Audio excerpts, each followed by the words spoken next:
She's 40. Really a bit old for messing about, but don't worry, because this year, because like the GCC tells you this, she's going to get married and have baby. So that's nice, isn't it? Of course, she's got to find somebody to help her out in both departments, and at the moment it's not looking very likely. Colin Jackson has the knees of an 85-year-old. Eddie Izzard wants to be the first trans MP. James Corden, currently earning £7 million a year over in America. He could double his salary to stop him leaving. They have limitless money in America. Skint Mick. You remember Mick from Towie? Opted out because he thought they were bringing his beloved Sugar Hut down. Turned out he owed about £8.5 million. I'm tempted to say good career move, but I mean, how on earth you get to owe £8.5 million? I've got no idea. He only owned a little tatty bar in it's like an old coaching inn in Brentwood. I passed it on loads of occasions, and it sort of attracts the sort of people who would watch Towie, which is not quite the same. He said it was all those arguments they had inside that kind of ruined it, really. But owed £8.5 million on property, apparently. All sounds a bit odd, so any chance of him leaving anything, pretty remote. And how many people beg to go and love it? Please, I'll have sex on air. Please. I mean, anybody. I'm not bothered about who it is. I like men and women. You know, OK, what do we do at the moment, dear? Work in a shop. OK, great. And what's your qualification? I'll have sex with anybody. OK, we're beginning to like you already. You're very appealing. 100,000 people wanted to go on Love Island. You can imagine, can't you? We've scraped the U-bend of the toilet to find this lot. 100,000 of them. Yeah, because they think it's a career move. I mean, to be honest with you, it beats standing outside with a coat on, doesn't it, in the freezing cold, going, hello, all right, hello, you know. Poor souls. Gaza, tip for the Italian, I'm a celebrity. Nobody wants him in this country.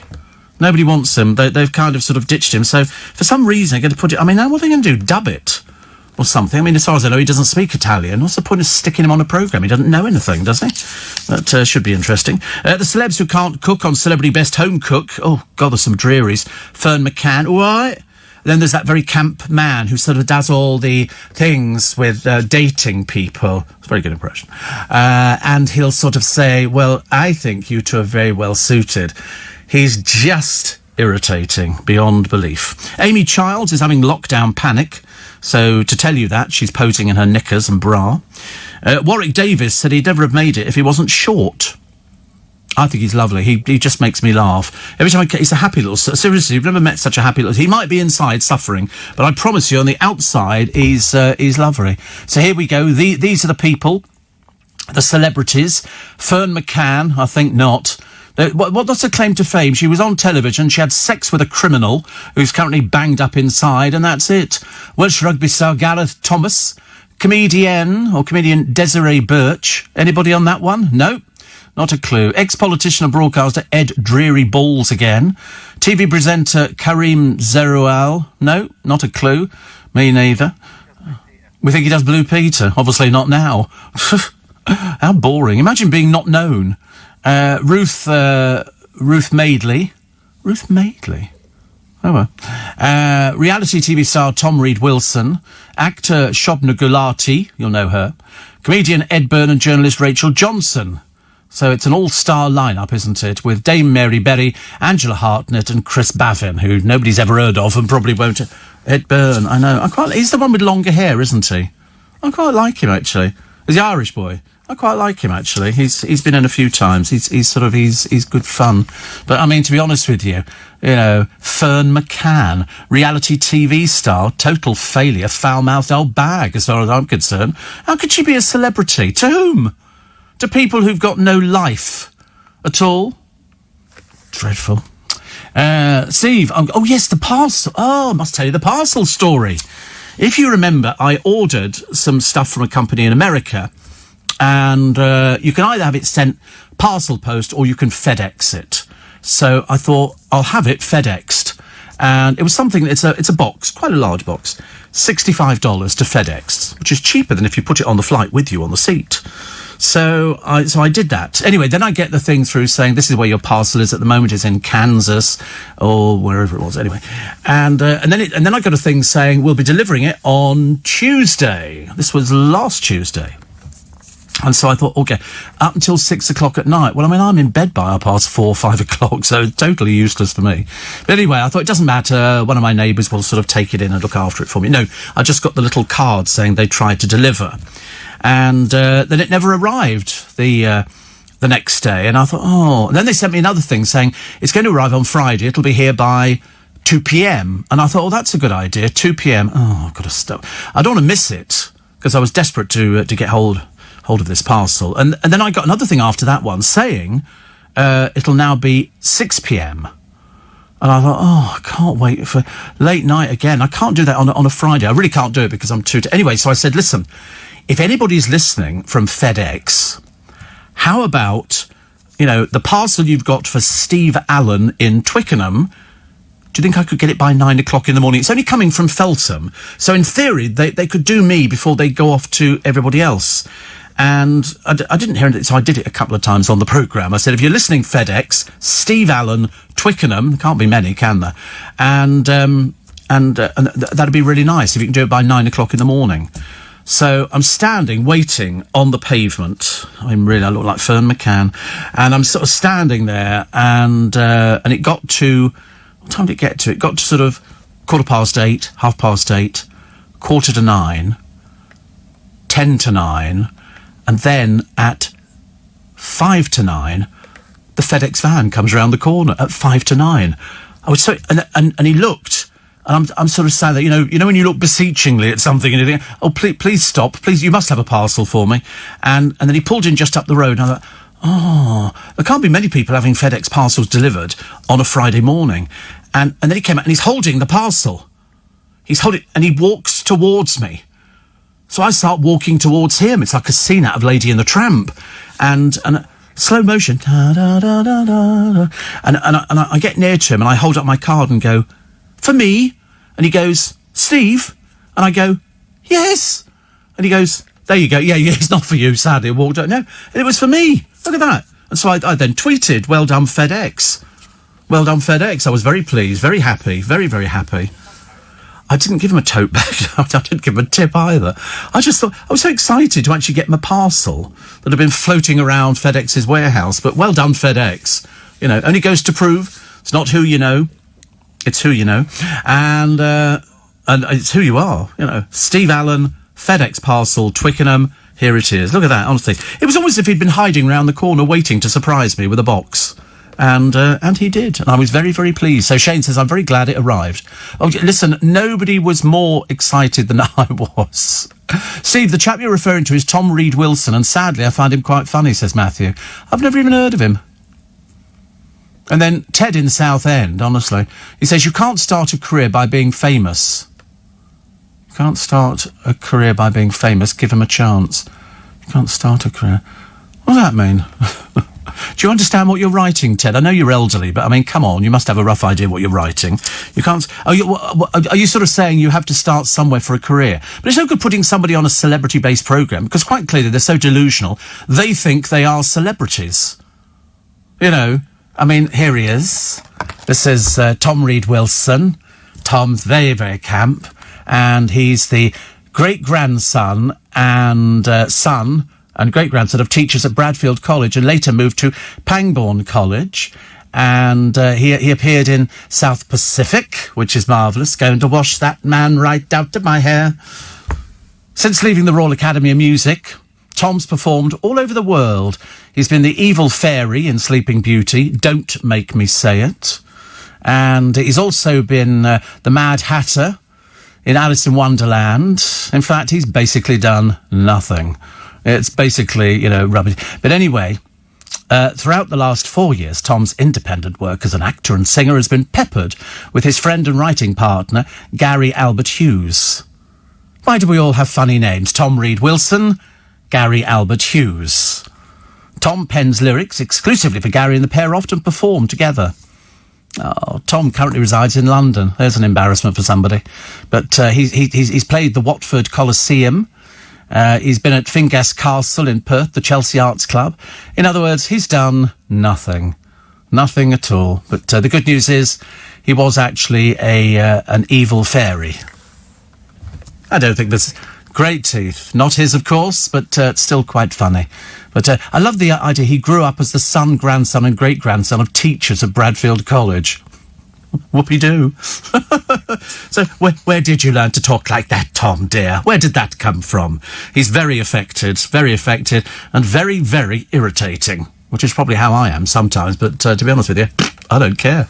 I'm just one of those sort of happy-go-lucky kind of people, because it's Sunday, and the reason I'm happy is because it's actually not raining today, and I was so sick to death of rain on Friday, rain on Saturday, and please, nothing today. Oh, here we go. 5 degrees, sleet and a gentle breeze. Riveting. Yeah, lovely combo. Sleet and a gentle breeze. And then Monday, 7 degrees, cloudy. Rain on Tuesday, rain on Wednesday. Thursday, okay. Friday, okay. Saturday, okay. And back with the rain on a Sunday. By this time, we'll be halfway through blooming February. Love it. Warwick Davis's smile is wonderful, says Dean. It absolutely is. It absolutely is. It's so sweet. It's so sweet. He just smiles, and it sort of fills a room. If you're self-employed, what have you forgotten to do? Have you paid your tax? Got to pay it today, last day of the month. If you don't pay it today, they will, they'll give you little extras on top of it, and you don't want little extras on top of your tax. Thank you very much indeed. I paid mine. I did mine a week ago. It's only because the person who looks after my money, currently living in the Bahamas, is sort of saying to me, we'll do the tax day. So you get the little form from the tax office, and because all she does is she checks on my account to see whether it's the same place we're sending it to. This is the sort code, and it's all written on your tax thing. And so when so-and-so, and then she says, how much is it? And so we transfer that amount of money over, and then we breathe a sigh of relief for another few months. That's all we do nowadays. Breathe sighs of relief. Police have arrested a man suspected of racially abusing a West Bromwich Albion footballer. It's the second one that they've arrested in the course of a week. I mean, you do sometimes wonder whether or not these people are just completely stupid, mad, or they need certifying. Because if you write something to somebody and you send an email, it's got your IP address on there. There's only so many servers in this country. There's about 4, isn't there, or something like that? I'm pretty certain there's about 4. Yeah, I'm a little bit more technical. I think there's only about 4. It's so easy to find, and these people write something that is so horrendously abusive, they think they're never going to be caught. Well, you're caught immediately. The moment you've sent it, you're caught. It's ridiculous. Absolutely ridiculous. So this stupid man, who's old enough to know better, but, you know, what can you do? There are thick people around, and there's nothing you can do about it. We've got, every time I turn on the television, there's another quiz show, and I think, I wonder who the celebrities are on this one. Oh, look, Rob Beckett again. God, blimey. Every bloody programme on the television you turn on, there's Rob Beckett again. And then the other day, a picture of him, in fact, it's in some of the papers, of him in drag. And what's bad about it, he actually looks quite good in drag. Not pretty. He's not, you know, pretty people don't make good drag. You're looking for people like Les Dawson, who's sort of, you know, ooh, that kind of thing. And that's what Rob Beckett looks like. I mean, it's good. The makeup's very good. And I should imagine the wife's gone, oh, perhaps you could bring this home. And, you know, liven up the otherwise dull bedroom department. Well, we've got the wealthy Britons who pay money to kill zebras, antelope, kangaroos, just about anything in America they can get their hands on. These are sick people. They think it's been sold to them as, this is conservation. This is conservation. It's okay. You can kill this antelope that wasn't doing anything wrong, just wandering about, hoping to have a nice little life, not even thinking about it, and then bang, gone. It's as simple as that. And I'll tell you who these families are. They're just disgusting. Absolutely disgusting. They've been paying up to about £25,000. Why would you ever want to do that? I mean, I don't understand it. I can understand it if somebody's doing it so that the meat goes for, you know, feeding other animals or something like that, because when you look at nature, it's a bit unforgiving, I'm afraid. A little bit unforgiving, especially when, you know, I used to shout at the television years and years ago. I still do it now, actually, because I'm slightly peculiar. Where the film crew are out there, and here is a mother wildebeest protecting her little calf, and there's 2 lionesses who are ganging up on it, and to them, a little wildebeest is just a snack, and she's... And you think, this is not going to end well. It's not going to end well. And it never does. And I always think, couldn't the cameramen interfere and sort of fire a gun or something to sort of scare the lionesses away? Because when you look at the little tiny wildebeest and you look at the size of the gun, look at the size of the lionesses, it's. I know you're not supposed to, they say don't interfere with nature.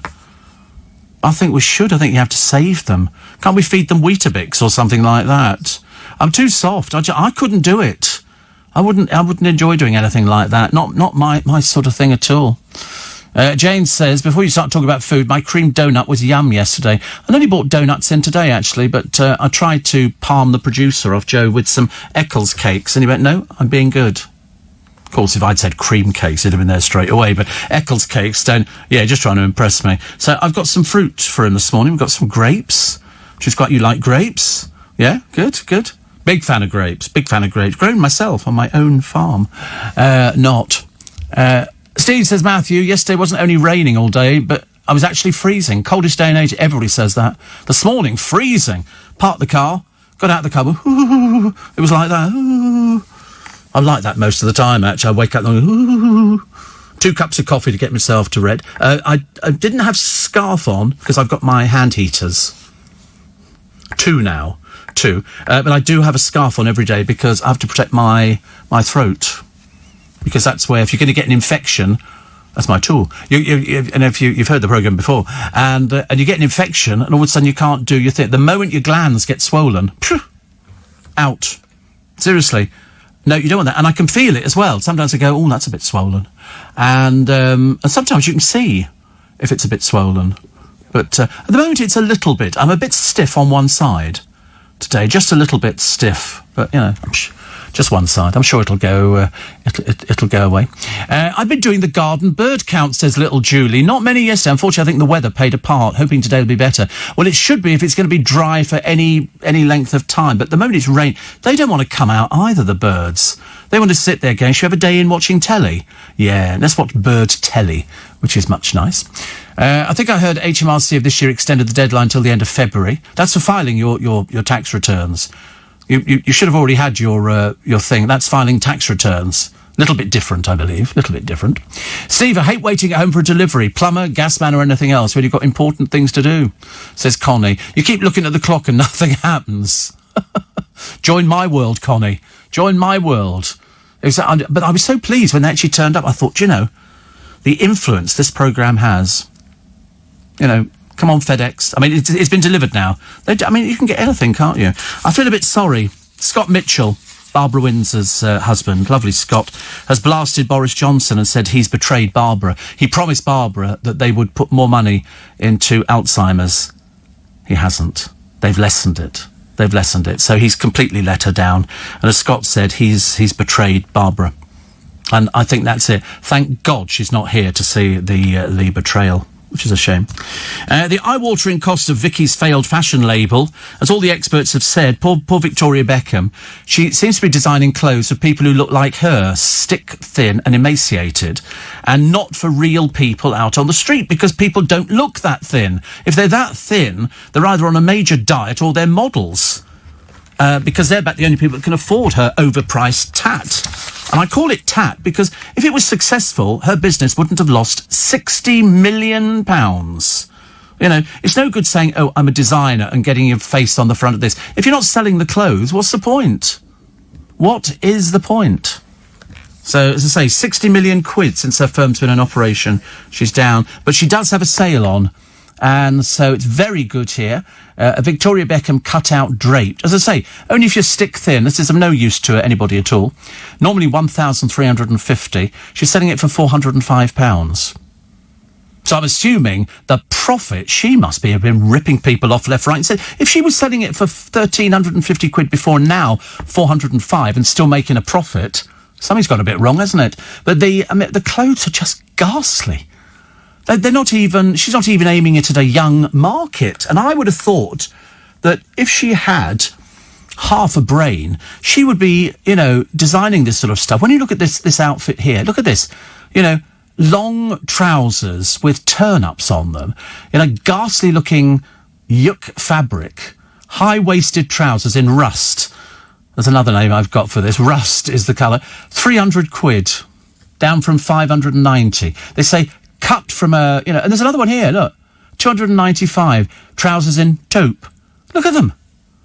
Look how thin this woman's waist is. I could get my hand around that woman's waist. And also, all of her models look bored. Have you noticed? It's obviously in keeping with the rest of it. It's ghastly. I remember when she once put Harper Beckham in one of her outfits. Harper Beckham turned from being, a little girl into an old lady. They're old lady clothes. They're of no use to anybody at all.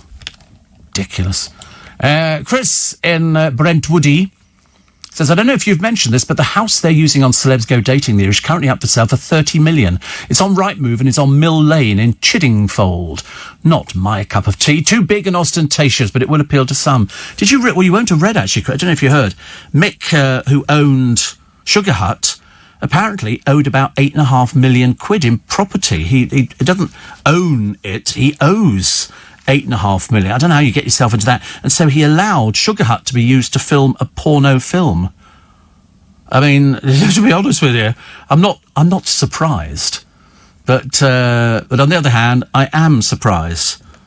So if he owed that much money, obviously nothing to inherit at all from the thing. Because I think he actually got rid of Sugar Hut, didn't he, a while ago, about a year ago, something like that. Who'd want it? I can't imagine. The idea is obviously to fill it up with sort of cheap people, and that's exactly that was the way it was going. So 30 million quid that house, is it? On Rightmove, Chiddingford. Wow. I have to be honest, I haven't seen Celebs Go Dating. I can't bear to watch a bunch of fraudulent people lying about they need dates. I mean, seriously, it's just very embarrassing. And also, some of them are so naff. You wouldn't want to go anywhere near them with a barge pole, would you? I mean, it's we're on Celebs Go Dating. But can you believe, though, Chris, 100,000 people begged to go on Love Island? 100,000. What are they looking for? 20 maximum, I think. But I mean, as I say, it's trying to pick out the one whose roots haven't come through immediately. I must do my hair. And the blokes, what do you do, love? Personal fitness trainer. Have you seen them, honestly? Yeah, all personal trainers. In other words, bloody useless. Absolutely useless. We had a thing the other day, somebody wrote to me, because they were talking about students. And I said, well, the majority of students, once they're away at the old uni, first port of call, the bar. That's where they go to. This woman wrote in and said, not everybody's like that. I thought, really, how little you know. How little you know. They did a programme about a couple of years ago on the television. It was some woman whose daughter, she looked a bit wayward to start with, was going away to stay at university, and they took her into her room and showed her, halls of residence and all the rest of it. She'd moved a bloke inside of a few hours. Oh, disgusting. And parents go, we know exactly what goes on. No, they didn't. Not a clue. Not a clue, so it makes me laugh, actually. I remember arguing with some lady about 35 years ago on LBC, saying, well, my children wouldn't do that. I thought, how do you know? I just know. No, you don't know.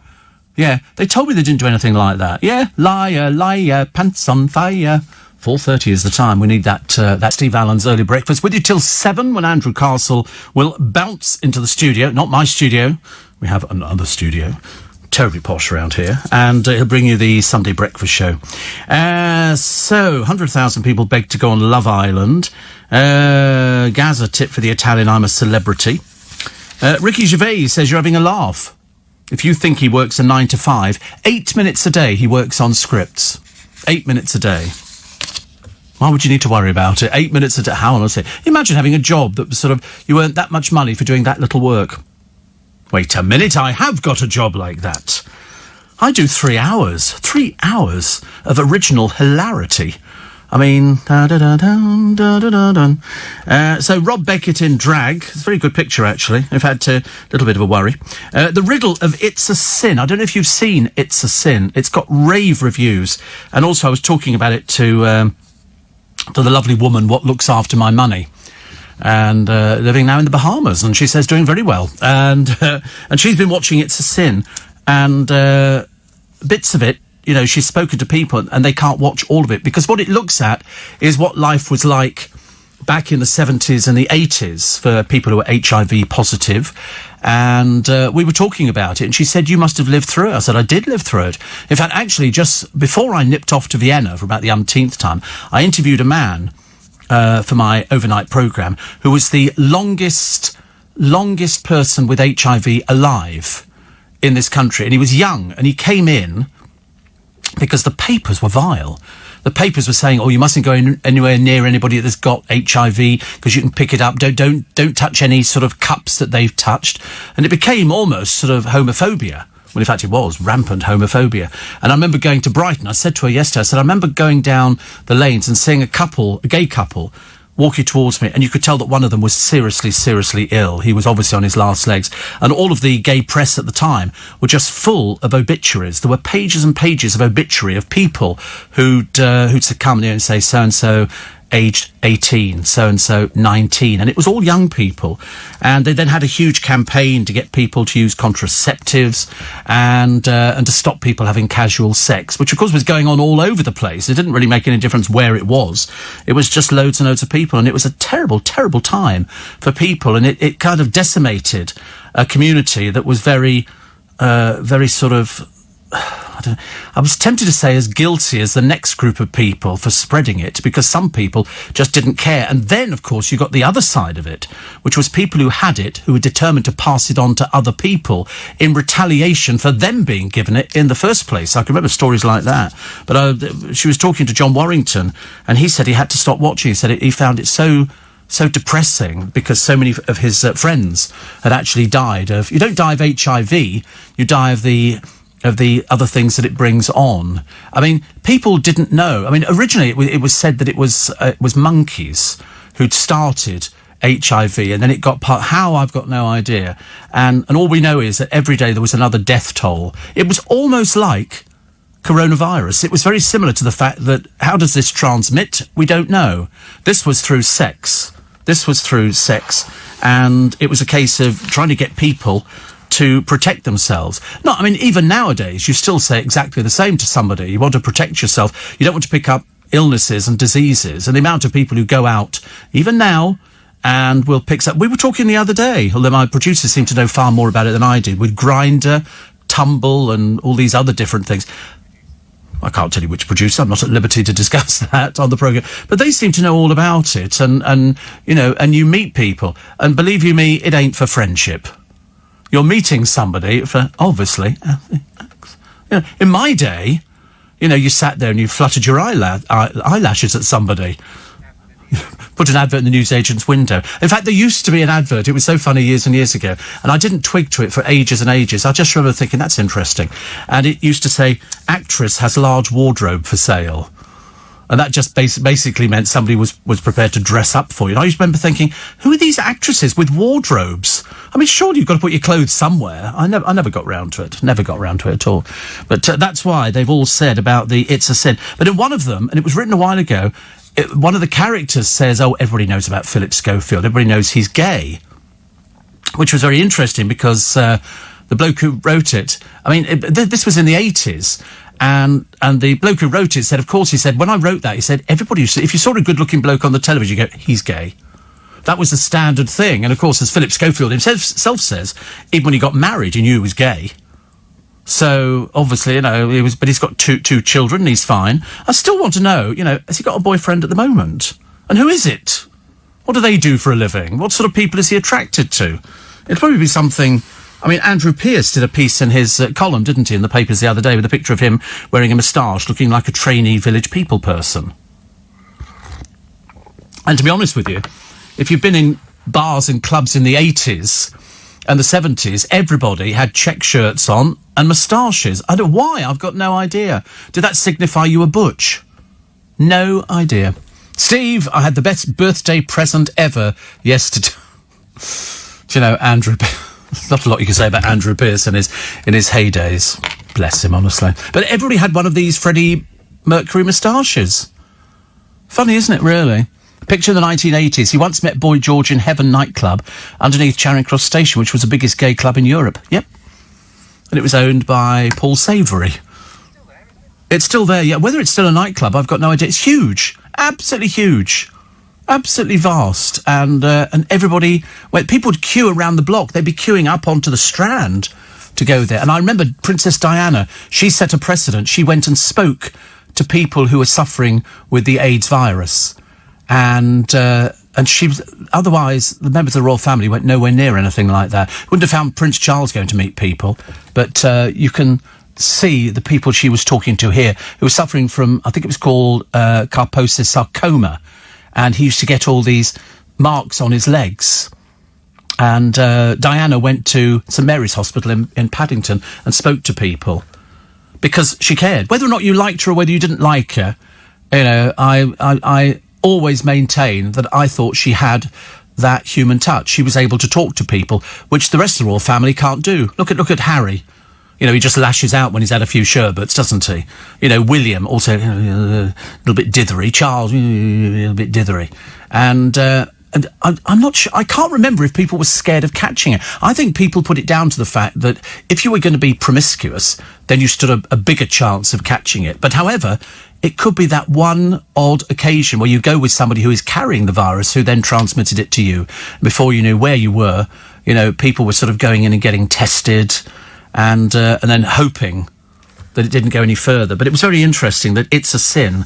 I mean, they'll bring out the DVD, I should imagine, very, very shortly. You can probably pre-order the thing. But very powerful television. It's like, if you watch, there was a series that came out years ago called Queer as Folk. And it was very good. It had lots of good disco music in it. And it was very much, you know, of its time. Very much of its time. But when you look, you know, the headlines on the paper, AIDS is the wrath of God, says Vicar. You know, stupid ignoramuses. You know, Britain threatened by gay virus plague. That's what they called it. You know, it's just, you know, really, really embarrassing. Really, really embarrassing. AIDS kills Freddie's 2 lovers. You know, 20 things you didn't know about AIDS. These were all headlines. The man who gave us AIDS. AIDS virus kills man in Britain. Britain threatened by gay plague virus. And so it went on. You know, 1,200 people killed by mental patients, but don't worry, because we've got AIDS.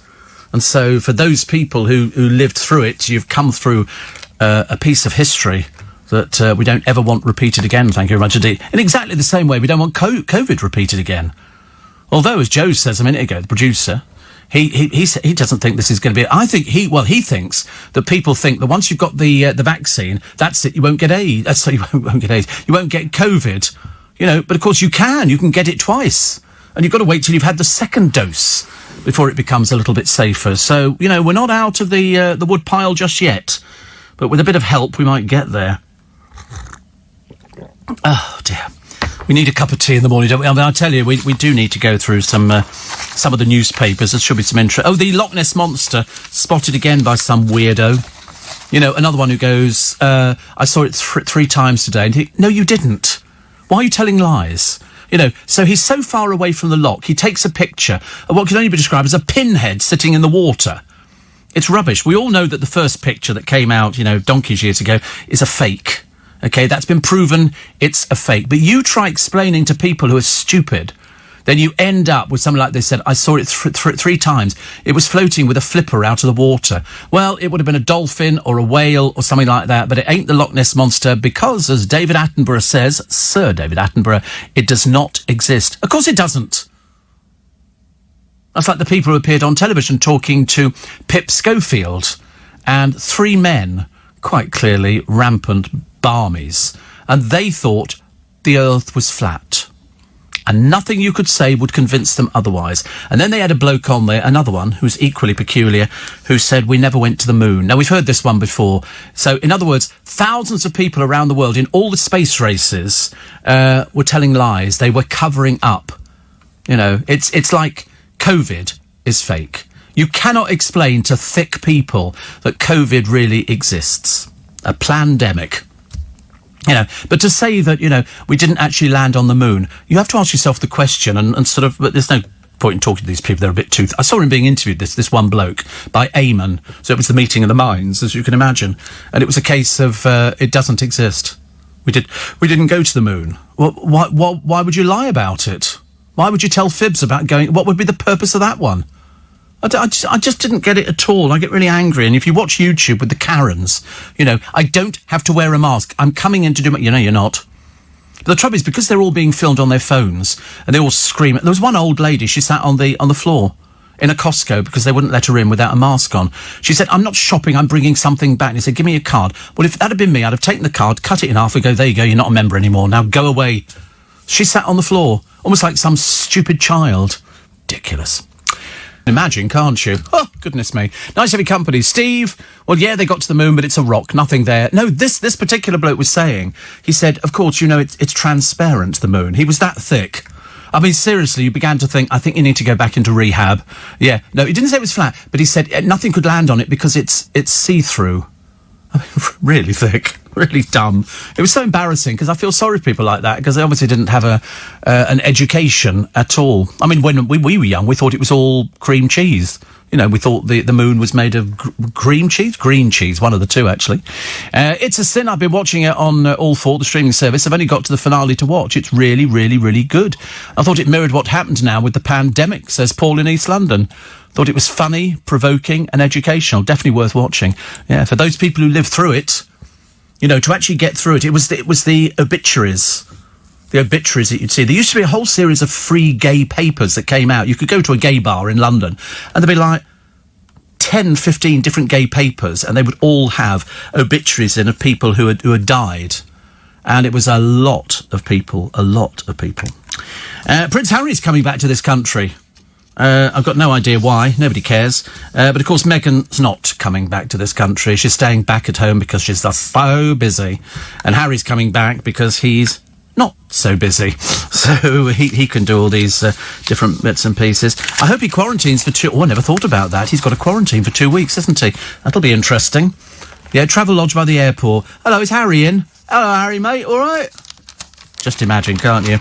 Don't pop the question, the City of Love. What is the City of Love? Apparently, it's Paris.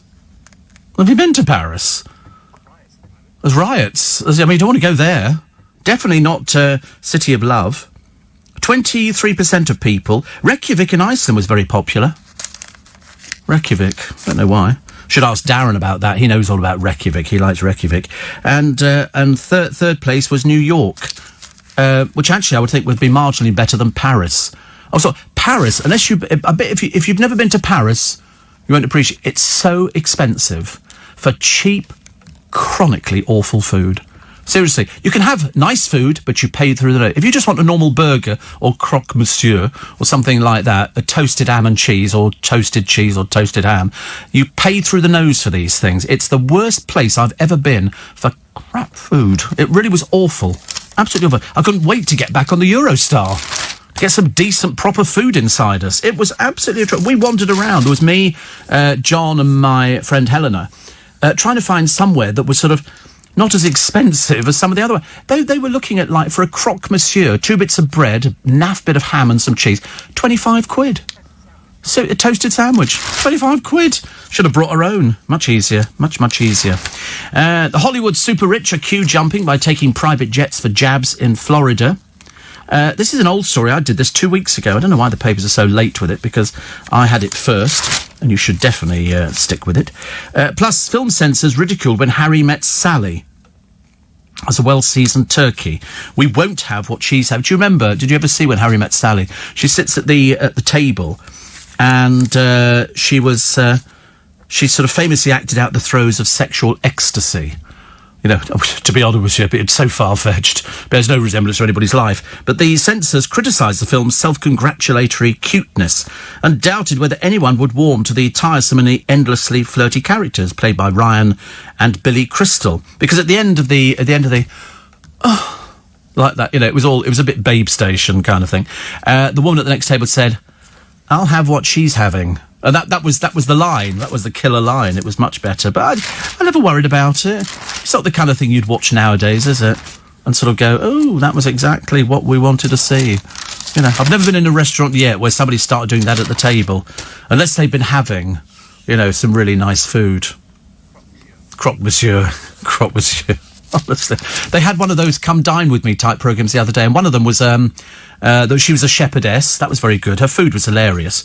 And she didn't do too badly at all, actually. But one of the other women there was good. And then they suddenly realised, because, you know, when they go to somebody's house and they all start nosing around, they discovered there was a picture of her and her girlfriend at Pride in Manchester or wherever it was. And they went, oh, she's a lesbian.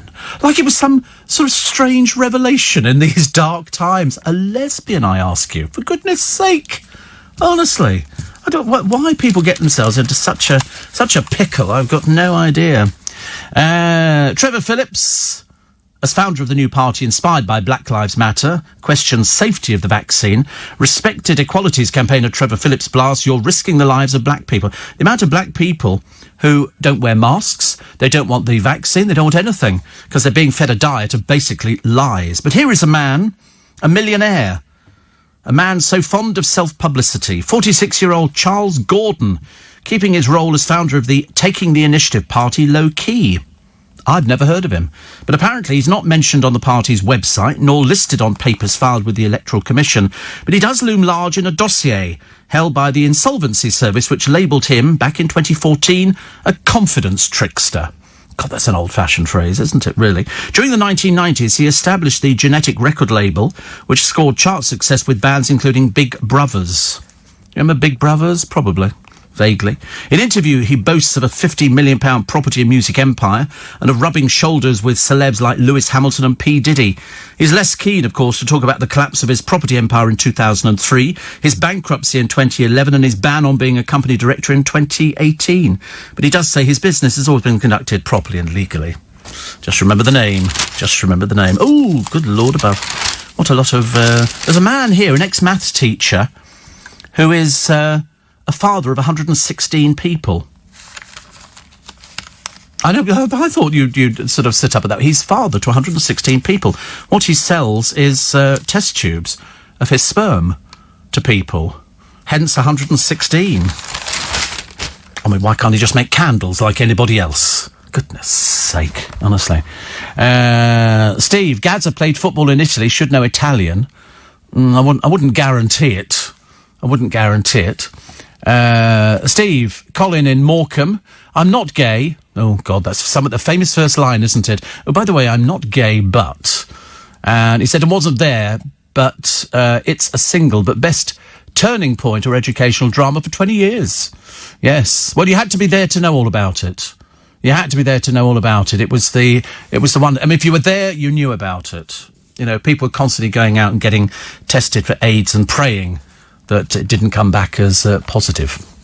We sent a rocket to the space in the 70s, but we'll worry about Iraq sending a missile across. It's this stupid man on the television. You know, it was all dummied up in an aircraft hangar.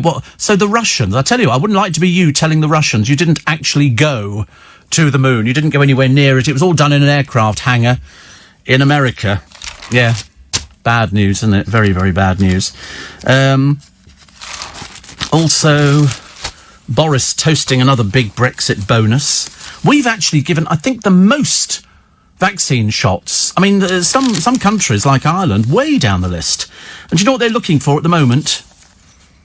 This is the Self-Preservation Society. Did you ever see that film? The Italian Job, with Michael Caine. They're looking for the minis. They wondered I should imagine they were crushed years ago. But it's very interesting because they've got... number plates, and the cars were registered to about 67, 68, but that's it. They think they could have ended up overseas. There was a blue one, a white one, and a red one. Very good film, very good film.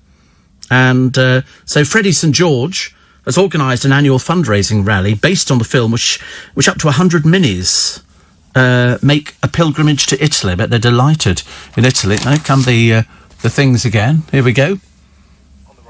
On the right, we are third. Third, are we? Third. No, first.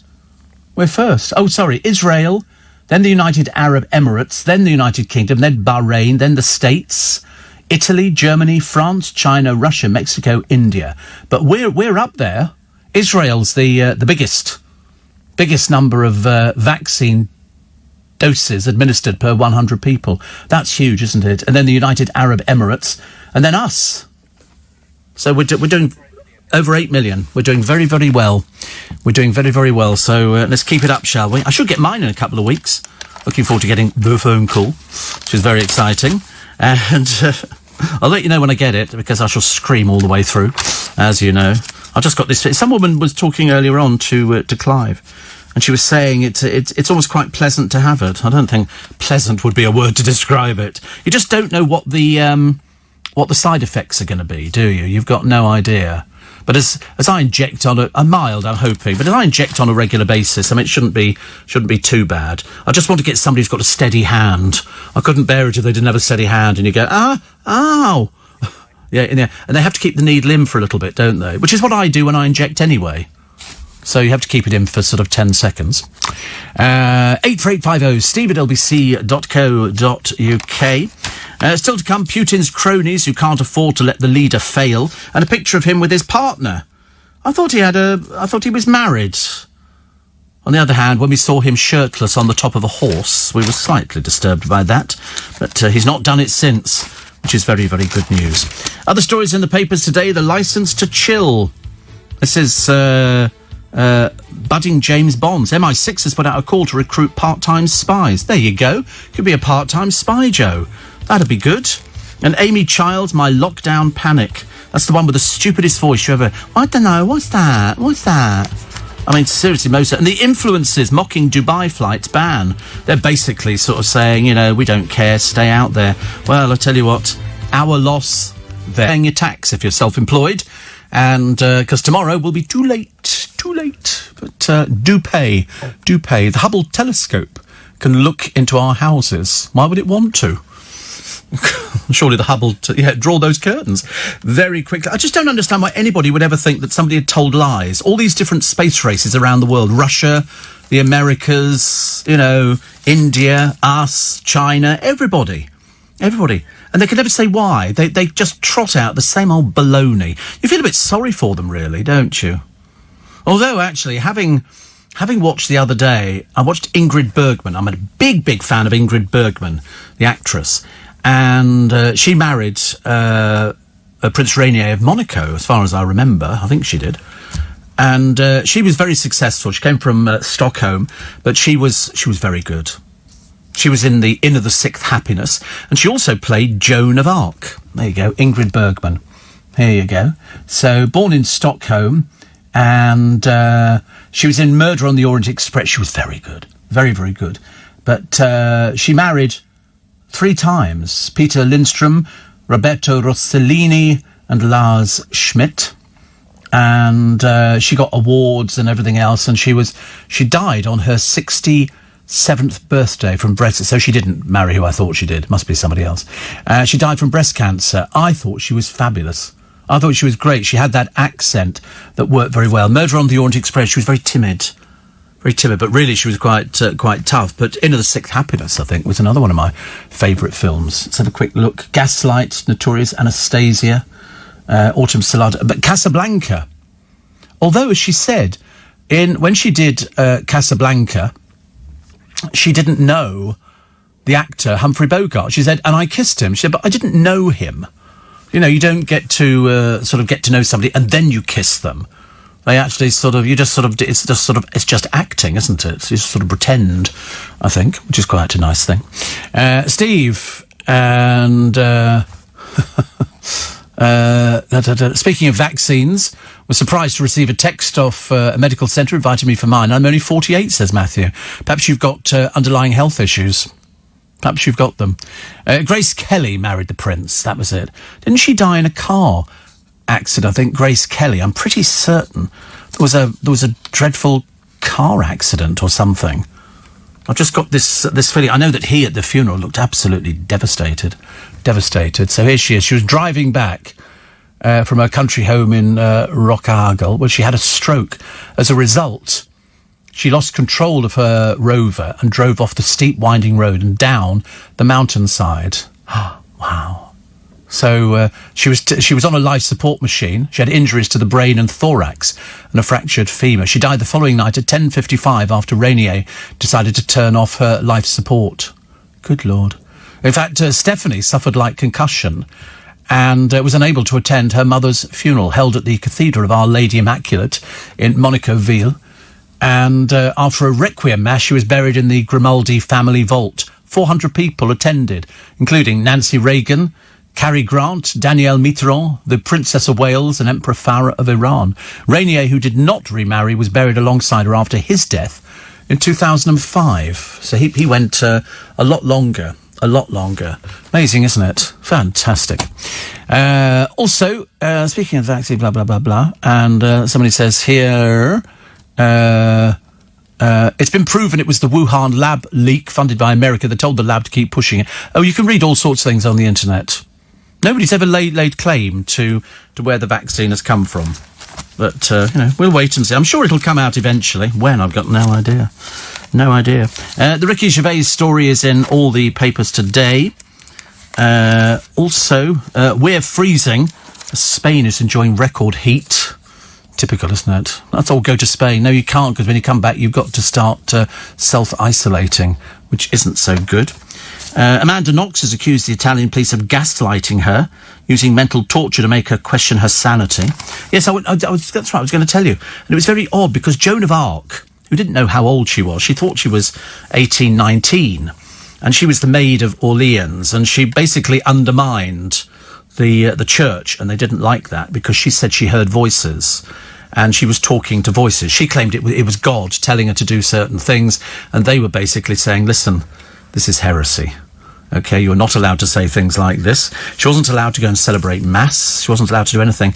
And they did their very best because some of the other bishops there at her trial, you know what some of these kangaroo courts could be like, were saying, you have to give her the opportunity to defend herself and give her the opportunity to basically just apologise for everything that's happened before and just live her normal life, and then she can be fine. She'll spend all her days in prison, but she won't be burnt at the stake. And so they said, we want you to say that, you don't hear the voices anymore, and you'll dress as a woman, because she dressed as a boy. I don't know why.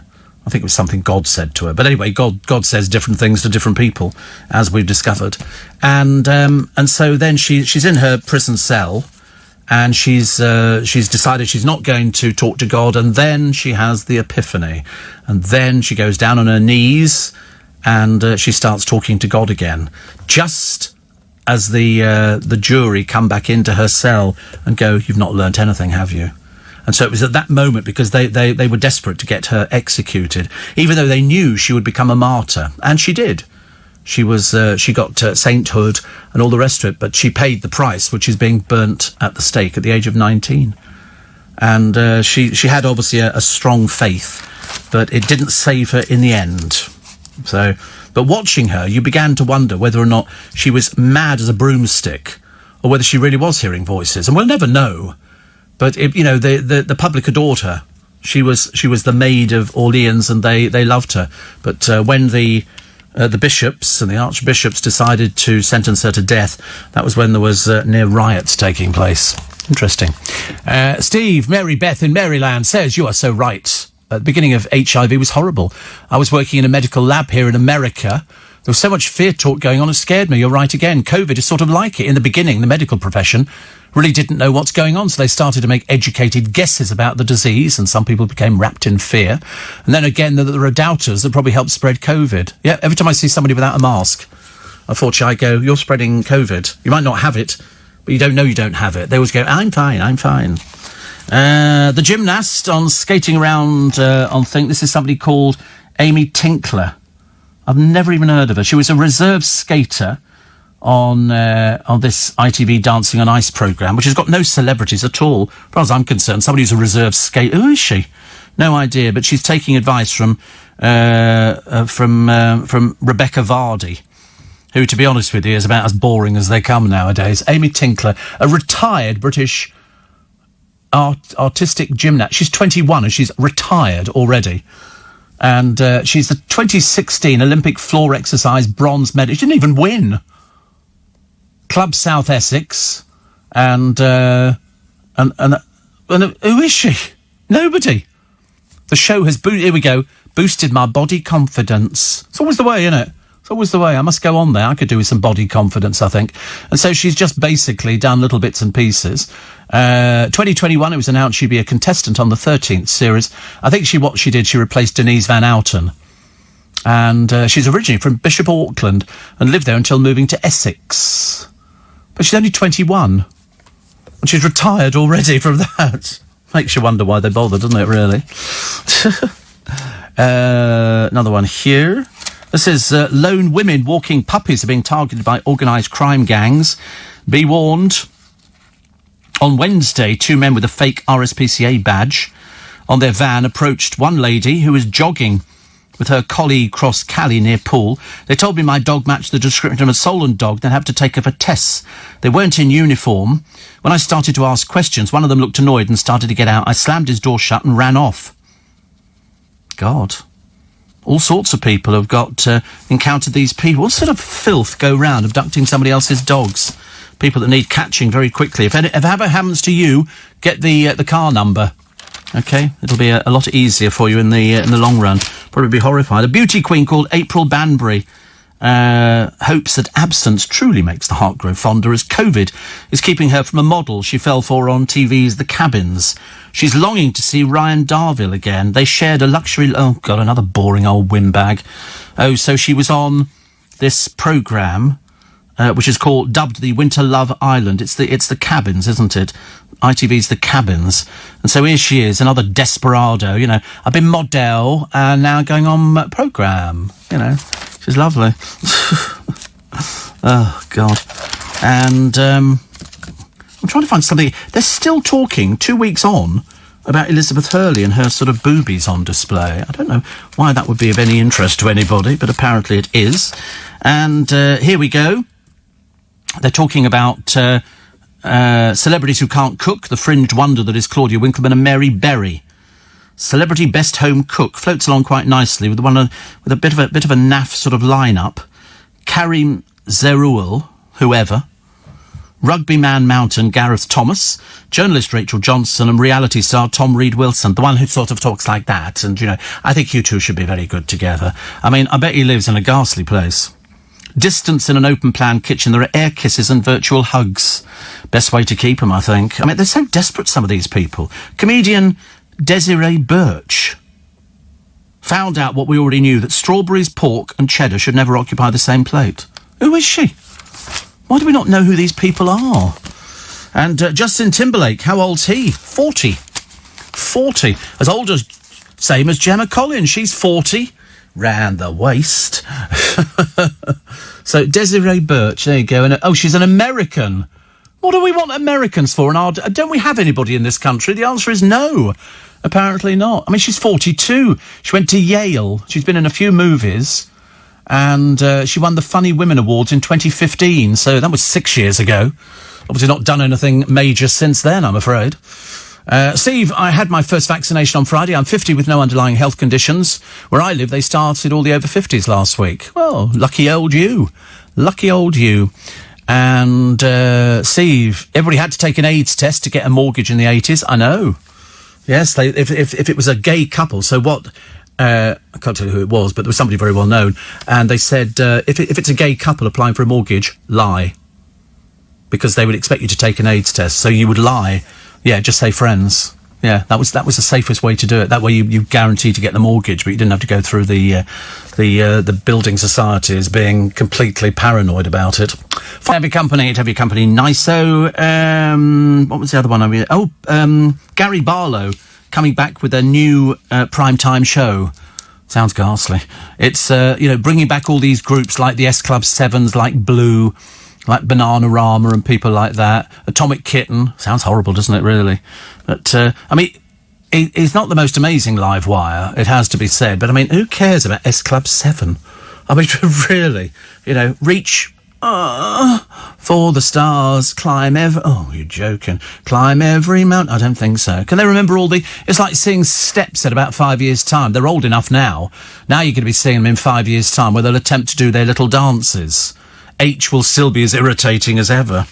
The Animals guitarist Hilton Valentine dies at 77.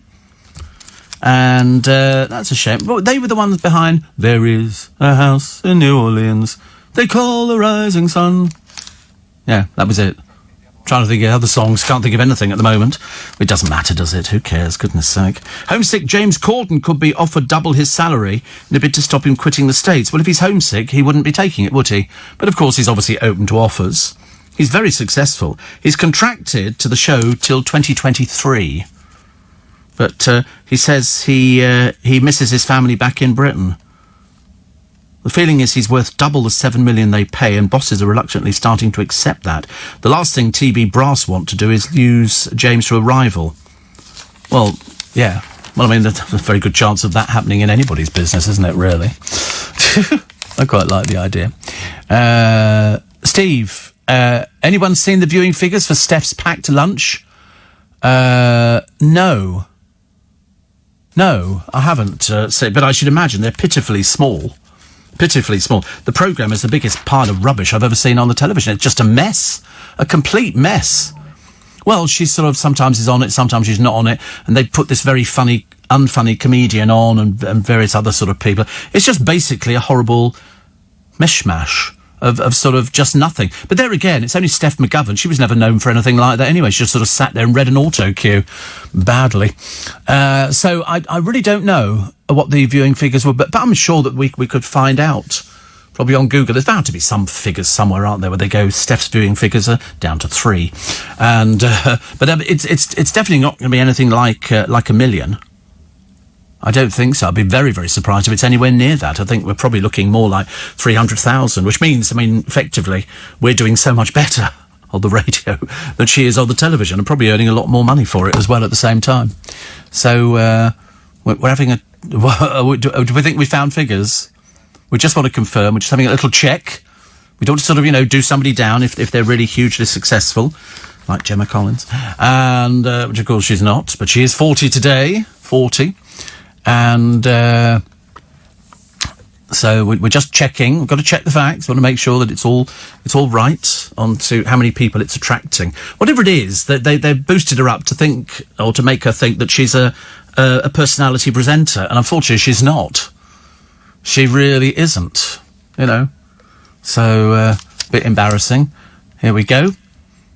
Now, programmes, like this one, like all of our programmes on LBC, have to maintain certain standards, and we get good figures. In fact, if you look at Loose Women, 1.2 million for Loose Women. 1.2 million, and that's lost its way a little bit, I'm afraid, at the moment. It's a bit of a mishmash. How much do you think for good old Steph McGovern's pile of dross? Would you believe 87,000? That is what they call a failure. That is what they call a programme that should be dragged off air. I mean, why anybody ever thought she was going to be popular, I've got no idea. She just barely cut her teeth in television, and they go, oh, we're going to do this for you. Perhaps it was somebody who fancied her, and they went, oh, let's put you on television, we can make you this big star. But unfortunately, you can't. It's absolutely... I mean, it's a very, very expensive show to do. All the cabs alone must be more than 20 or 30 cabs a day, getting people backwards and forwards for that. But they're a bit like the BBC. The BBC keep pumping out the same old dross, and they go, so even if it's dire and doesn't get any audience, they'll still keep with it. They'll still keep with it. But at the end of the day, drop it immediately. It's just dire. It really is. There's so many different people on it. We have a little cooking segment. We have a little, where we talk to the public segment, and on all of them, it's ghastly. It is. It's cringe-making. Absolute cringe-making. Steve, do you remember how paranoid some people became with AIDS? They started to take their own glasses to pubs. Also became a Dot Cotton story in EastEnders. Interesting how the 80s, says Mary, how the paranoid, though not understanding AIDS, took additional and unnecessary safety measures. Yet with COVID, the paranoid are determined not to take any safety measures. I know. They don't believe it, though. They don't believe it. There was that guy we were telling you about, and I think O'Brien mentioned it the other day. And it was a guy who was one of these, he poo-pooed the pandemic, went for a test, got it, dead. He died of coronavirus. And you feel like saying, but people were telling you it was real. Why did you think it wasn't real? All these people who sort of, go dancing around without masks on. You stand a very good chance. If there's one person in your group who has it, they're going to give it to you, whether you like it or not. Go and see the pub. I mean, the front page of the Sunday Mirror today is the dispatch that reveals the crisis in hospital. People in beds dying of coronavirus. Now, if you want to take that risk, that's fine. That's your business. You know, if you don't want to have the vaccine, I couldn't care less whether you're black, Chinese, Asian. It doesn't make any difference to me. I don't really care. But don't go around infecting other people. Because this one here, you know, there is a crisis in hospital. People are dying. And they said if you actually went round, you would be moved to tears. The silence, they say, is eerie. Sick patients lie very still. They're all connected up to all these machines which are keeping them breathing. And Alan Pearson, a recovering patient, says COVID is real, it's horrible. I'll be disabled forever now because of this. Look at me. And they've got all sorts of people. You know, the medics checking a patient in ICU where 85 beds are filled with victims of dreaded COVID-19. It'll close down everything. So the UK, how many cases? 3,796,088. That's up 23,000. The deaths, 105,000. That's up 1,200. It was only the other day we got to over 100,000. Worldwide, 102 million cases. 102 million, 1, 2, 3. Yes, 102 million cases. Deaths, 2,220,618. So, sorry? Yes, at least. So it's up 6,000. Up 6,000. I mean, across the UK, almost 100,000 staff were on sick leave on January the 6th. 1 in 10 of those, 50,000 either had COVID or were self-isolating. And now you've got all those buffoons stuck over there in Saudi. You know, where they're going, oh, well, we'll just have to stay on holiday. Yeah. More stupid than you look, aren't you? More stupid. The Irishman who lived under the M4 in Chiswick for 30 years died this week. I think I remember that, actually.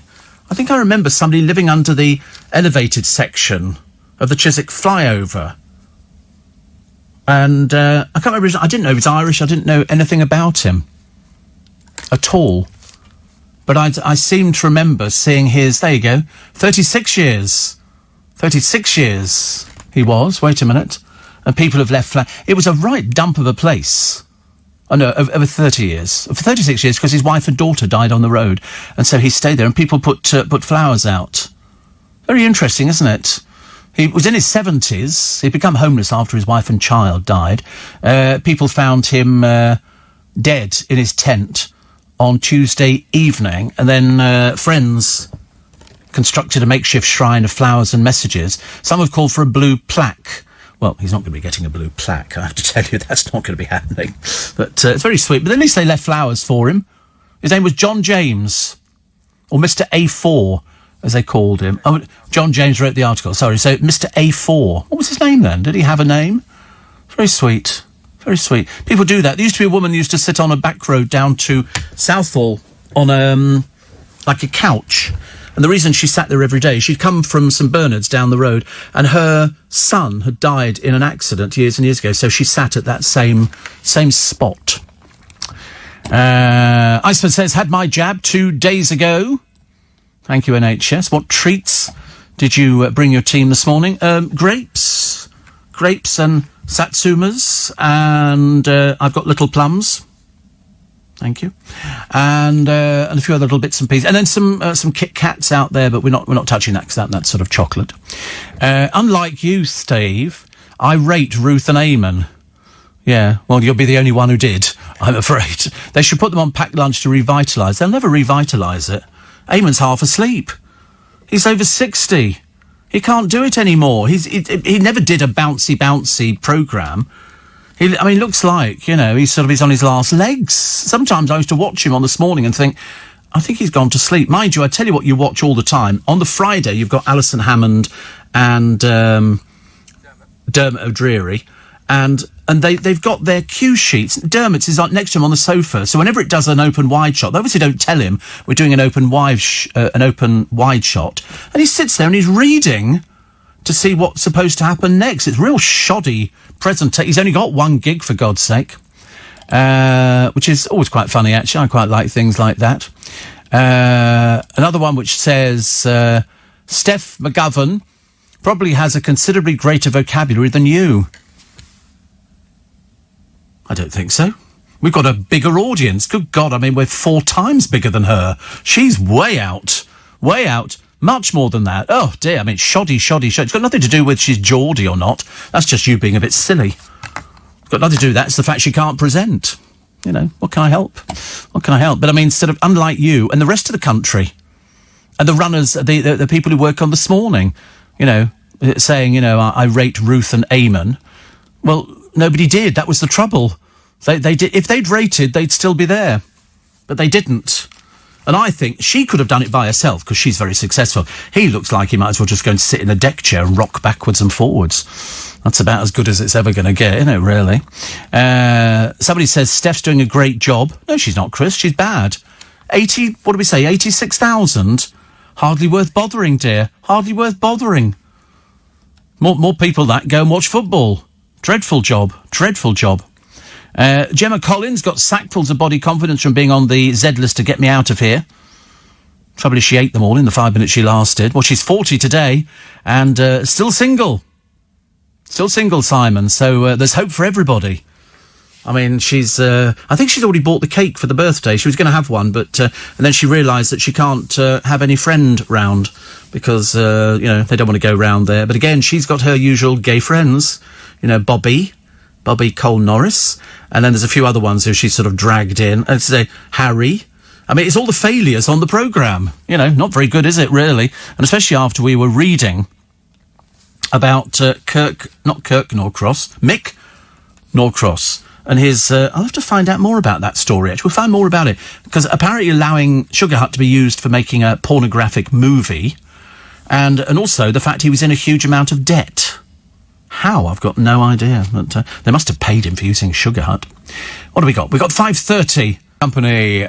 Steve, why am I sitting in, wasting away day after day when the whole of the UK are winging it, not happy, not giving vaccines away, and it's bad. I totally agree with you. It's all these stupid so-called influencers. They had a really dim one on the television the other day, interviewed by Holly Willoughby and Pip Schofield. And Holly was almost incredulous. I mean, why do you have to go out there to show people your boobs? You know, and you think... I mean, Holly was absolutely quite right, but this poor creature was so dim, she didn't realise that you can do it in front of a blue screen and pretend there's blue seas behind you or whatever else. And also, nobody'd ever heard of her. As far as I'm concerned, they can stay out there as long as they want. They're not key workers or anything like that. It's that, oh, shall I show you my boobs? Fantastic. You need to go all the way over there, do you? Yeah. Just pay your tax, dear. That's all I care about it. 84850.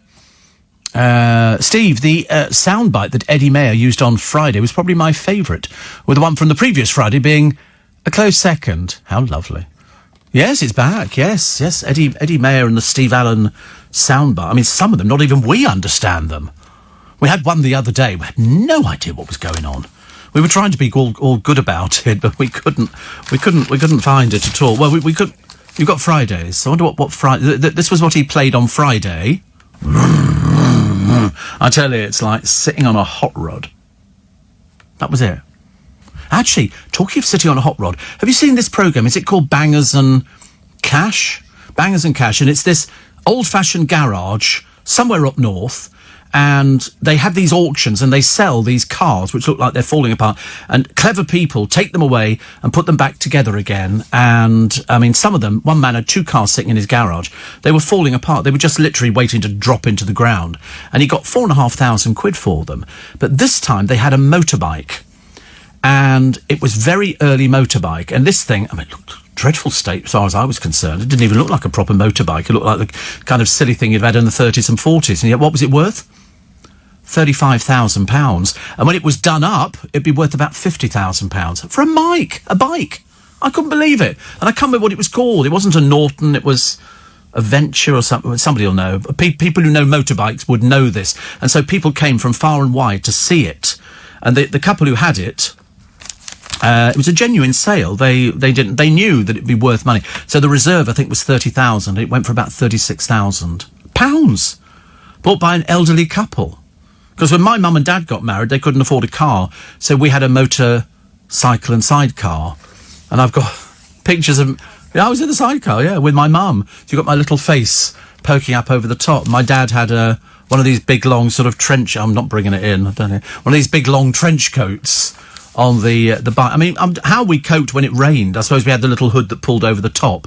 But, you know, to have a motorcycle and sidecar, we looked like a scene of On the Buses with Wallace and Gromit as well. All these people. I thought it was great, but that's all we could afford. We didn't have things like that. You know, you couldn't afford a car. Eventually, when we did get a car, it was a little old Austin A40, I think. I've got pictures of that one too. My father's still wearing the same coat he wore for doing the motorcycle and sidecar.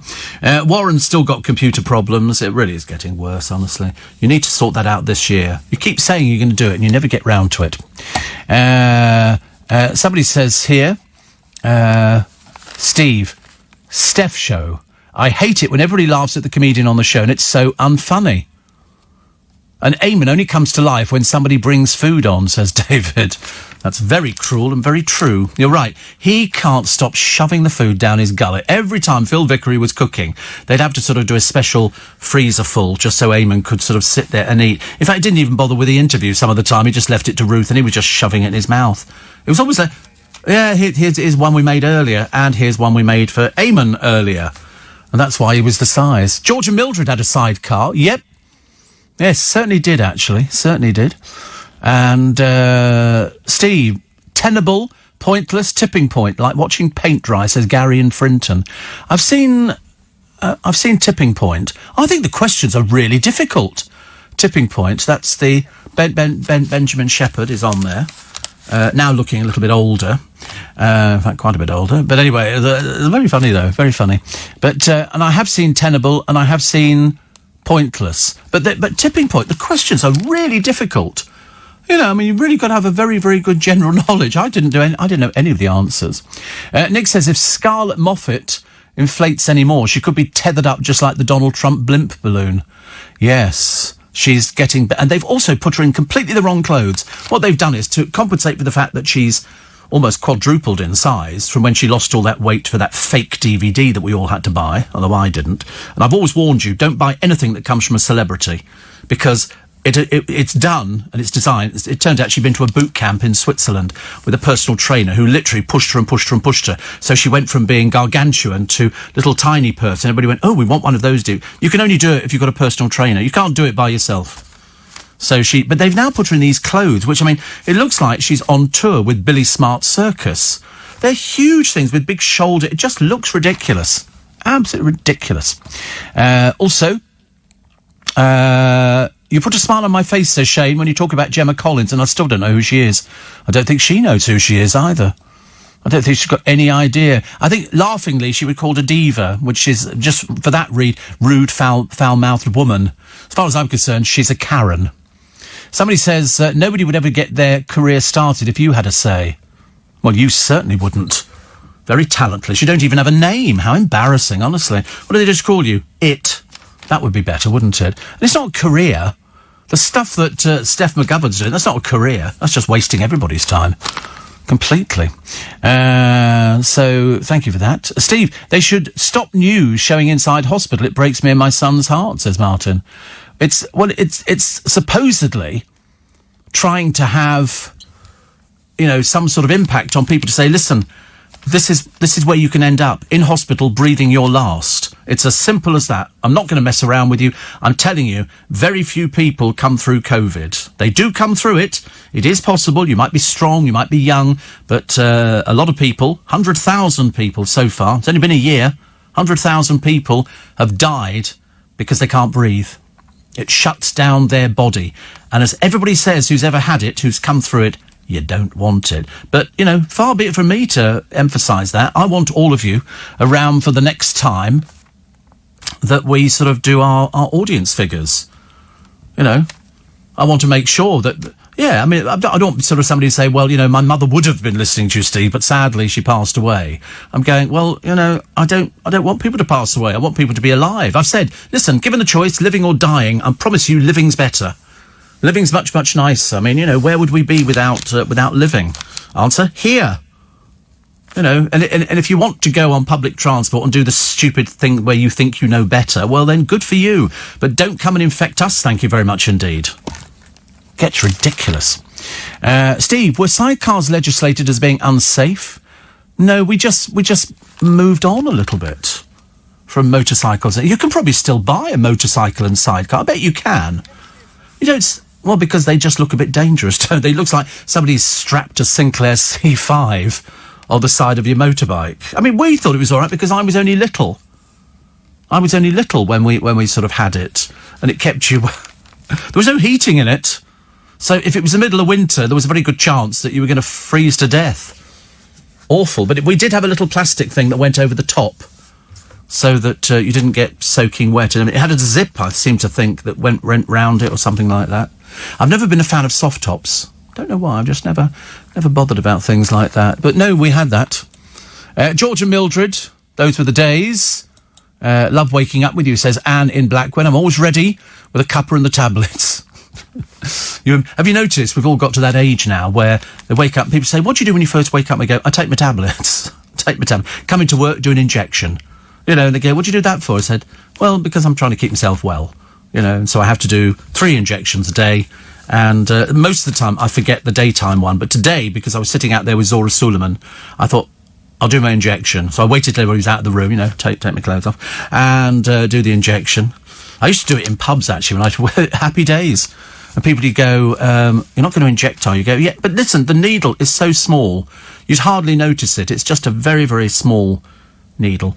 And but it still hurts. Don't get me wrong, I can still be sort of marked like a pin cushion, but a very attractive pin cushion. And Steve says, John in Taunton, we need a Steve Allen towel.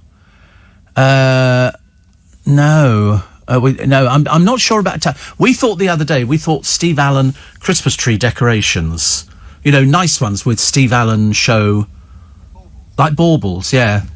And an angel or something, yeah, an angel or something. We thought baubles. If we could get 4 baubles in a box with sort of in glitter, Steve Allen show.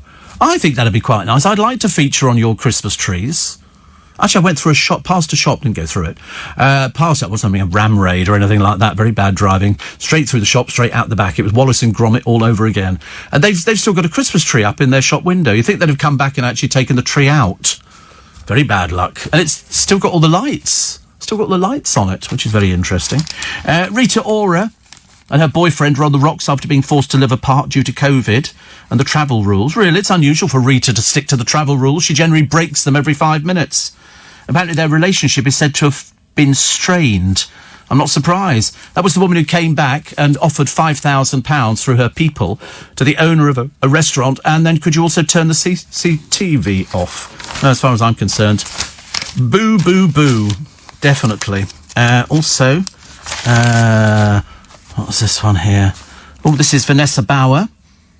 She's a German pro skater, but luckily she's just showing you her really bad, distressed hair and her knickers. So whether she skates or not remains to be seen. Very interesting. The Animals guitarist, Valentine, dies at 77. I'm tempted to say that's a good age, isn't it, really? Not if you're all listening and you're 76 3/4. Not for him either at all. And Harry will be alone when he returns to Britain for the first time since Megxit. Who cares? Couldn't care less. You can fly into the country. Just remember to self-isolate. I would hate to think that you weren't self-isolating. And insiders believe he'll visit the Queen, Prince Charles and Prince William in the summer. Meghan and Archie will not accompany him. Why? Because she hates us. Absolutely hates us. Can't imagine why, actually, because before us she was nobody. And Peter Andre is apparently working on a fitness app. Oh, God, he's tried everything. He's tried the coffee shop. He's tried the singing. Everything's failed. It's a bit like poor old Posh Spice, isn't it, really? But he says, first thing in the morning, I like a shot of espresso, a glass of water and a tiny spoon of peanut butter. Oh, how boring and dull. Honestly, being lectured to by Peter Andre. No thank you very much indeed. I'd rather go to somebody who's an expert. Saturday. It's funny, actually, Monday to Friday, I get up early. I mean, I'm up sometimes a long time before 11 o'clock. I go to bed and I have my intense sleep and then I'll wake up early. I mean, I've never overslept in my entire life. Never overslept. Never missed a show, honestly. That's heresy. Good Lord above. No, never missed a show. Never missed a show. And although I did wake up once when I had some friends to stay around years and years ago, and it said 8 o'clock, and I didn't know if it was 8 o'clock at night or whether it's 8 o'clock in the morning. I couldn't quite work out where we were. I looked out the window and there was snow on the ground. I remember thinking, is this the morning or is this night? It was one of those crazy things that you do. But no, I've never overslept at all. I'd rather come into work, early and get things done, which is quite handy. And have a little bit of a gossip, a little bit of a chat, wind up Nick Abbott. That's always good fun. I enjoy doing that bit. Always very interesting to wind him up. Clive will always pop up and have a little chat and everything else. So, and those are about the only people I see. Well, I see Joe on a sort of a Saturday. But when I wake up on the Saturday morning, I can be awake by 11 o'clock at night. On the Friday night into the Saturday morning. And then I think, I'll watch a bit of television and fall asleep. So I fall asleep in front of the television. And then I sort of wake up, and of course I'd have slept badly, so I'm a bit stiff. And then I sort of think, I'll go back to bed again. So I go back to bed again, and there'll be about midnight again. and then it's the yo-yoing of sort of trying to go to sleep and then trying to stay awake. And eventually I get up, like I did yesterday, and it was on Saturday morning, it was tipping down. I could hear the rain from inside. It was terrible. It was really, really bad. And a friend of mine lives in Brighton, and she said, we didn't get the rain, but she said, but we get the wind. I'm always worried about the roof coming off, as you do when she's up high, very up high. And I said, well, I'm just worried about the rain. I mean, it was really, really hammering it down. And I thought, I need to take the car out for a drive. The reason being that if you don't drive the car for a week or so, the batteries lose a bit of the charge. So you need to go out to charge up the batteries again, give it a run. So you don't like to leave it for any length of time. So I literally took the car out, I think at about 4 o'clock in the morning. And then I drove down the motorway. First exit, I turned around, came back up again, so I'm not going anywhere. And there was nobody else out there, just me and the ducks, which was very sweet. And then I got in, and I thought, right, I'll sort out, I've got to go to the laundrette and pick up my washing and ironing, because I'm very late, I don't do anything like that. I have it done for me. I have a person who does it, yeah, in the laundrette, but he doesn't open till 8. So I've got to wait till he opens at 8, and then, I pick up the shirts and towels or whatever else it is. And then, so by 8 o'clock, I'm then down at Marks and Spencer's at Kew Bridge, which is great. So I can have a wander around, look at the clothes. It wasn't that busy at all. Pick up a few items, like the fruit for today, and then came back. And then my friend, who lives in Brighton, she's the one who's lost just over 7 stone. And she's lost a huge amount of weight. Scarlett Movia, huge amount of weight. And she's done it by doing walking, doing exercises and everything else. And really, so she'll have a 12-mile walk one day, 5-mile the next. She does lots of that kind of stuff. And she said that when she's not able to go out because it's raining, she does it indoors. And she said she's bought a disco light. And so I went, a disco light, how exciting. Oh, Lord, here we go. A disco light. What are you eating? Oh, Kit Kat. Is it nice? Need that sugar rush, do you, Alice? That good? Good. I would like to hear. And so she said, I bought a disco light. And I said, that sounds quite nice. What is it? She said, it's this light. And I put it on in the kitchen. She says, and I dance to whatever I feel like, ABBA or something like that. She said, so it's part of a workout, because she can't go outside. And so she sent me this little video of this light. She said, I bought it on Amazon for 25 quid. And I thought, well, I want one of those. So I've ordered one. She said, I'll buy one for you. I said, no, I've got £25 just. And so I bought one, and it should be arriving tomorrow. I'm very excited. Very, very excited by these things. But when I saw the picture of it, it looked even better than I thought it was. And it's just like a dome with a light that shines through it. So it literally sends little... And I've got another one, which is like a miniature planetarium, which I bought from the Science Museum. And it's a projector that projects green little pinpricks of light, like thousands of them.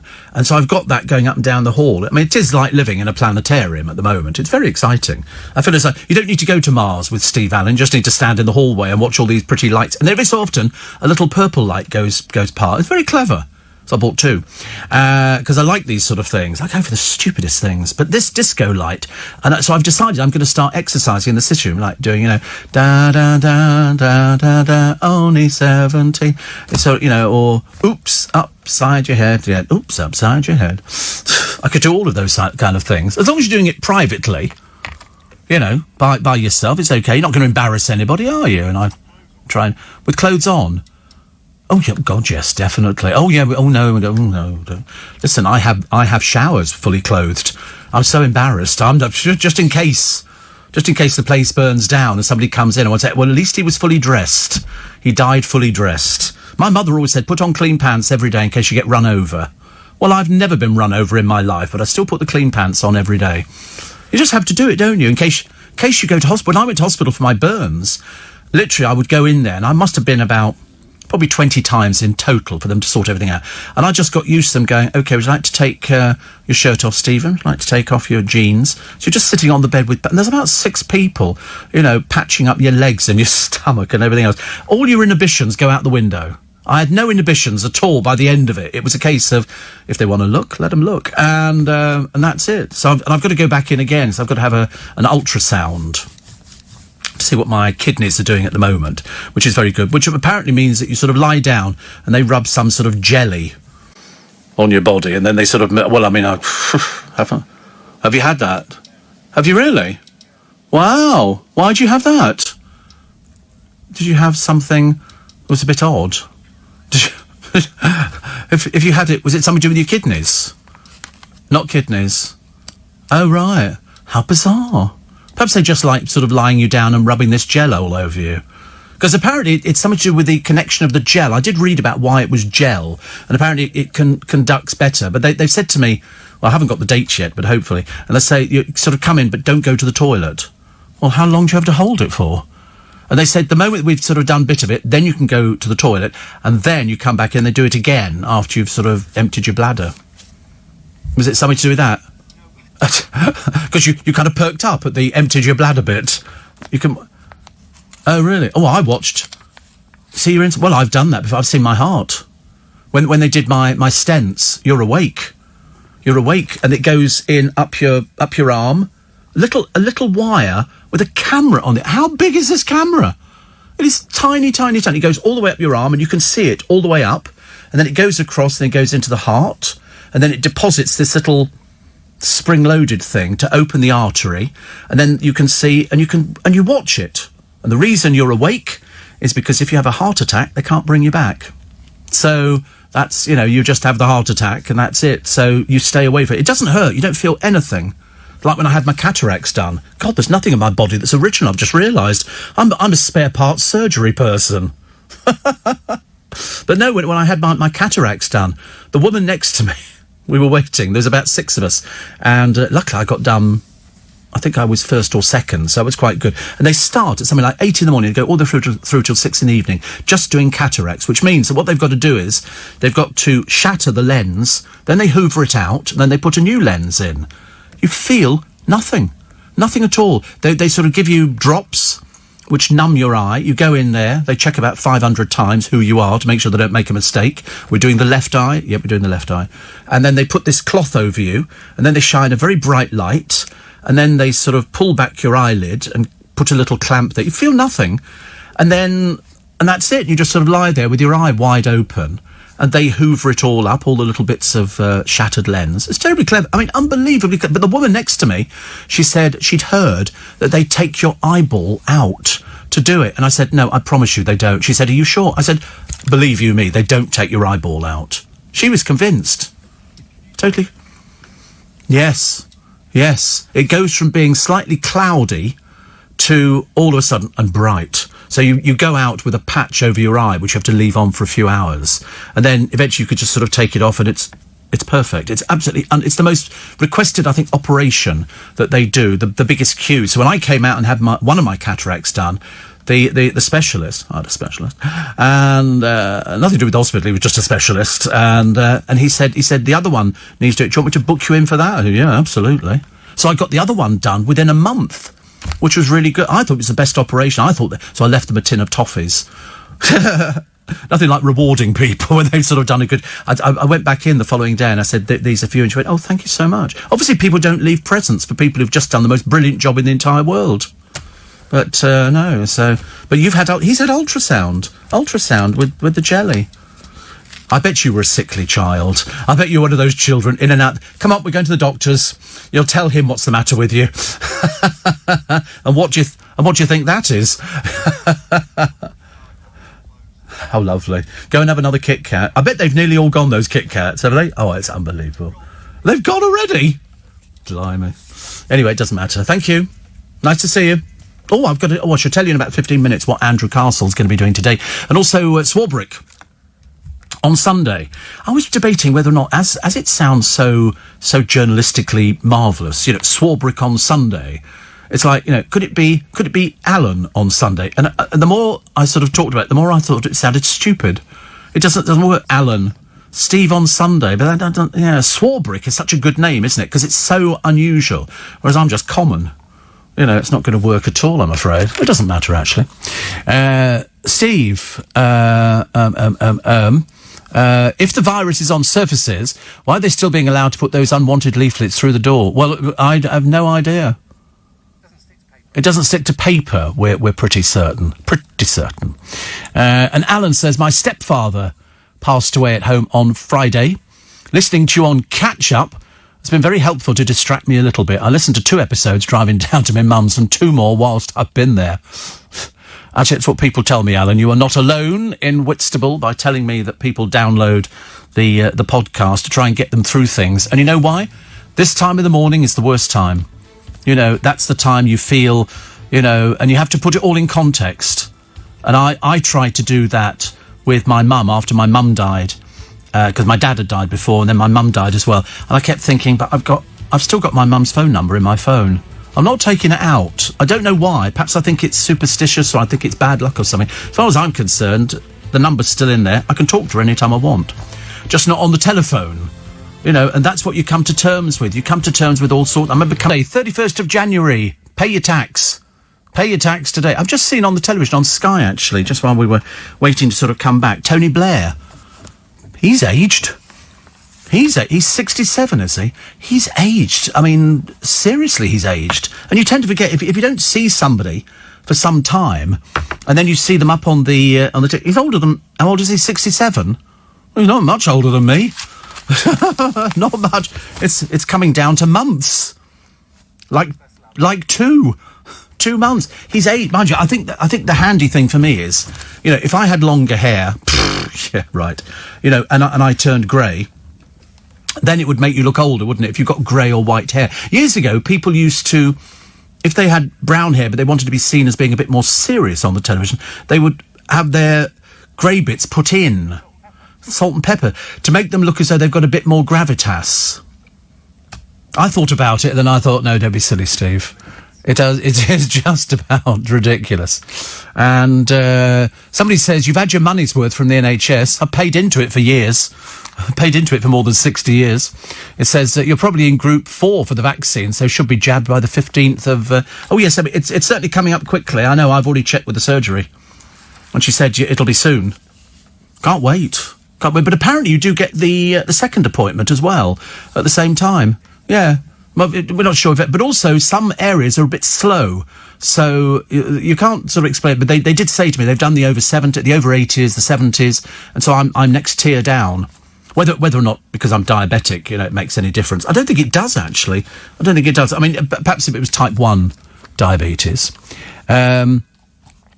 Somebody says, this is Mike, says, when I had my cataracts done, my surgeon had 3 theatres on the go, flitting from one to the other, and classical music. We didn't get the classical music, but I mean, that's all they do all day. They do cataracts. Brilliant. Brilliant. I cannot tell you how fantastic it was to all of a sudden go from having not totally cloudy, but I'm sort of, because I'm diabetic, you do get problems with your eyes, problems with your feet, problems with your bowels, problems with your kidney, problems with just about everything, if I think about it. When it first started, I thought it was a bit of a joke. Now, of course, it's actually much more serious. But it's a case of when you actually get the cataracts done, and they had a surgery operating, I think it was 5 or 6 days a week, in the Kingston Hospital. I thought they were brilliant, because I had no idea what it was like. I had no idea exactly how long it would take. I mean, sometimes it goes very fast. It depends, how they go. But I remember him I was just sort of there, sort of basically thinking of nothing. Because they're sort of operating on your eye, but you don't feel anything, you don't see anything apart from a bright light, a very bright white light, which is the thing that he's obviously looking at to take the old lens out. Can't see out the other eye, no, it's covered over with this sort of cloth thing, which actually would be even more frightening. But I thought they were absolutely fantastic. If ever there was a skill, heart surgery, and I've had stents done twice now, And I have made full use of the NHS. Full use. And they've been perfect every single time. Perfect. The last time when I got my stents done down at the West Middlesex Hospital near me, they'd only been doing it, I think, since October. It was just that's all they do. They bring you in there, you climb up onto the bed, and they've got a thing that comes out the side where you put your arm on, so you're not holding your arm in midair. And they then sort of give you an injection to numb it. You feel nothing, I promise you. For any people who are getting their stents done or getting their cataracts done, you won't feel a thing. You won't feel a thing. All you'll see in your eyes are the cataracts, just a big bright light. But because you can't see anything, it's fine. And then he'll say, right, I'm putting the new lens in now, Stephen. A little bit formal, Mr. Allen should be. But anyway, so he then puts the new lens in. And that was it. And then you go and sit outside, and they then just check you to make sure it's all fine, and then they let you go home. They don't let you go home by yourself. You've got to get a taxi. So you book a taxi. I couldn't hear. I could probably hear things. I don't know what it was I was hearing though. I don't know. No, no, nothing at all. No, it's no squishing or anything. I just thought it was terribly clever. I just thought the people who work for the NHS and the doctors and the nurses and the ancillary staff and the ambulance drivers and all the other people and just come into their own. You watch them on the television, they've got 24 hours in A&E, and you look at the things that they're doing. Somebody will come in from a motorcycle accident or a kid who's fallen out of a tree or something like that, and you just look at them and you think, that's what they do every single day. And then along comes bloody COVID, and all of a sudden they're stretched to capacity, and all they're trying to do is save as many lives as possible. But many people with COVID don't survive. There are 35,000 people in hospital with COVID at this precise moment in time. How many will live and how many will die? We don't know. You can't predict it. It's one of those things. It was like we were talking earlier on about this programme, talking about HIV back in the 70s and 80s. And, people didn't know where it came from. They didn't know. You just had to be careful. But as I say, the problem was in those days, and you've got to think about it, same thing. You had people I said years ago, people who'd actually got themselves the HIV virus, who then, because they were so angry, they went and slept with lots and lots of people to infect them, to say, well, I was given it, I'm going to make sure that you give it. There were people who didn't take precautions. In fact, even worse, and I can remember because we interviewed some of them, sort of like AIDS deniers. I can remember at King's Cross, where there were a lot of prostitutes that were operating in London, probably still are, and we interviewed girls on LBC who would not use contraception. If the client, that's what they called them, customer, didn't want to use condoms, they wouldn't force them because they needed the money for their drug fixes. So you were dealing with something that was spreading out of control. And once it started going through the sex industry, they used to, in America, they used to have, before they started making films, they'd say, right, we need to see the results of an AIDS test. They had to actually check people on their AIDS tests. It became and it's a similar thing now if you think about it. There are people going around without masks on. Loads in this country. You go around Japan, everybody's got masks on. Because they're a bit more sensible. You look at people down the street. We could take a similar picture of people down our streets. Half of them wouldn't have masks on, and they're the people spreading it. No matter what they think about, oh, don't worry, I'm all right. They don't know they're all right. They've got no idea. You look at people in shops. That's why the whole idea is you don't want people to go into shops without a mask on. As far as I'm concerned, somebody starts arguing with somebody on the door of Costco, wherever it is, you're not coming in. Well, it's my out. And literally, I would kick them out the door. People like that are spreading it. 35,000 in hospital. Bad news. But no, that's why, when people big up the NHS, it's people who've used the NHS. And you suddenly realise what they do is absolutely fantastic. And many people working for the NHS have come down with coronavirus and died. And it's not like a pretend thing. It's not a case of, oh, I think I'll die, but don't worry, I'll be all right the next day. No. Once you've gone, that's it. And one here, an Essex man in Scunthorpe. Don't be so ridiculous. How does that work? I'm having cataracts done next Sunday morning. Been told what a difference it makes. Oh, phenomenal. You'll notice the difference immediately. The difference immediately. You will notice it. The only thing you have to be prepared for is how bright everything is. Because before it was all muted. And mine weren't horrendously bad. I've seen, a lot worse. A lot worse. But, God, the difference when it gets bright. It's like every time you go and have your eyes tested, they put drops in. A bit like having your ears... I've never had my ears syringed. Have you had your ears syringed? Is that really loud? Oh, shh. Don't want to do that, do we?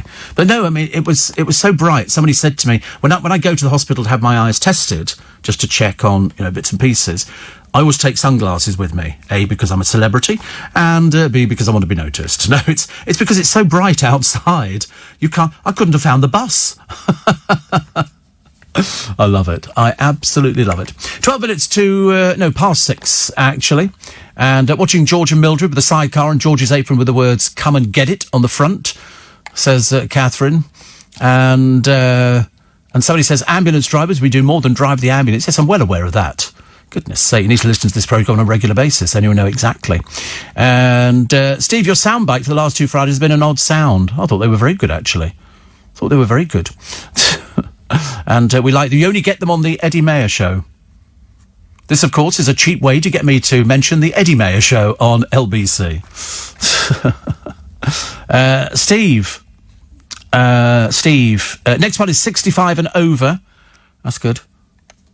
Your story about your mum and the phone number, says Mark, reminded me of a friend who weekly phoned his nan and carried on doing this after she died and left a weekly voicemail for 1 week. Unfortunately, the phone was answered. The blood drained from his body. Checking the mobile phone operator, it turned out that after 2 years, they reallocate the number. Yes, I've heard of that before, actually. When I moved into a house years and years ago, the people, when we went to the garden shed, it had a shed at the bottom of the garden. Everybody in this country should have a garden shed. And it was full of shields and swords and everything else. And he was a member of one of these sealed knot groups who went out recreating battles with the Roundheads and the Cavaliers, and, hundreds of them would dress up and go and sit in a field, and sort of the women would... They still do it, yeah. Well, I mean, obviously not at the moment because of social distancing. And I remember because I kept the same phone number in the house. And for weeks, I got phone calls saying, "Oh, hello, we're wondering if you could come and recreate the Battle of the Bulge," or whatever it happened to be. And unfortunately, I'm sorry, I'm nothing to do with the sealed knot, but thank you very much indeed. Oh, I'm so sorry to bother you. Do you have a number for these? No, I don't. Thank you, goodbye. Yes, he was killed. Apparently, they microsuction your ears now, says Jackie. Microsuction. Have you heard of such a thing? Honestly, I tell you, this programme's an education. It really is. Also, the papers say we've got Gary Barlow set to front this brand new ITV primetime show reuniting bands from the 80s, 90s and noughties. So he's hoping to get together the likes of S Club 7, Atomic Kitten, Liberty X and Blue. And because I think S Club 7 toured together in 2015 with all 7 members. Yes. The show says there's obviously a bit of uncertainty about how the groups will sound in the studio, bearing in mind it's been over 20 years. Well, bearing in mind most of them never sang in the studio, OK? But that only adds to the drama. Sounds ghastly, doesn't it? I mean, why would you... S Club 3? There's S Club 3. So you get Joe O'Meara. You remember Joe O'Meara, don't you?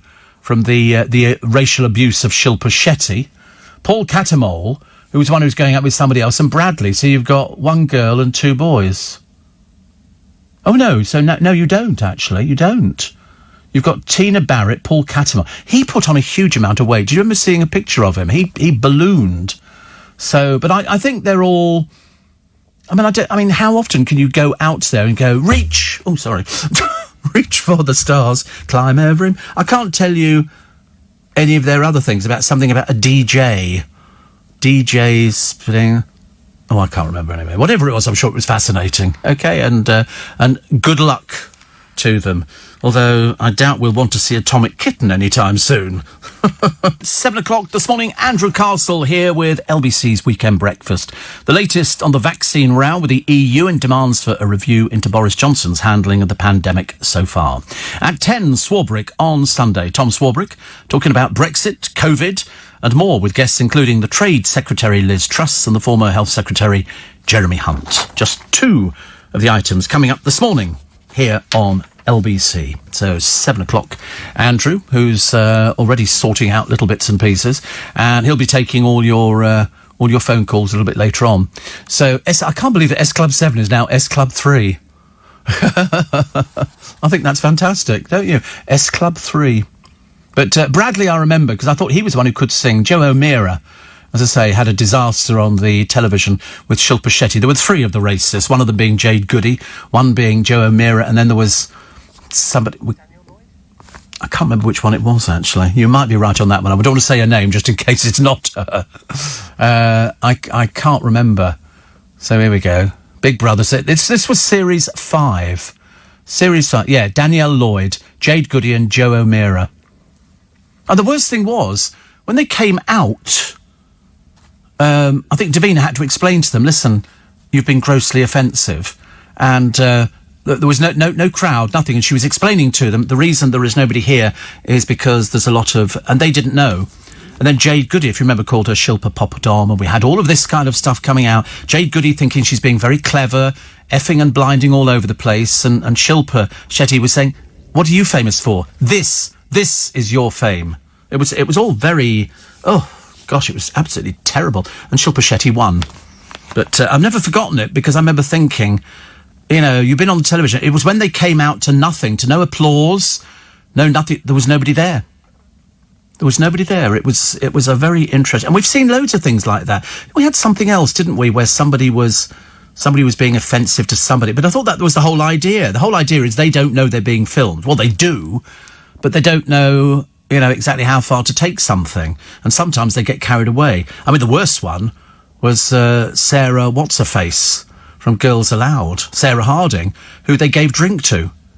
And her on drink, whoa, that was a bad combination. The filth that emanated from her mouth was just I've never seen anything like it. In fact, I had to go back about 6 months ago and catch up on all the bits, because I'd forgotten most of it, because in the end, after somebody losing their temper and shouting obscenities at people, I suddenly thought, whoever gave her booze should be taken out and sort of publicly flogged, because you just don't give her booze. She was a recovering alcoholic. She was somebody who booze shouldn't have gone anywhere near it. And then there was some bloke she sort of took up with on the programme. I mean, do you remember? And she went all the way to America to see him. And I think she got all the way there. They had a couple of sort of days or whatever, and then she came back because he really wasn't interested at all, which is a shame. Steve, I'll always remember on TV in America seeing Blair sadly announce Diana's death. Yes, I remember but I just saw him a minute ago on the television. I've looked like he's aged. And he's only 67. Diana, I'm trying to think where I was when Diana's... Yes, I wasn't actually on when Diana's death was announced. I was coming back with Dale. We'd been out for dinner and called into Earl's Court, always called into Earl's Court to pick up the papers. 2 sets of papers, one for him, one for me. And then on the way home, I was listening to LBC, and I phoned him and said, are you listening to LBC? And he said, yes. And then when we got home, turned on the television, and there it all played out in front of you. It was very, very, very interesting. And then when it was announced that she died, that was the big thing. Big thing. 84850 steve at lbc.co.uk. I'm not surprised by S Club 3. Everything's being miniaturised. Toilet rolls, crisps in a packet, Maltesers. Which is lovely. Steve, the drops they used to... I don't care what drops they actually put in your eyes. I'm not too worried about that. Because as far as I'm concerned, as long as it numbs it, I think it's absolutely brilliant. But very good. Very, very good indeed. Also, I've been waiting months to have my cataracts done, as I need a general anaesthetic due to a slight head tremor. Oh. I didn't think... Did they do them on a general anaesthetic? I didn't think they did. But I don't know. That's why you've been waiting months to have them done, I should imagine. They're all done while you're awake. But due to COVID, the day surgery has been shut. Well, I got an invitation the other day to actually sort of go in and get the eyes tested. You have to go and test, and they said, but it's all right, everybody's protected and all this kind of stuff. Steve, you said you went to hospital for them to check your bits and pieces. Does diabetes affect that too? Absolutely. Everything. Really? I mean, you've got no idea what diabetes affects. It really is just about everything you can think about. Is there anything wrong with getting the vaccine in the summer, says Mike? I don't know. I mean, I just know that they're doing them. Yeah, nothing wrong with that, is there? Nothing wrong at all. So, Peter... Oh, yes, and here we go. Chloe Madeley's dreary husband, James Haskell, is flogging personalised video messages for 120 quid. Who? Sorry? Cameo? I think so. I don't know. The former England rugby ace, I mean, he was former everything, who's married, has put his prices up from 80 quid, now makes him the most expensive British star on video messaging sites, Celeb VM. Another one. James is charging more than double what Bill Roach is asking, and 3 times more than blues singer Anthony Costa. The paper's written, nice try, James, but we prefer something that will cost a bit less. Who in God's name would want James Haskell to do a video message? Thank you very much indeed. I mean, I'm looking at some of them here. He charges 120 quid. What a bore. You can get Ricky Tomlinson for 45 quid. John Chalice for 60. John Thompson, 40. Who's that? Henning Wen. Have you ever seen Henning Wen? He's very funny, actually. I like him. He's 40 quid. Sean Williamson's 30. Simon Gregson, 30. Danny John Jules, 60. Paul Chuckle, 35. How much is Biggins? Biggins is 30 quid. Too cheap for him. Dominic Byrne. Good Lord, Dominic Byrne. What, Dominic Byrne here? He charges 25. You get Basil Brush for 45 quid.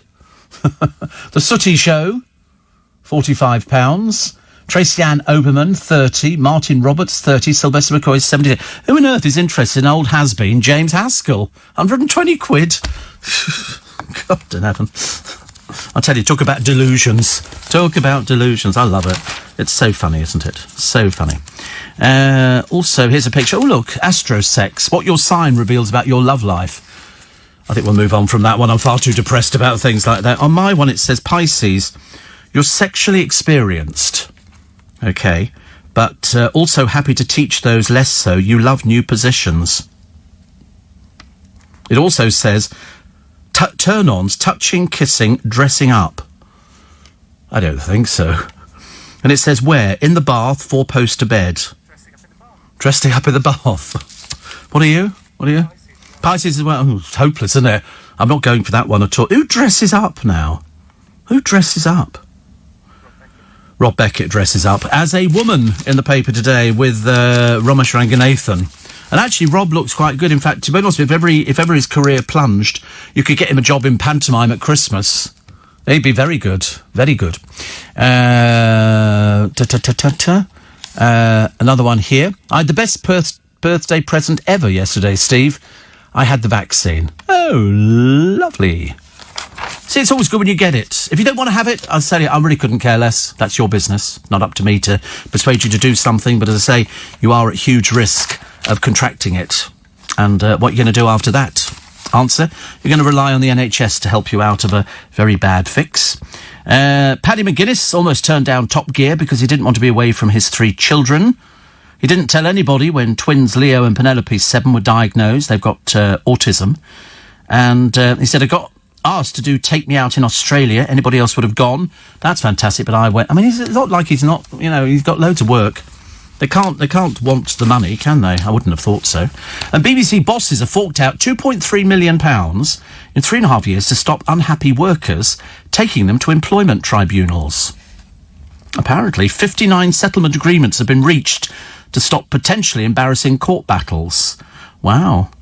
I mean, it's an awful lot of money paid out. Plus, they face a multi-million-pound bill over pay for female staff because they had that issue with people not earning the same money. So it was a pay gap, wasn't it, where they were sort of not paying the same. The making of a national treasure. Who do you think this is? It's Holly Willoughby. And she said, if this morning finished, if her career finished tomorrow, she said, I'd be fine. But if things went wrong between me and Dan, it would be the end of my world. I mean, they've got 3 gorgeous kids. It seems to work. Although he was the producer of that ghastly Celebrity Juice, with that unfunny Keith Lemon. I mean, seriously. Biggest pile of dross I've ever seen on the television in my entire life. It's just an opportunity to give sort of third-rate people loads of booze on the television. Luckily, she stopped doing it, which is good. Steve, it should be... They've got the decimal point, says Mark in West Wickham, in the wrong place for James Haskell. It should be £1.20. Somebody says, how much do you charge, Steve? I can't think of anything worse. I think with £120. Cool, blimey. Sounds dreadful, doesn't it, really?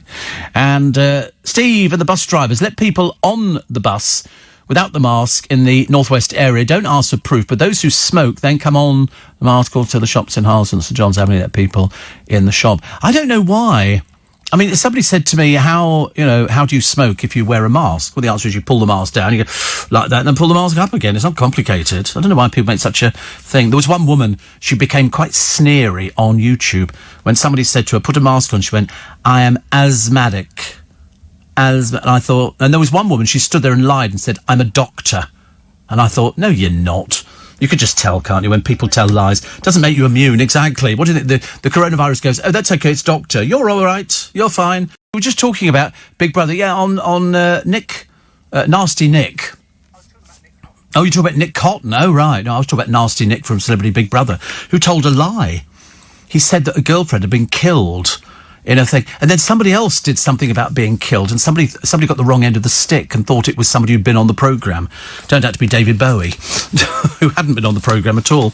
Ed Sheeran's put a song in the taxman's heart, as indeed so many people have done so far, because albums and gigs, music to the taxman's ears. 5 top acts, including Ed Sheeran, Queen and Adele, have contributed more than £50 million to the public finances in a year. Sheeran, who turns 30 in a couple of weeks, had a tax bill of £28.2 million. How much does that mean he made? Oh, God. It also paid him, his company, £10 million dividend, liable for £3.8 million of tax, but £17.4 million of his tax bill was accounted for by earnings from his world tour between 2017 and 2019. Wow. Phenomenal, isn't it? So, tax liability, Ed Sheeran, 28.2 million. His wealth, 200 million. Queen, 13 million tax liability. Wealth, 500 million. Gets better. I don't think each. I think that's total. Robbie Williams, 4.6 million tax liability. Wealth, 185 million. The Beatles, tax liability, 3.5 million. Wealth, 1,280 million. They're still generating, isn't it? I mean, it's absolutely phenomenal. And Adele, 2.8 million tax liability, wealth, 150 million. Wow. But it's the Beatles, 1,280 million. Most of that, of course, would be for Paul McCartney. It would be split between Paul McCartney and John Lennon's estate. I'm not sure how much the other people contributed, how much George Harrison contributed, or Ringo Starr. Chuff, chuff, chuff, said Thomas. I don't know. Just shows how much money there is around, doesn't it? All these people say going on tour, you lose money. I was always told years ago, I probably got it wrong, I think the Rolling Stones said that you go on tour to sell albums. That's what you do. So, in other words, you shift and merchandise. You know, whenever you go out and do something, people want to come away from the event and they want to have a little bit of something to look back on. I mean, other way round now, gigs pay. Because, I mean, how much should people pay for these gigs? I mean, it's serious money, isn't it? 30 to £40 for a ticket. I'm very reasonable. Very reasonable for the Steve Allen one-man show. Steve, says Kate, my 91-year-old mother, Kitty, is in hospital with coronavirus, listening to you on her iPad. And so thank the NHS staff at Princess Alexandra Hospital in Harlow for the care she's receiving. She's 91. She deserves to get good care. Mind you, everybody gets the same, don't they? So there you go, Kitty. So I hope you have a lovely day. Do you know we've done 8.4 million jabs now, way ahead of loads of other people, apart from a couple. The Riddle of It's a Sins claim, which is the one I did earlier on, when everybody knew Philip Schofield was gay in the 80s. But I mean, I always thought everybody knew about it. But perhaps that was just the rumours in the business. I wasn't too sure about that. Sarah Vine talking about an exercise in craziness. And West Midlands Police have apologised after a pair of officers were filmed harassing a member of the public, calling him an idiot and threatening to lock him up. I mean, I can understand they are pushed.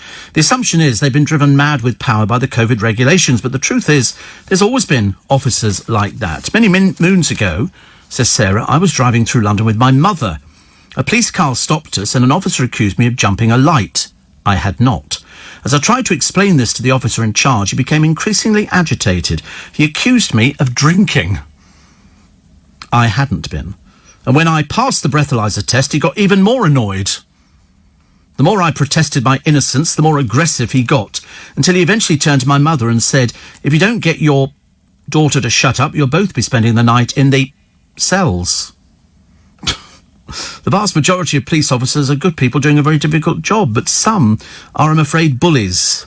The trouble is, that's why I've always said you must record everything. You know, if you're having a conversation with the police, record it, because it could be in your favour. I got done years ago, and it was really odd. I'd got a motor scooter, a Piaggio Hexagon, £3,500 with sidecar, no, and I went through Bushy Park, which is the cut through from Teddington out to Hampton Court Palace. And it's a straight road. There's a big fountain in the middle, and then you just go around it. And it's all very lovely.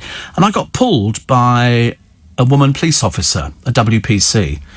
And she pulled me for not having the strap. She pulled me over, not having the strap done on my helmet underneath my chin. So she then said, you'll have to produce your documents. I thought, okay, whatever. And so I had to then go to Twickenham Police Station with this piece of paper she gave me to prove that I was licensed to be on this thing, which of course I was. But when I get to Twickenham Police Station, I did it the following day, because they would say, which police station would you like to go to? She was very aggressive, which I don't mind. I mean, if it's, this was donkeys years ago. This must be 30-odd years ago, more than 30 years ago. And it was very embarrassing, because when I went into the police station with a bit of paper, he said, what are you in for? I said, I got stopped by this person here for not having the strap on my helmet underneath my chin done up. And so he said, really? Even he was surprised that she'd wasted everybody's time. So anyway, I showed the documents. Of course, I was perfectly legal, as you can well imagine, being a paragon of virtue and the nearest thing to a saint. And then I was delighted. A couple of years later, she got done. She was selling drugs. She got done for selling drugs, and I was so pleased when I read it in the local paper. I thought, oh, good. I'm glad you got your comeuppance on that one. But it was the police officer, the adult teacher, but it was the policeman who said to me in the station, he said, really, not having the strap done up? He said, I thought that would just be, make sure your strap's done up in future. Not for this woman. Oh, power crazy. But you do get them. I've seen them on the television. We have seen issues, especially in America. It's terrible. You know, I mean, there was a guy a short while ago, and he was driving an Uber cab. But, of course, this was one of his jobs. His other job was he was a lawyer. And the policeman comes up to the window, you know, and they start off with the aggressive stance in America. And he said, so-and-so. He said, stop filming. And the bloke goes, no, I won't stop filming. He said, I'm protecting myself, which, of course, as I've now pointed out to you, is absolutely the thing you should do. You know, because otherwise it's your word against theirs. And I don't know about you, but my parents came from the generation where the police would never do anything wrong. You know, the police here have cameras. They've got them. Even the bailiffs have cameras, for goodness sake. So why shouldn't you film? There's no law against you filming a police officer. In fact, sometimes when you get the film crews out with the emergency police thing and things like that, and the crim goes, get that light off and all the rest of it, the policeman goes, he's perfectly entitled to, we're in a public place. So you're entitled to film the police officer. And because it just covers you, so you've got something to come back on if they then say, you're like, as she just said a moment ago in that column, you know, have you been drinking? No. Well, you know, if you don't tell your daughter to shut up, you'll both be spending the night in the cell. Excuse me? You know, the one thing you don't need are bent coppers, but unfortunately they exist. Like all those ones at Bethnal Green Station the other week who had a haircut. Do you remember? Yes, there was quite a number of them. Well, they're breaking the law. I think that's the same thing. I think you could class that as bent. It's a case of, you know, they shouldn't have done it. They knew they shouldn't have done it. And these are police officers. They're supposed to be telling us, don't do this kind of thing. Don't do that. So, you know, you break the law. I think in total, was there something like 100? There was, I think 30 were actually charged because they were all paying £10 to a professional hairdresser. Some of the money went to charity. But inside, this is while they were on duty. The investigation was launched. 2 officers are under investigation for misconduct. Detective Chief Superintendent Marcus Barnett said it's deeply disappointing and frustrating. He said, I expect a lot more of them. Well, absolutely. Did you see that footballer the other day? He had his hair cut by a professional hairdresser and tweeted about it. And the hairdresser went, are you mad? But of course he's a professional footballer, so a little bit thick. But I'm sure there was loads and loads of these officers, and whether they all lined up and got their hair cut, I've got no idea. I know how frustrating it is. But the trouble is, the reason that they got caught is this person was a professional hairdresser. If they'd used one of their mates to have a good old go, he goes like that, and then it probably would have been fine. But they called in a professional hairdresser for a tenner a time. So many of them. It shows how you don't want hairdressers, letting police go out looking scruffy. They always should have like military hairstyles and stuff like that. But no, they got fined £200 each. Not good, is it, really? I mean, what hope for all of us? What hope? We get there. The knees of a man in his 80s, says Dancing on Ice's Collins, stem cell jabs. I don't know, there's always something, isn't there? Every time somebody goes on the television, there's got to be a story. Either they, bullied at school, or they've got image with body and stuff like that, or they're, I don't know what it is. Most of the time, because otherwise you don't get the stories in the papers. And if you're on a programme and they'll come... I had exactly the same. Somebody said, what sort of story can we do on you, Steve? I said, well, I don't know. They said, were you beaten as a child? Or this, it's all those sort of thing. Yeah, it's like doing a kiss and tell so they can get you into the newspapers. Whereas, in fact, I didn't want to do anything like that. There was nothing really odd that had gone on in my life at all, which was a bit of a shame. We've got to take a break. But back in a moment with Uber driver in America gets stopped by this copper who sort of leans in the window and turn your phone off. No, I won't. And he says, you did so-and-so. He said, no, I didn't. And he's been quite calm about it. But obviously the copper in America, where they're a little bit more aggressive, decided that he was just an Uber driver. And so he's saying, get out the car. And he's going, I'm not getting out the car. And the copper then sort of and he said, I better tell you now. He said, I'm a lawyer. And he produces his card, and he's on the city's board of lawyers. This copper immediately started backtracking left, right and centre, seeing his career about to finish very quickly, because there is nothing... Yeah, that's okay. Well, just remember in future... Yeah, right. Yeah. Backtracking, are you?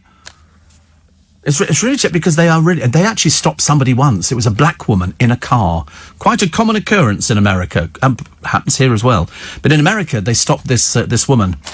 And I think, get out the car. She said, I'm not getting out of the car. It turns out she's the new state attorney.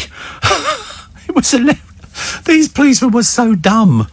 I'm the state attorney. Okay, that's fine. So, and I'm thinking, we know why you stopped her. We're not stupid. But there's lots of that in America. But there was one woman, unfortunately, she was drunk. And she didn't want to get out of the car. But, of course, you don't know. So the policemen come and they stand back. Get out the car. I'm telling you now, get out the car, get out the car. No, I'm not getting out the car. Get out the car. Eventually, she gets out the car and she starts walking towards them aggressively. So they taser her. Well, 50,000 volts, you're not arguing with. She went down like a sack of potatoes. Ow, ow, ow. I'm thinking, you don't argue with these people. They've all got guns. At least our police officers don't have... Well, as far as I know, they don't have guns. But there must be some out there. But, yeah, they have got truncheons, haven't they? And they've probably got... they've got mace. They must be armed with something a little bit more than a truncheon. I mean, what use is that nowadays? Bit silly, isn't it, really? 84850 steve@lbc.co.uk. Catherine says, Steve, cops having haircuts. What next? Facials? Wow. And then somebody says, a professional hairdresser in London would cut someone's hair for a tenner. Yeah. Absolutely. What do you mean, would cut somebody's hair for a tenner? That's a cheap haircut. That's a quick clippers over and just tidy up the back. That's what they charge. In fact, if you go to Hounslow, you probably get the same thing for a £5. Seriously, I mean, it's that cheap round our way. I think it's 10, 15 quid for a haircut, but you can probably find it cheaper. But yeah, no, Hounslow, very cheap. Certain parts of the capital, you can probably get a £3 haircut, I reckon. Easily, absolutely. If it's just clippers, they're not going to go, we'll have it styled and put some highlights in it. But yeah, £10. Well, put it this way, he was doing 30 people. He's walked away with 300 quid. You know, not bad, and only fined 200, so it's quite a good deal, isn't it, really? Just like having emergency tax taken off you. So the other day they had this mystery singer, and who was there on there? Morton Harkett. Mars singer, is that what they call it? Yeah. Morton Harkett was on Take On Me. And who do you think the other one was as Blob? Come on. It's not somebody, you know, but Lenny Henry. Lenny Henry. Do we know who sausage is? I don't even know what you're talking about. Is there somebody dressed up as a sausage? Lovely. Wait a minute, see if they say. Viking Sam the Scientist, Blob did Addicted to Love. And it says here, asked why I'd agreed to be the Blob. Lenny says, I've been in lockdown since March. They said, come and do it. And I went, it's okay, I loved it. Loved it. I'm going to sneeze. So sorry. I always sneeze twice. I know, what is the matter with me? Goodness sake, honestly. But, no, so, he did very well. I wouldn't even have known it was Lenny Henry. Mind you, I haven't seen it for ages and ages, so it doesn't really make much difference. Harry and Meghan may have stepped back from using social media, but Buckingham Palace is embracing new technology, preparing for the future of work post-COVID. How many people are there who provide support to the royal family? 1,200. 1,200 people. What do they do? I think you need to train the Queen to do a bit of cooking for herself. You know, next banquet, come on, Queenie, you can do this. Hoover up. And an amateur treasure hunter has ended a 400-year-old mystery by finding a centrepiece of Henry VIII's lost crown under a tree. Well, that's what they've said. Kevin Duckett unearthed a solid gold figurine, which could be worth $2 million, in a field in Northamptonshire. It measures 2.5 inches by 1 inch wide. It was one of 5 on the Tudor crown lost since Oliver Cromwell overthrew the monarch in 1649 and beheaded Charles I. Cromwell ordered the £7 6-ounce crown, valued then at 1,100, to be melted down and minted as coins.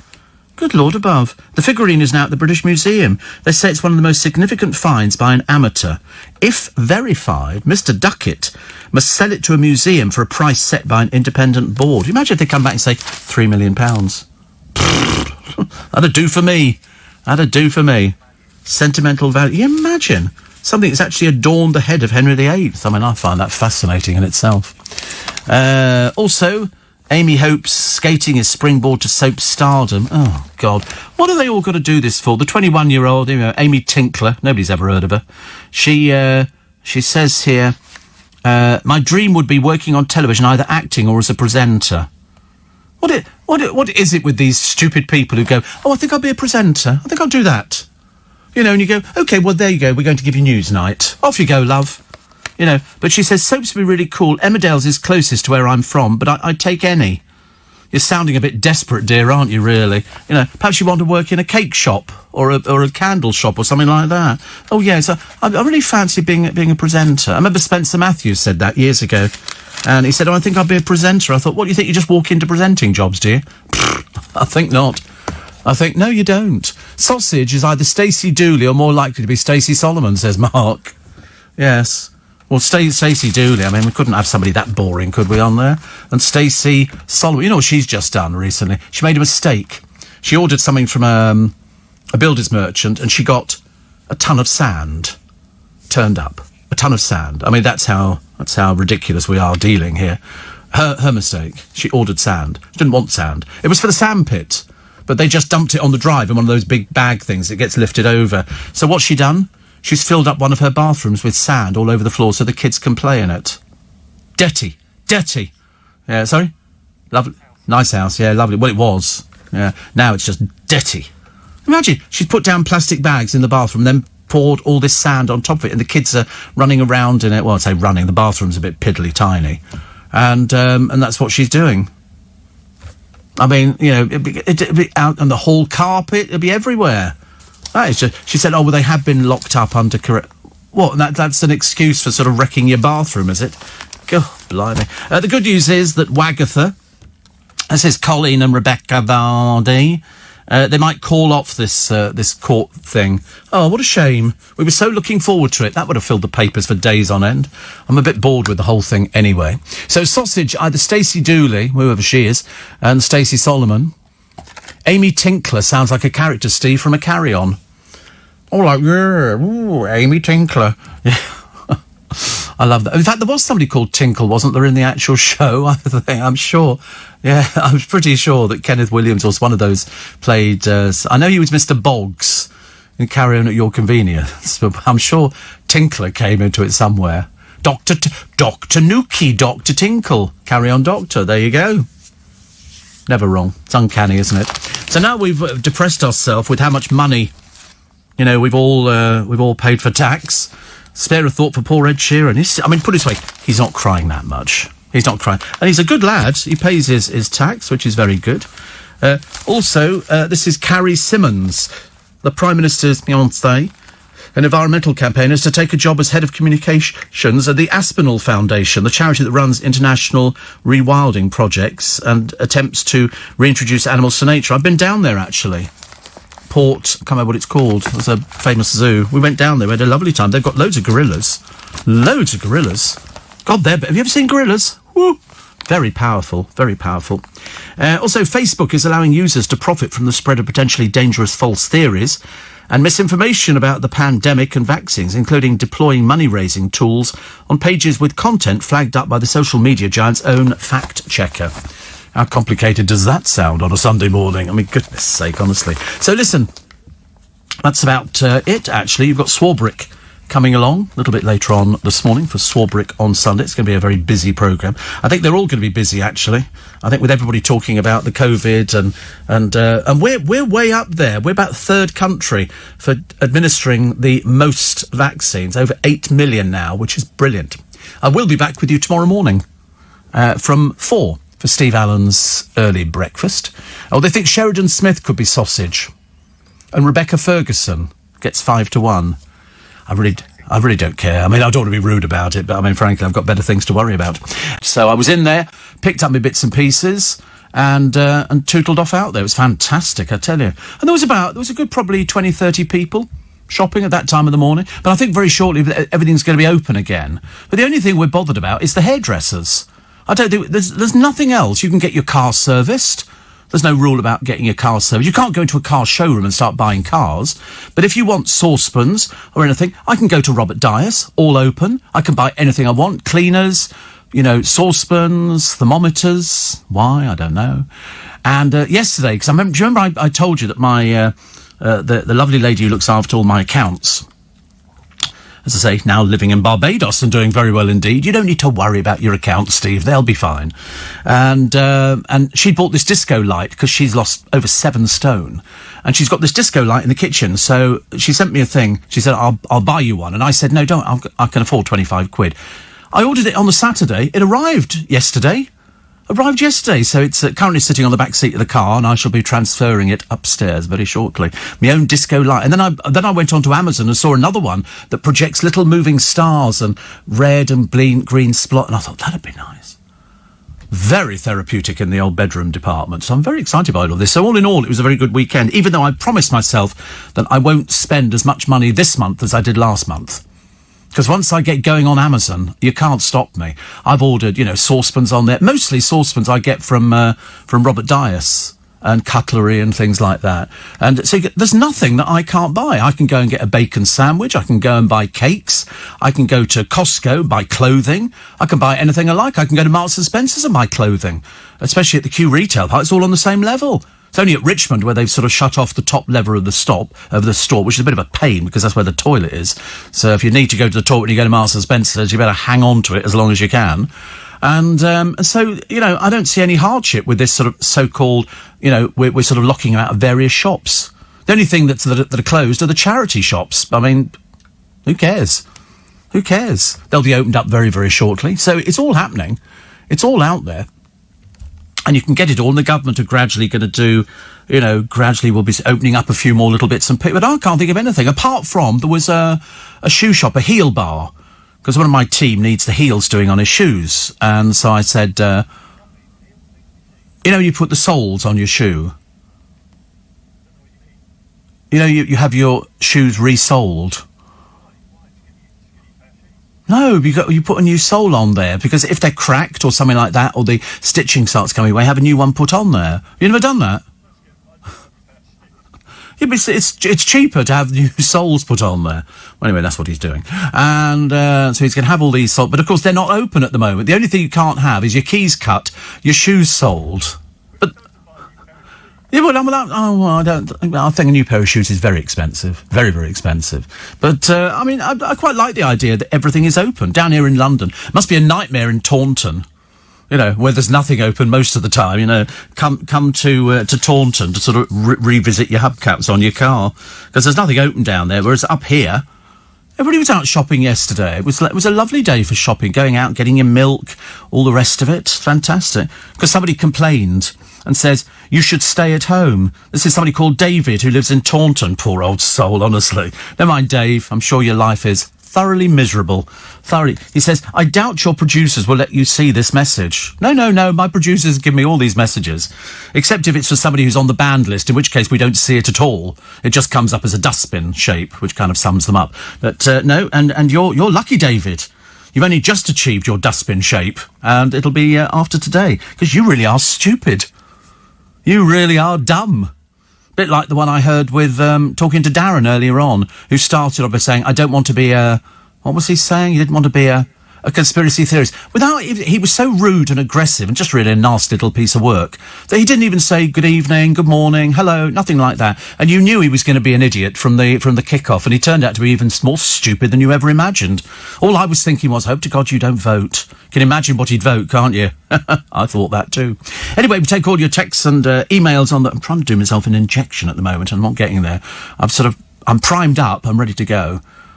What for? Because I'm diabetic. Yeah, I'm doing it on the show, yeah. Yeah, normally do it on the show. I know. Have you never noticed before? You know when I sit here and I go, that's me. How often do I do that? I do it once on this programme, and then I do it twice later on in the day. Yeah, but not every day, do you? Every day. Every day, 7 days a week. Never seen me do it? Yeah, I do it every single day. Of course I do. That's my medicine. You don't believe me? But because I started doing the programme, I should have really done it while we were in the break. And so I fired up the syringe and all the rest of it, typed in my numbers. And so the moment we go to the ad break, we've got to wait 6 minutes. So I've still got to hold it, my Apidra, for the next 6 minutes. Then I can do it. Or if I'm very brave, because sometimes it hurts. And sometimes I get a little bit of blood as well, which is sort of, I mean, it's not brilliant. No, it's all right. I'm okay. I'm not going to die in the meantime. But I'm wearing a light blue shirt, and I don't want the blood to soak through it. It looks a bit bad. So I shall just... Don't worry, I can wait. I'm not going to moan about... I'm not one of these people who moans about things. Never, people say, oh, do you ever moan? Never. I'm more than happy with everything. Ever since the other day I told you when we actually paid the tax, and I bet there's loads of you listening who didn't get round to paying your tax. And that's when they're going to sort of clamp down and they're going to start going, you've known about it for a while. You know, in theory, you should have got the money put to one side. But no, I appreciate not everybody does that. No, nobody's as organised as I'm not. Because I have other people that do it for me, and that's always the best thing. If you've got other people to do it for you, that's worth the weight in gold. So every month I put all of my receipts in jiffy bags. I had to explain to a lady in America what a jiffy bag was. She didn't know what a jiffy bag was. And so I explained it's a padded envelope. And I put all of my receipts in there. She then gets them, sorts them all out, and then sends them on to the accountant. It's a group thing. It's fantastic. It really is a fantastic thing. And I went out in the car yesterday. That was very nice. All the way down to Kew, which is very near Kew Bridge, which you know why that's famous, because James O'Brien mentioned it on one of his... Because it's got bullet holes from the war on the side of Kew Bridge. You can't miss them as you drive over the bridge into Richmond, going down that way. There's all the explosive holes from the thing there. Wait a minute. So you can see them on...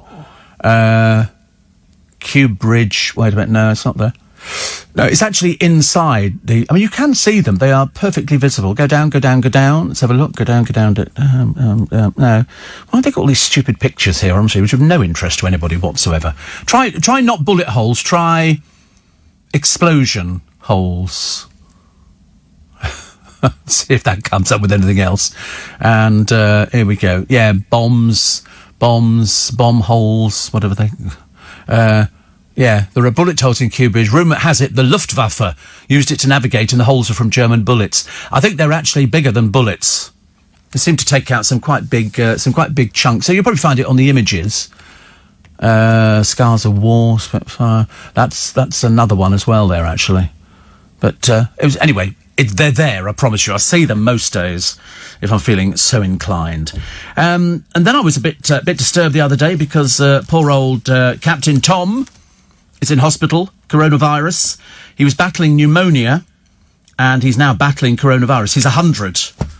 And so we, all the papers have said, extra prayers for him today because he's a trooper and he's a hero of this country and he's a marvellous person. But it's not good when somebody of his age gets coronavirus. And he had difficulty breathing before. And that's the problem. As I said to you, for all those people, the thickos who don't go out without a mask, or who... I mean, I got in my car this morning to come in. Not my car, the car that they send. And there was no screen in it.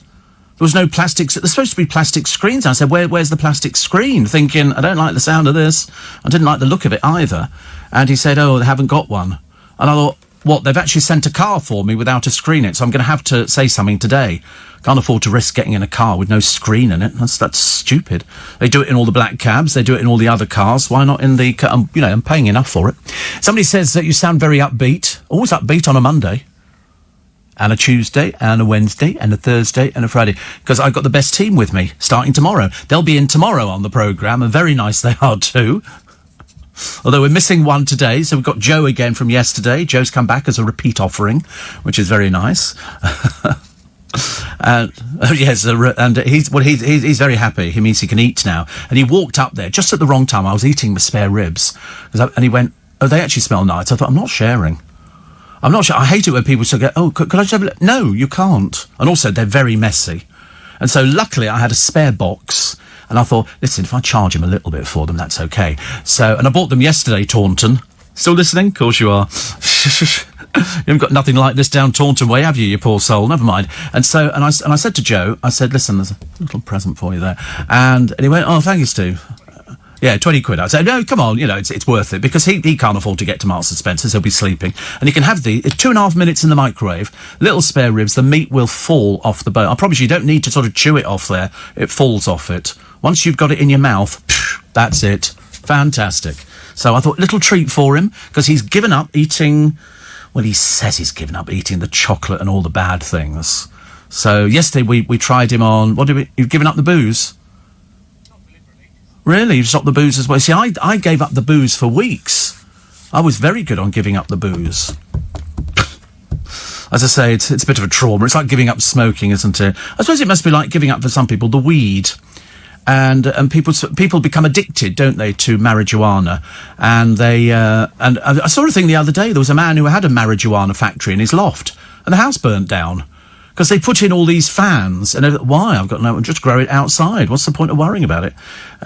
Just means that... Because if the police can't see it from the road, you're fairly safe. And I know that because we had something very similar a few years ago, where one of the neighbours was growing marijuana, outdoor marijuana. And so I phoned up the local police, for a point of ident, and he said, can you see it from the road? And I said, no. He said, well, not a lot we can do about it. They can't just enter somebody's property based on, you've got a marijuana plant. I was really quite surprised. Very surprised. But then they were sort of saying to people, don't smoke it, it's very addictive. It makes the bus journey so much more entertaining, doesn't it? Whee! As we go round another corner. Whee! As we fly round the other one. Wrong side of the road and all that kind of stuff. Because it's legal in certain parts, isn't it? I do believe that Olivia Newton-John's daughter owns a part share in one of these marijuana farms in America. Because it's legal in certain states. You can grow it for medicinal. Such a good mood today. Such a good mood for a Monday. It's so irritating. Nothing worse than turning on the radio and there's some cheerful little soul there who's sort of bouncing their way through the programme. But I always get very excited by it. Especially after, I've done the programme on the Sunday. I used to get excited Friday. Friday was the day that we all went out for dinner or lunch or something like that. We're still waiting on that one. I don't think it'll be too far away. And I think about another 2 weeks and I should be getting the vaccine, first part of it. So that's very good. Very excited about that. We think we've sorted out the other little problem, the cystitis, because we don't seem to have had that affecting us anytime. So I was still waiting, actually, to go and have the ultrasound thing, but they haven't come back with a date yet. But I'm more than happy to go for that one, which is a good idea. Plus, Hitler's toilet seat is up for auction. How they know it's Hitler's, I've got no idea, unless it was rescued. Because I thought Hitler, it might have come from one of the other homes, mightn't it? We went to the Eagle's Nest years and years ago, my parents, when we were touring through, which is, I think, Berchtesgaden. And it's the most amazing place to go to. And it was called the Eagle's Nest because the actual house is above the clouds. And you drive, or in our case, we didn't drive. There's a coach that takes you, and it climbs slowly up a mountain path. It's obviously not a path, it's obviously a little bit, but you're literally clinging to the side of the cliffs to go up at Berchtesgaden. And then you get to a bit where the coach can turns round, and there's nothing. There's no sort of set of stairs or something. There's a lift in the cliff, and they push the button and the lift opens, and it's all brass. It's a solid brass lift. It's beautiful. And you get in the lift, and it'll take about 20 of you, and it takes you up inside the mountain and deposits you in his sitting room, which is now a cafe. And then you can go for a walk around the outside of the Eagle's Nest. And it was we got loads of cine film and everything else, which was absolutely fascinating. But and then we had a cup of tea and came back down again. Which was lovely, wasn't it? We like stuff like that. So we did do Berchtesgaden. And still there, still commercially run. Oh, bugger, I knew that would happen. What did I tell you? I said I'm going to inject myself and I'm going to bleed. And I've bled on my shirt. I don't need a tissue. No, it's dried into my shirt now. So annoying. Look at that. Look. Oh, honestly. That's character. Somebody's going to notice that on the way home and go, bleeding. And that's going to go, and I'm going to go, yeah, I didn't bring a spare shirt in. Strange enough, I bought a spare pair of pants in.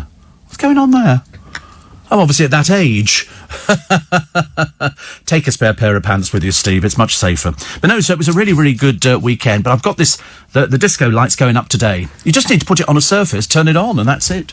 And hers looked fantastic, so we were very pleased about that. That was very, very exciting.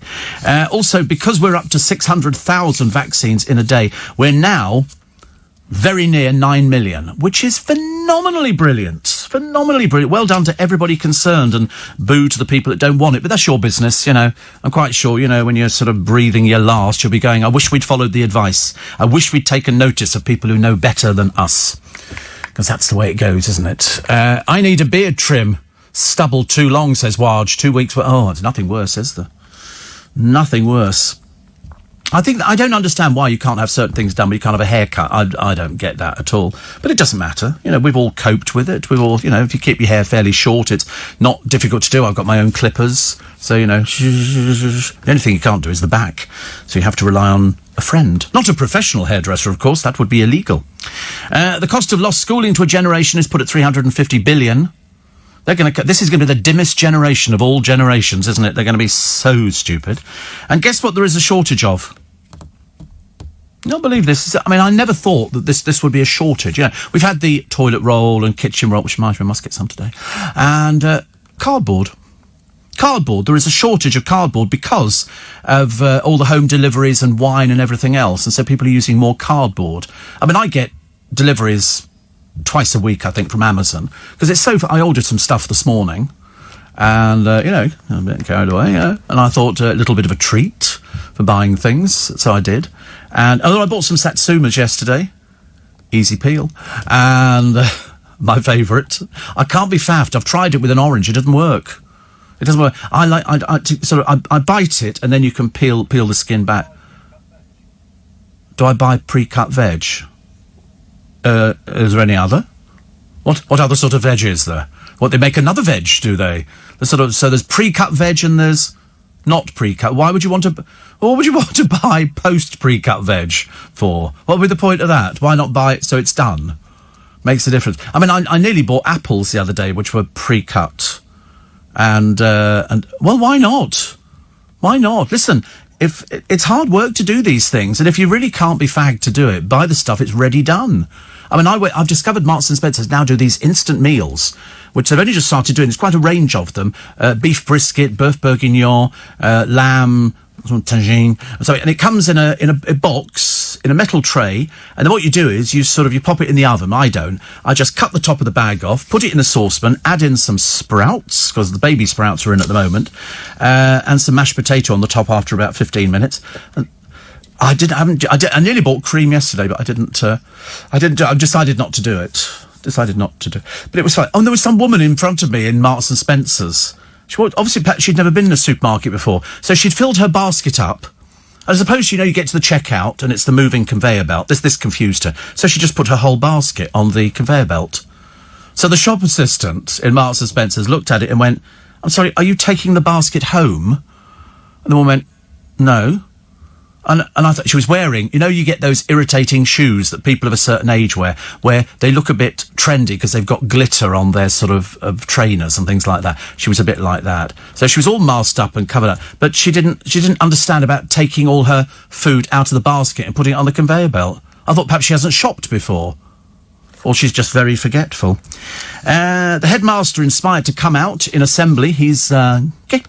And they're going to do it in Coronation Street. They're going to have their first gay wedding, and it's all very exciting. I reckon it'd be that Gail. She always looked a bit suspect to me. Or Audrey. But no, it's the vicar.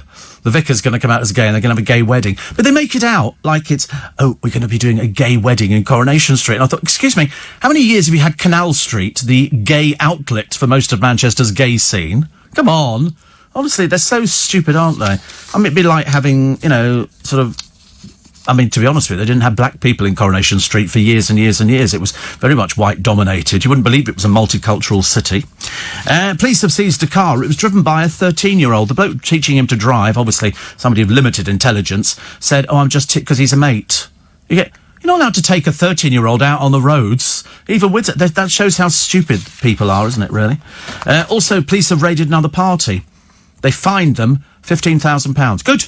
Good. Throw them in prison as far as I'm concerned. Idiots like that. Complete and utter dodo birds. Also, Hearsay. Remember Hearsay? No, you probably won't remember them. They were sort of an assembled little group together. They had one hit single. I think they might have had two or something like that. Pure and Simple. And one of them was gay. One of them wanted to take her clothes off and stand under showers and exhibit her boobs. And that was Mylene Class. Then there was Kim Marsh, who didn't tell them she had children already. And then there was, who else? Noel was the gay one. Hearsay were, Johnny Shentel. I vaguely remember Johnny Shentel. Do you remember him? I don't know. Show me Johnny Shentel. He's a pretty, show me a picture of him. He was a pretty boy. I seem to remember. He's married to Lisa Scott Lee. There he is. There you go. He's sort of a pretty boy. Hearsay's new band member. So who did they drop?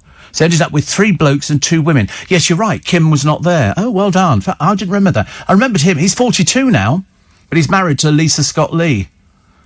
Isn't he? Yeah. So there you go. A fan of their music. They didn't have enough hits to be fans of their music. How many hits did they have? I mean, the second album failed to be as good as the first one.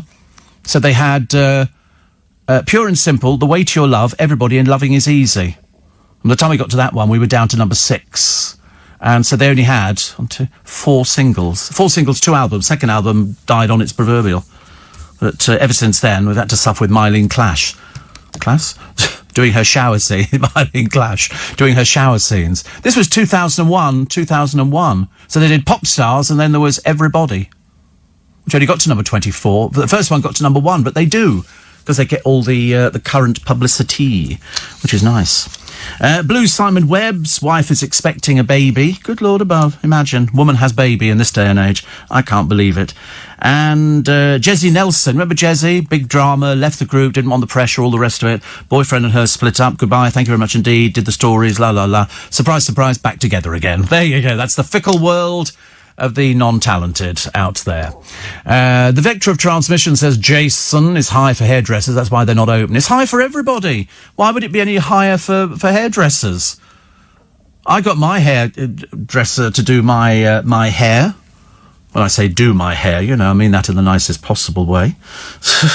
But 600,000 vaccines. I mean, I'm really very, very impressed. Hello to Bonnie from Warren and from me as well. He said, I bet she's bored senseless. I'm not surprised. It's funny because a friend of mine said the other week, he said, you're looking forward to the weekend. I said, and doing what?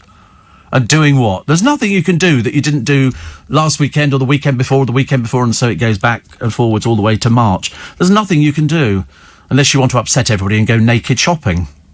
And I wouldn't recommend a basket. Just the kind of thing that you don't sort of think about. So, Bonnie, hope you're well. I thought about you the other day, actually. I really did.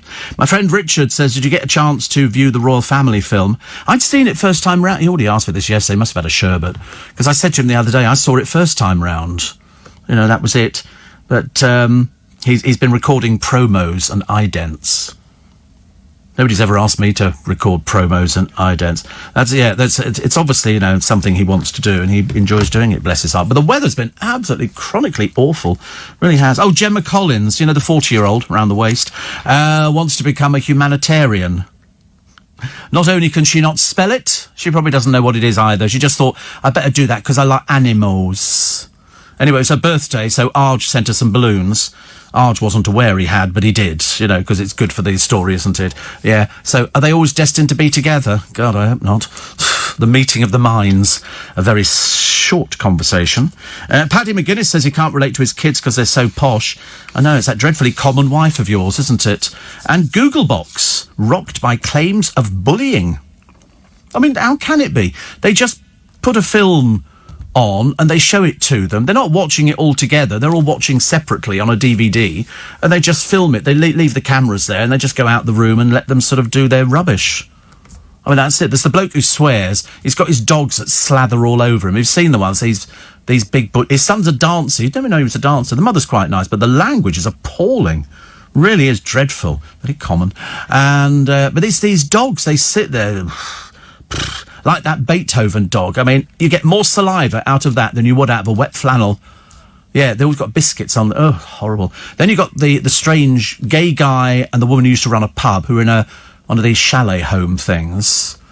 And they're going to bring his boyfriend over. His boyfriend, I think, lives in Greece or somewhere like that. You not read that in the paper? Yeah, they're going to bring the boyfriend and put him on the programme as well. It's all very odd. Then there's the two that we don't see anymore because they both died. He was very grumpy. He was a very Mr. Grumpy. Leon and June. See, I couldn't remember their names, but now you've told me. Now I know. I know the name of the next person because it's our newsreader this morning, and so I'm delighted. It doesn't get any worse, does it, really? I mean, what else can... Oh, sorry, there you are. I do beg your pardon. Hello. Steve, apart from Leona Lewis, can you think of any X Factor winners that went on to find fame? Here we go. Ollie Murs? I don't know. JLS? I don't know. I mean, pretty sure I'm sitting here vacantly because I've got no idea. Who actually, because they were doing a programme on it the other night when Will Young won against Gareth Gates. And Gareth Gates, who now, he'd grown a beard for this television interview. It's most peculiar. With his sitting there with his shirt slashed open. It looked like it was stuck on. It didn't look like he was old enough to have that. And they wanted him to win.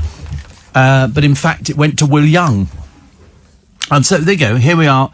All the the first one, 2004, Steve Brookstein. Okay. Now, Steve Brookstein wanted to record his own stuff. He beat opera group G4. They're not together.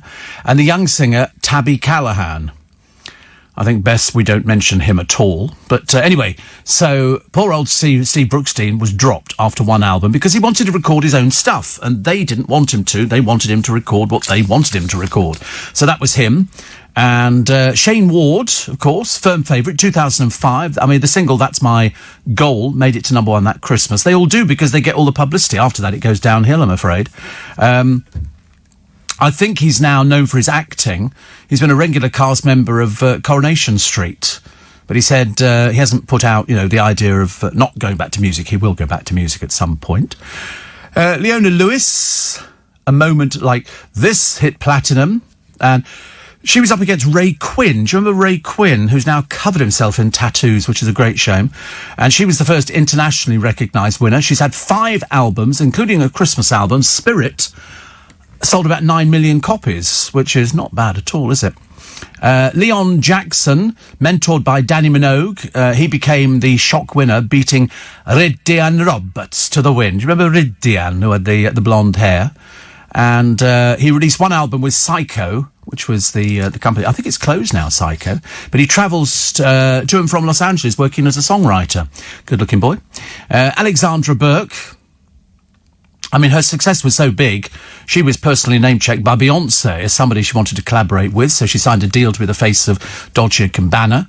And she was lovely. I loved all her singles. Hallelujah, Bad Boys All Night Long, and Broken Heels. Broken Heels was great, which was very... Do you remember Broken Heels? I can't sing it because I can't remember it, but it was a very popular tune. It really was very... When you hear it, you go, oh, that one. It was filmed... I can't sing it. No, I don't sing. I'm a radio presenter. I don't do character parts, honestly, as if I'm going to start imitating somebody. So she did very well in 2008. Beat JLA. You know they're going back on tour again. There's a big mistake. It'll be like Bros all over again. Joe McElderry. I mean, he was only 18 when he managed to win the series of The Talent Show. Fellow finalists Ollie Murs and Stacey Solomon also gone on to massive success.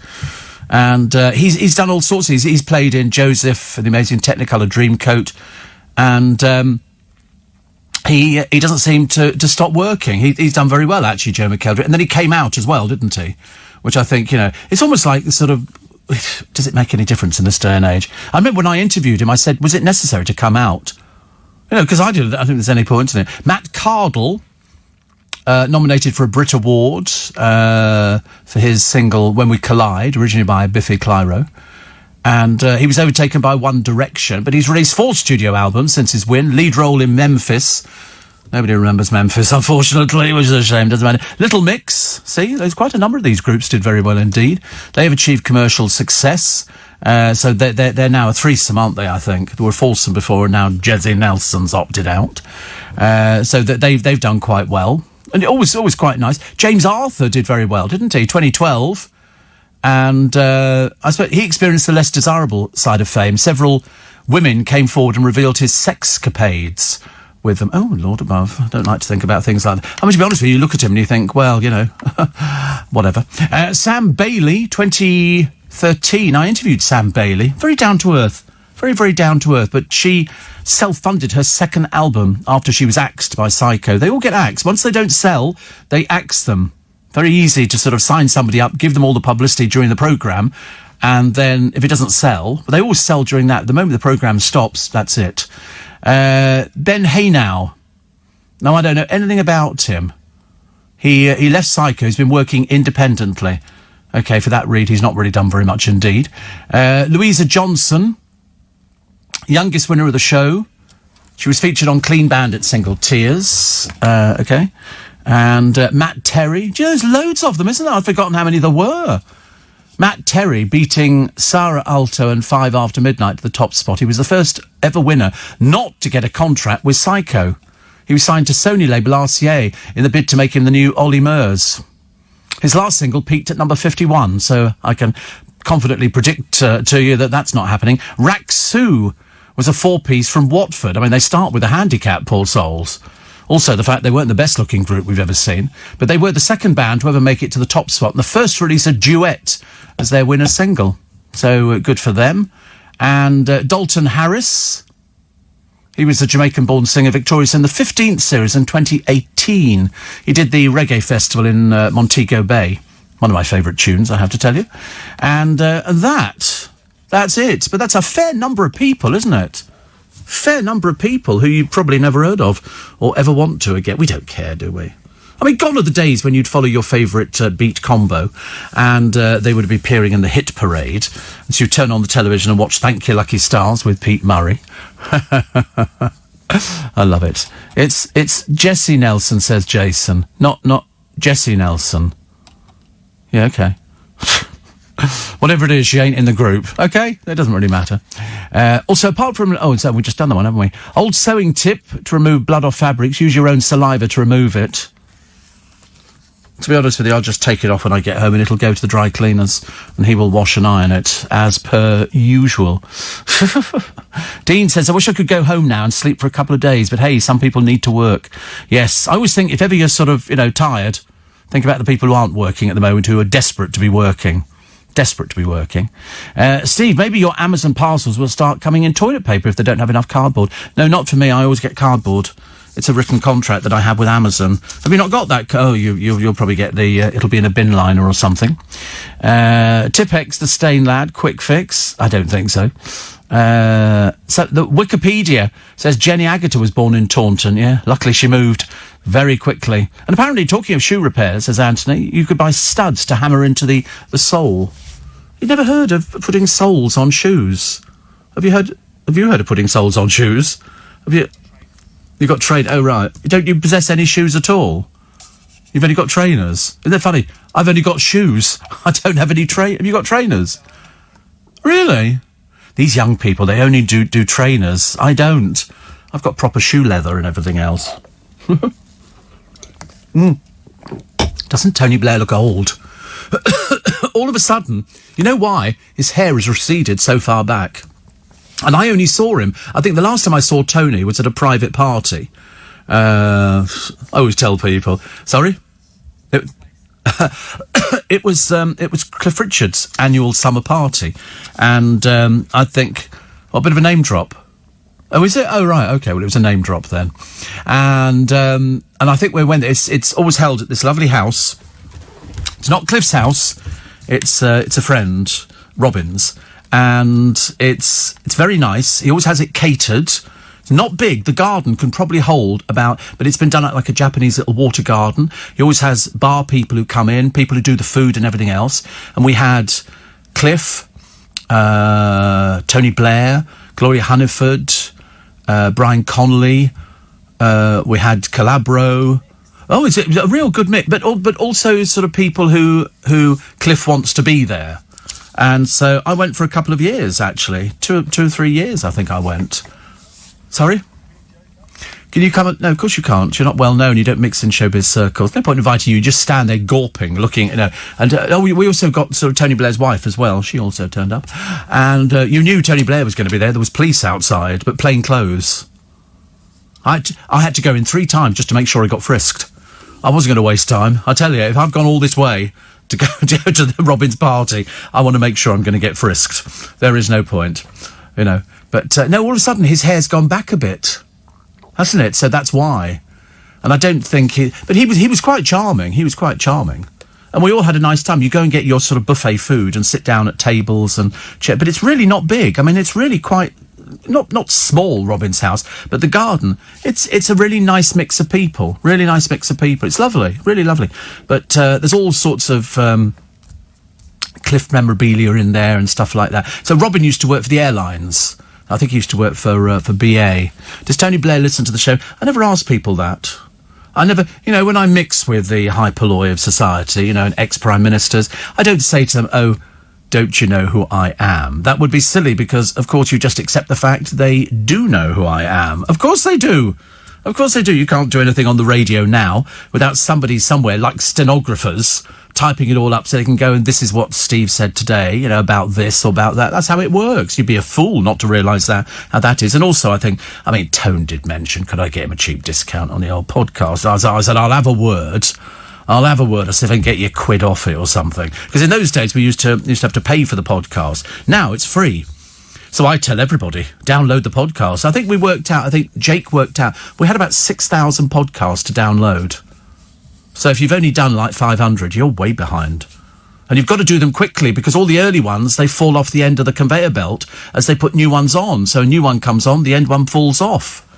Yeah, so, you know. And we've still got a lot of in-conversations there to listen to, but no, do download as many as possible. I mean, it is of particular interest to me because we're in a bit of a race in the building with some of the other presenters. And, you know, I like to make sure that I'm way up there on the chart of the most moved podcast. In fact, sometimes you listen to my podcast and you do want to move, actually. Another country, I think, somewhere where you don't have to get it. Company, welcome to Monday morning. It's the 1st of February. Are we supposed to do the pinch and a punch for the first day of the month or pinch and a kick for being so quick? White rabbits or something like that? Do we say white rabbits anymore? I can't. What we're supposed to say, I've got no idea. And Jonathan Shallett is up already. I mean, look at it. It's 10 to 5 in the morning. 10 to 5 in the morning. But actually, just before that, in fact, I've got 3.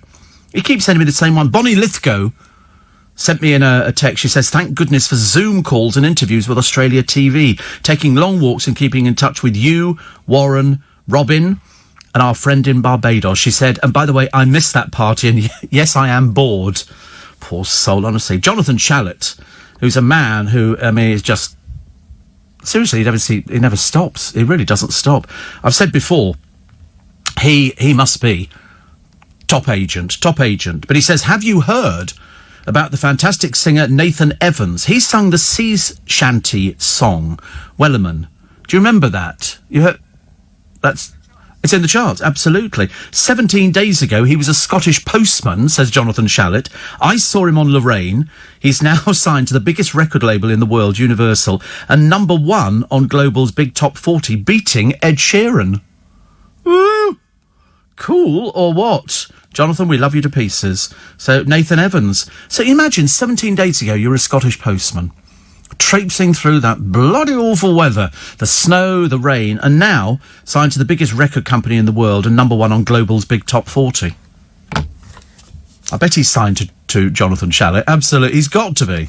He produces this book. I say it's a book because that's what it is, really, of all the people that he's got signed up. And I was going to ask him, actually, because there's a couple of people, because he knows what I do on the programme. He's known it for years and years and years. And we go back a lot. I remember when Jonathan Shalit was twice the size that he is at the moment. Twice the size. He will tell you that he worked at it every morning. He's had trainers and he's worked out and all the rest of it. And he's now a shadow of his former self. Whereas I'm kind of compensating and picking up all the little bit left over. And I've added it to me. But there again, we are 3 hefty hideaway people on the programme this morning. I'm not saying we're all hugely overweight, because I don't know what I weigh. What are you looking at? Can you tell by looking at somebody? How much do you think? Oh, right. How much do you think I weigh then? 20? What, pounds? 20? I'm nowhere near 20. What, are you mad? I think... No, a bit more than 13. I think I probably could be 14. How much do you weigh then? How much do you weigh? You don't know either. Don't want to know. What do you weigh, Luke? You don't know. I think I could probably be 14. I used to be 6 pounds 3 ounces, but I mean, come on. We've all got to eat sometime, haven't we? And I decided to eat. Somebody says, did you manage dry January? No, I was never going to do dry January. Dry January. No, I was never going to do that anyway. And the reason was, I think it's like doing... I've made a New Year resolution. I'm going to stop, this. I'm going to stop that. I'm going to stop this. I mean, I try and be good. I try not to... The one thing that I've been better at recently is I'm trying to cut down on puddings. Not that I've got a sweet tooth. I don't have a sweet tooth, but occasionally I feel like an apple crumble. I'll watch that woman on the television. She's the pioneer woman. And she was making the other day fruit fool. And it was raspberry fool. And she's got a big family and they own a herd of cattle out in America somewhere. They've got thousands of acres. They're a big family. And she did this thing yesterday, and she gets all these raspberries, but then she gets, like, the biggest bowl of, they call it heavy cream. We call it, I think, double cream. They call it heavy cream. And she then sort of mixes all this around. Then she pours the raspberries in. She said, don't mix it too much. You want it to look a little bit like Eton Mess. And she spooned it into the glasses. And I remember looking at it thinking, I'm going to get on an aeroplane, fly out there now and go and have this. Yes, there you go. Jonathan has signed Nathan into Talent. I knew he would have done. See, that's the interesting thing. And Jonathan is one of those people, and he's absolutely right when he says the early bird gets the worm. He says one of the reasons, and he's not blowing his own trumpet here, I promise you, because everybody will say this, the reason that he's more successful than many of his other competitors is because he gets up early and he starts early. It's as simple as that.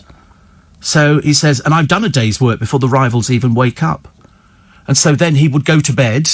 Yeah, it's a bit like me. I mean, because people always it always used to make me laugh. You always get that sort of one little sad, lonely person, and probably lives somewhere north of Watford or something, and they're always going, oh, you're on the graveyard shift. You go, are you serious? This is London. We're a 24-hour city.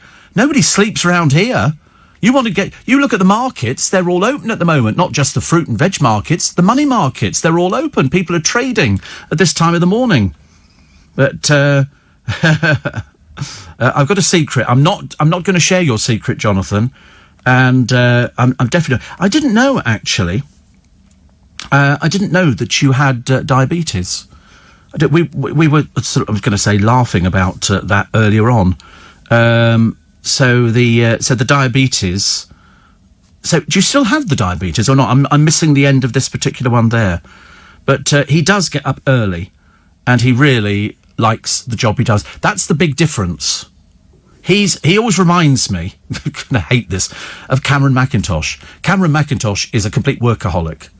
You know, the fact that, you know, the theatres aren't open at the moment and they've got to keep things going is very difficult and very frustrating for a lot of people in the business. And for Jonathan Shalit, who will see somebody on the power, you see somebody on the television, you go, listen, I can talk to you. And he doesn't need to persuade them. He has a track record. The track record is proven. Look at all these people that he's got in this building. In this building, he's got quite a number of people working who you know from other things, but he's handled their career. And it's really interesting. Because they want to work, he wants them to work, because if they work and he can get them loads of work, he makes money out of it. That's what he does for a living. He's not in the charitable business. He's in the business of nurturing talent and saying, and people should always take his advice. If he offers you advice for free, you should take it. Why? Because he knows what he's bloody well talking about. It's no good. You do get the people on the television, they go, oh no, I know how to. They don't know how to do it.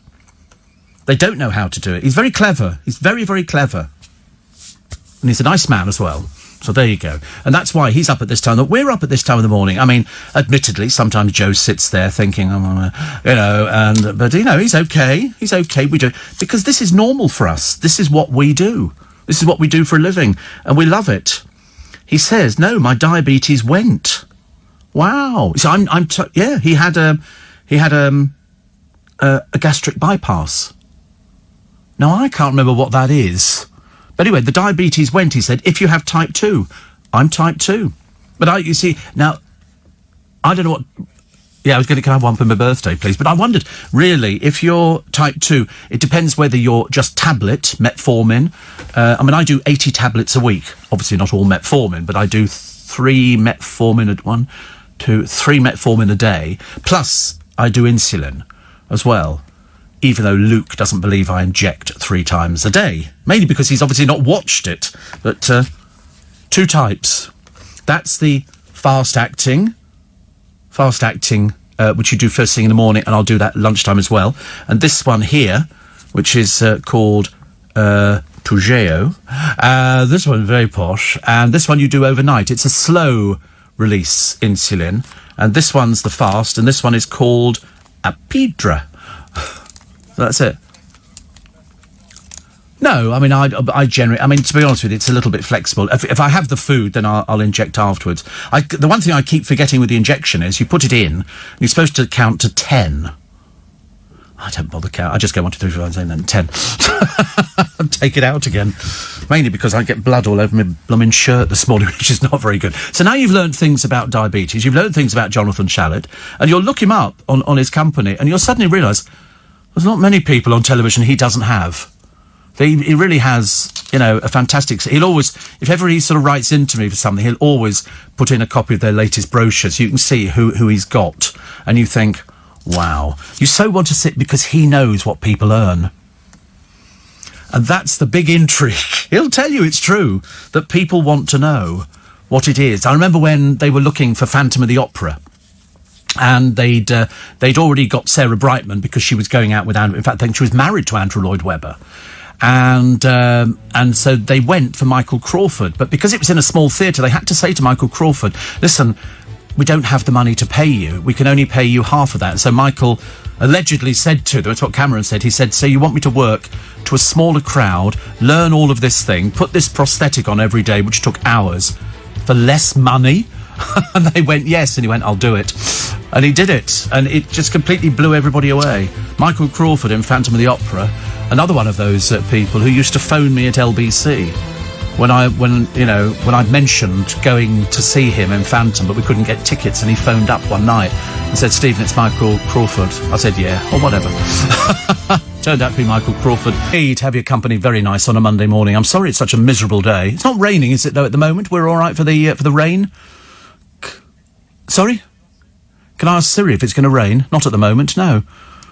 Very forceful, aren't we? All of a sudden, we're sort of... Yes, very busy, I think you'll find. You know, I've got other things to do, like a poem to read, you know, which is good. Because now I'm still trying to work out what we say on the first of the month. Is it white rabbits? And if it is white rabbits, why is it white rabbits? I understand the pinch and a punch for the first day of the month and no returns, and a few other bits and pieces, but I didn't understand white rabbits. I wasn't sure whether that fitted into anything. Only because my brother used to keep rabbits at home. They weren't white, no, but one of them was blind. So what they had to do, they had to not move the furniture, and it learnt where everything was after it had banged into everything a few times, and they were what they call house rabbits. So they lived... Yeah, well, there you go. What can I tell you? I think they stayed outside as well, but they didn't move the furniture for ages. Bit embarrassing.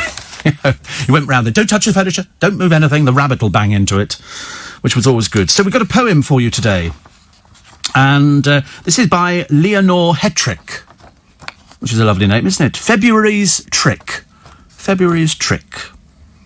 The little buds on the trees awakened and shook their drowsy heads. The little buds pulled the covers down and climbed out from their beds. A soft breeze told them winter had gone many long miles away, and the little buds were eager to see their first bright springtime day. But alas, in half an hour there came a wind so bitter cold, the little buds were terrified, for they were just 1 day old. They didn't know what in the world to do, their little noses were red. Each bud with a cry turned swiftly back and hopped into its bed. You see, it was not spring at all. February was there, and sometimes February slyly lays a foxy snare. He'd sent this lovely springtime breeze to hang around and sing, and make the buds think that it was the first day of spring. Then when the buds had all come out, he nipped each little nose and sent the little buds back to bed, each one red as a rose. That was nice, wasn't it? I thought I read that quite beautifully. Seriously, I'm very lucky. I'm very gifted in the reading department. Other people have stumbled over that, but not me. I was all there with it. So we had one here, Rebecca, who wrote to me the other day and says, I'm Rebecca, which is marvellous, you know, in terms of remembering things. At least if you remember your name, you're okay. She's a writer, a critic and a teacher from Oxford and a big fan of your show.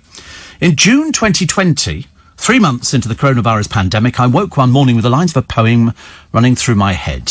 At last the people in a body to the town hall came flocking. 'Tis clear, cried they, our mayors are noddy, and as for our corporation, shocking. The poem was The Pied Piper of Hamelin by Robert Browning, 1842, and I couldn't shake it out of my mind. The more I thought about it, the clearer the parallels were with our current situation, a deadly plague, a mob of inept and dishonest leaders, and a shadowy but powerful figure at the heart of it all. But what was the plague in our case, and who were the rats? Over the next 2 months, racing to keep up with each twist and turn of the news, I wrote The Pied Piper of COVID. It's a satirical play in verse, making light of the situation. It can be found on Apple Podcast, Amazon Music and TuneIn, as well as through the link. So that's... you can find it on rebeccaAbrams.co.uk/pied-piper-of-COVID. Remember all of that? rebeccaAbrams.co.uk/pied-piper-of-COVID. There you go. We'd like to do our little bit. Thank you very much indeed for that. I'm very, very grateful.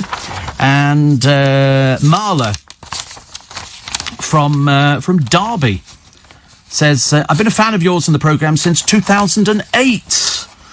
And you brighten up my mornings. Just to follow up on the guy, do you remember the one who kicked the snowman the other day, kicked the head off the dustbin man? They got him on LBC. He had no remorse whatsoever. Absolutely nothing. He said it would have melted anyway. And you think, well, that doesn't matter. It's got nothing to do. He obviously missed the point. But she said something similar happened to me. I had a for sale sign in front of the house, and some teenagers decided to bash it in with a stick. I had a right go at them. Some people are very inconsiderate. Well, I was the one who, the producer, of course, here, Corey, was going, oh, he's lost his job. And I went, well, so he should have done. That little boy was looking out of the window at his snowman there, and they last for ages. If you do some impacted snow, you know, it's a case of it stays for days. Days and days and days and days.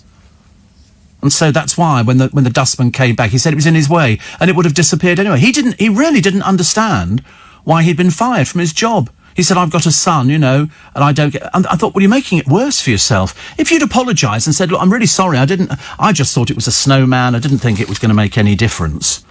But he didn't. He said, who cares? And that's why he's lost his job. Whereas my producer during the week, he was sort of going, oh, he shouldn't have lost his job, Steve. I said, yes, he should have done.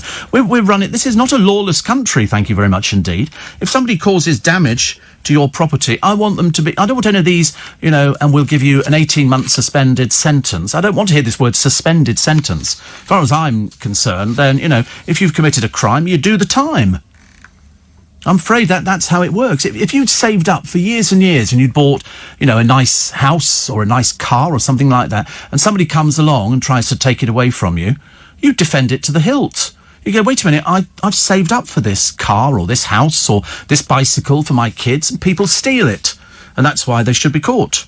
That's why if you go to YouTube and type in people caught stealing in America, oh, these people are pond life. They know how to play the game. But as far as I'm concerned, get them arrested, get them into court, get them into prison. There you go. Have you seen the Ellen show?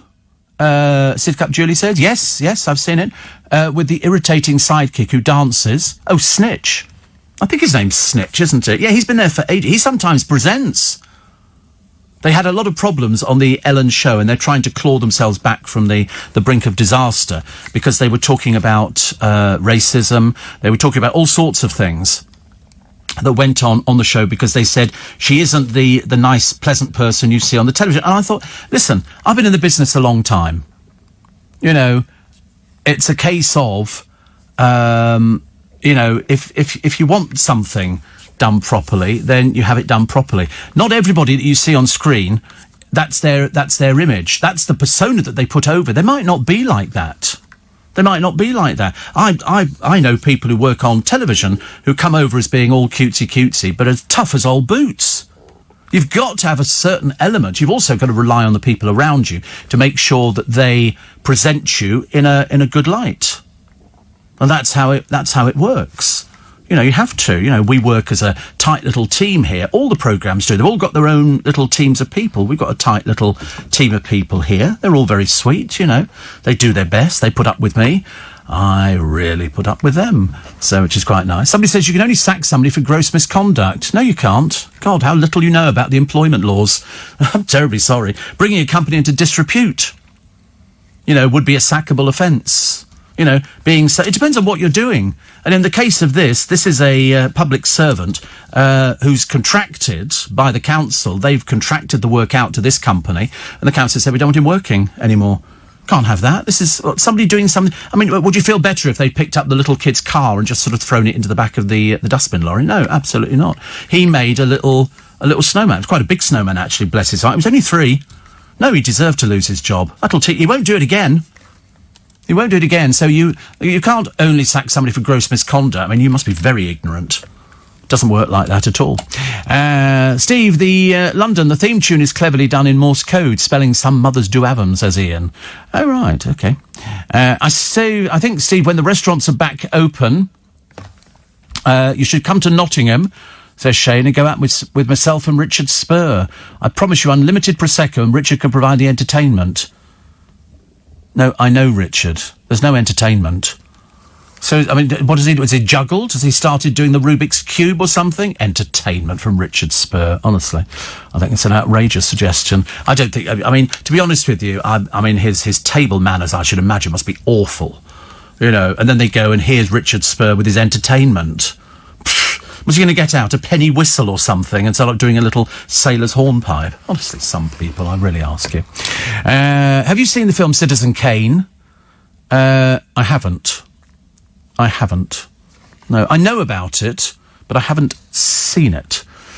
Steve, Ellen Psyche is called Twitch. He should host the Ellen Show. He does it quite a load of times. I saw it. In fact, he was only doing it the other day, but I don't know where we are in the system, because she's taken time off and they don't have an audience. As you know, they've got an audience, but they're on TV screens. It's not the same. It's a part of old rubbish, actually, because Ellen seems to like doing game shows more than doing the interviews. She likes it when people, get hit by a balloon or something. I don't know, all sorts of things like that. I think she looks bored. Really. Some of the time she sort of sits there and she's doing interviews and you can tell she hasn't read up on the things, whereas out of a courtesy to the person you're talking to, you would find, if I was interviewing Joe, second thought that'd never happen, but, you know, if you were, you would find out about him, you'd sort of, you know, you comb through newspaper articles to see which police station he'd been taken to, and you'd be checking, and then so you'd have something to talk about. How could you talk about something to somebody when you don't know anything about them? And I get the feeling she'll sort of go, oh, so-and-so's in this film, tell us about it. Well, quite clearly she doesn't know anything about it herself. And I think you have to put more... Yeah, you always read the blurb. Absolutely, absolutely. That's one of the first rules. I'm not saying you need to know everything, because sometimes having too much knowledge ruins it. So, you know, you just learn enough so that you can be interested. And I went through a phase of doing lots of movie star interviews, so I had to go and sit in screening rooms. And, of course, being the time I get up in the morning, put me in a screening room. They're quite nice. They're about the size of, I don't know, about three times the size of these studios here, and they had seats in, big comfy, you'd fall asleep. The lights would dim down and I'd be gone. I used to go with Charlie Gerling. I mean, she'd stride across the square. We'd go off to these screening rooms. Some were in hotels, in the basement. Some were, you know, within Sony in Soho Square. In fact, I had to go and watch. They had to open up the screening room on a Sunday for me, because I had to do the interview on the Monday, but I couldn't get along to the screen, so they opened it specifically. So I'm waiting outside the film company in Soho Square, and a man comes along, and he opens up the building, goes in, and he has to sit in the theatre with me. You know why? To make sure I didn't film on my mobile phone. They used to confiscate your mobile phones because people used to pirate the films. I mean, I thought, if you seriously think I'm going to sit there holding a phone up to the screen, you can think again. I don't know how to use the camera anyway, so it would be a pointless exercise. But we sat there for the whole thing, and I tried to stay awake. It was not easy. But the sound quality is fantastic, and you get to see some really super things. And so that was that. So at the end of it, I just went, thank you very much indeed, and tootled off. It was hilarious. Steve, the DJ, is on the Ellen DeGeneres show. It's called Stephen, Twitch. Stephen. That's they call him Twitch, though, don't they? And Anthony says, Lorraine Kelly's one woman who comes across as sweet, but I wouldn't want to upset her. Oh, she's very tough. She's got her own programme. Ask any of the presenters here who've got their own programmes. Oh, wait a minute, we've all got our own programmes. You know, I come across as being sweetness and light, but I'm telling you, there is a side to me you don't want to mess with. You know? I mean, generally speaking, 9 out of 10 times, I'm absolutely fine, but I want things to go right. It's a programme. It's got my name on it. Well, it just has a question mark, admittedly, but I mean, it doesn't matter, does it? It's sort of thinking about it. But no, you want it to go well. You know, if it doesn't go well, I want to know why it doesn't go well, because it just reflects badly. And then people write, it's like the other day. The newsreader forgot about us. Completely, it was hilarious. Well, it wasn't hilarious, because I queued to it and it wasn't there, actually. And she said to me, I'm so sorry, I completely forgot. I said, you've only got an hour to do. I didn't read it. No, because I didn't know. Well, it just didn't appear on the system. Because they have to put it into the system, don't they, I think? Technical term, ladies and gentlemen. You won't understand, it's no point. Steve, the snowman was blocking the pathway. There was an offence. It was on their property, then he was in the wrong. He's a bin man. You just walk round it, you know, unless you're really thick. So the offence... So the snowman was blocking the pathway. That was an offence. If it was on their property, then he was in the wrong. It was their property. It was... Did you see it? It's no good Sue trying to defend him. He's been fired. And he deserves to be. You don't upset little children, I'm afraid. Like, we don't want to upset motorists. Because they listen into this programme to find out where all the problems are. And if that wasn't a slick link, I'll tell you, my name is not Esther Ransom. So let's have a equal rights for snowmen. OK, we're starting a union. Isabel reckons that they've had 5,000 people signing a petition. They probably didn't know what they were signing, for his job to be reinstated. Oh, yeah, well, that's going to work, isn't it? 5,000 people. They won't have 5,000 people. Somebody be sitting down. Did you ever used to do it in school? You know when you got lines in school and they go, Stephen, write out, I will not be naughty 20 times. And you tape all these pens together so you could write 5 lines at the same time, which is brilliant. You never do that? Oh, just me again. It's always me, isn't it? You were good boys, yeah. Well, I wasn't a good boy. I was the one who always had to stand outside the headmaster's office, and all my friends would go... Well, I say friends, I never liked any of them. But they'd all go past going, oh, Stephen, have you been naughty? Yeah, whatever. Do I look bothered? You know, yeah, bog off. And then the headmaster would go, come in. Stephen? And by that time, your form teacher had been in and told them just what an absolute reprobate you'd been. And then he'd go to the door and shut it. I thought, oh, here we go again. And then he'd get out his cane. They used to flex the canes. In those days, you could get the cane. You can't do that now. You can't do that now. But, and it was a case of, bend over the table, and there would be 6 of the best. I don't know why they called them the best. I thought they were rubbish. Absolute rubbish. And then we were only little. Remember, we were 9. 9 when this was happening, this abuse.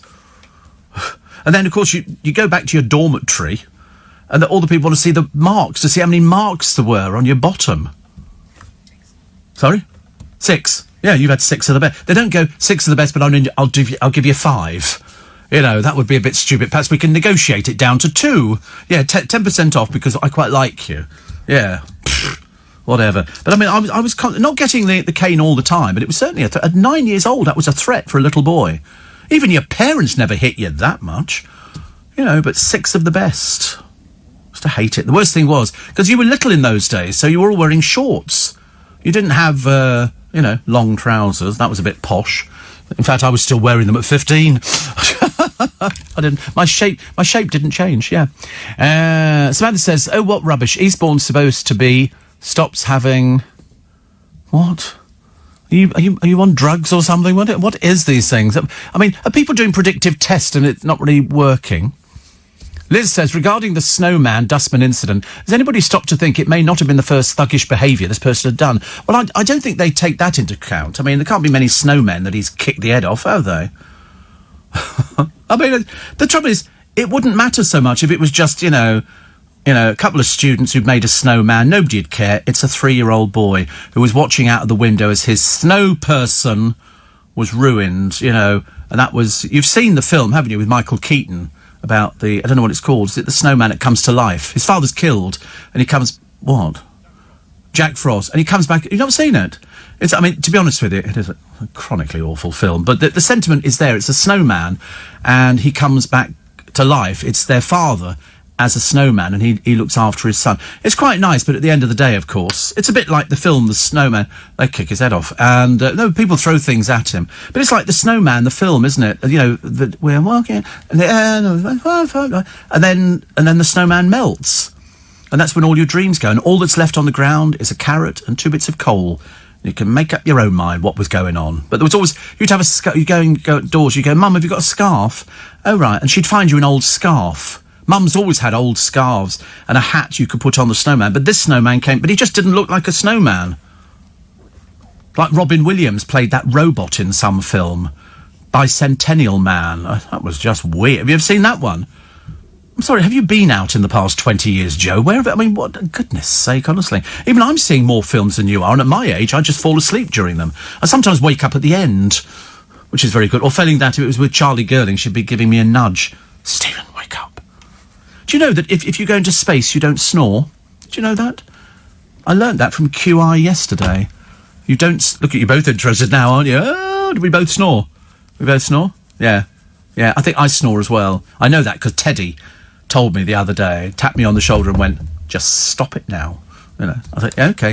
It's very exhausting. Because you've got to be careful snoring. It can be very dangerous for you. Oh, yeah, you can die.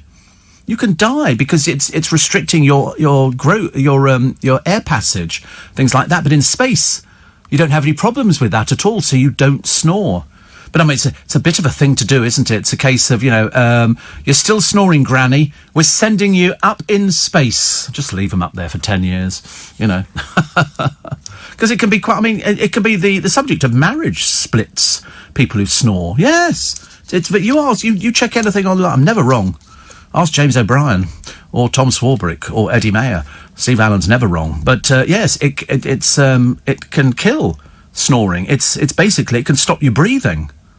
Got to be careful. The thing to do to stop yourself snoring is don't drink coffee before you go to bed or stuff like that. Don't eat food before you go to bed. Make sure you get plenty of exercise. Don't be overweight and don't smoke cigarettes. So there's another avenue of pleasure denied you. It's awful, isn't it? When you think all the things you can... do you know what I did the other day? I had a craving. I sat in here and I remember saying it on air. I said, I haven't had ice cream for ages. Ice cream for ages. And I just fancied buying a a pot of ice cream, or whatever they call it, a tub of ice cream. So I bought it. It was clotted cream ice cream. And I had about 6 spoonfuls, and then I threw it away. Because I thought, well, I can't eat all of it. I mean, blimey, it's going to look ridiculous. And also, if you leave it, I didn't want to go back to it. I wanted the temptation taken away. So I put the lid back on again, and I remonstrated with myself. I said, Stephen, you must not have ice cream ever again. Go and get King Cones next time. It's so much easier to eat. And then you can go back to the fridge and get another one out, which is quite nice. But no, but the snoring thing, yeah, very dangerous. Very dangerous snoring. So I'm just telling you, so, just in case. Charlotte White, doing an interview with one of the papers today on breaking barriers as the new loose woman. She's in there as well. I don't know why she's breaking barriers. I can't see women talking is nothing new, is it? They used to do it all the time, over the fence. What are you eating? Is it? Oh, right. They're nice though, aren't they? I know, they're a bit addictive. I had about 4 earlier on. Have you tried one, Luke? Oh, you're fasting still? Good Lord, honestly, it's almost a religion now, isn't it? You're very good. Should we do the papers? We do some of the papers, actually. Captain Tom, he's 100, he's in hospital. He went in with pneumonia, and he's picked up corona. So we're praying for him, because it's at his age, it's not a good thing to get. Not a good thing to get at any age. But it's interesting. There's going to be a jump in council tax to pay for social care crisis. Lovely. Just what you need, isn't it, really? And the Les Mis song, your favourite stage hit. Some of these you won't have heard of. I haven't heard of half of them. At number 20, Seasons of Love from Rent. No. Number 19, from A Little Night Music, Isn't It Rich? Are We a Pair? Send in the Clowns. Hamilton, The Room Where It Happens, is at number 18. You Will Be Found from Dear Evan Hansen. Gethsemane, Jesus Christ Superstar. That's a big song to sing. Big song at number 16. I can't do it. Michael Crawford did it at the Albert Hall, and his chest developed into like a barrel, so he could do this extended note in Gethsemane. It's a very powerful song, very powerful. But I'm not going to sing it for you. All That Jazz, number 15. Come on, I'm gonna hit. Yeah, all right, we know that one. Don't want to hear that. Alexander Hamilton from Hamilton at 14. Summertime, and the living is easy. Fish are jumping, and the corner. You Can't Stop the Beat from Hairspray. You know that one? You can't stop the beat. The places down the track. It ain't never coming back. But tomorrow is another day, and it don't see white from black. That was good. It was so good. So many good songs. Memory from Cats. I could always remember Elaine Page standing there singing Memory. Midnight, not a sound from the pavement. Barbara Dixon probably might have sold it, but of course, starring in Cats was Elaine Page. It was known as a torch song. She stood there. She was basically a scrubby old thing. And I dreamt about her last night. I'm trying not to tell her. Don't want to frighten her just yet. Number 10, America from West Side Story. I like to be in America. Okay, by me in America. Which was lovely. West Side Story comes in at number 9 with There's a Place for Us. So, very good song. Number 8, Don't Cry for Me, Argentina. Originally made a hit by Julie Covington, but she didn't get the part in the show. The Circle of Life from The Lion King at number 7. Singing in the Rain, Just Singing in the Rain. That was that song that immortalised by Gene Kelly, but then immortalised again by Morecambe and Wise when they... George Sampson did it as well. Woohoo! Somewhere over the rainbow.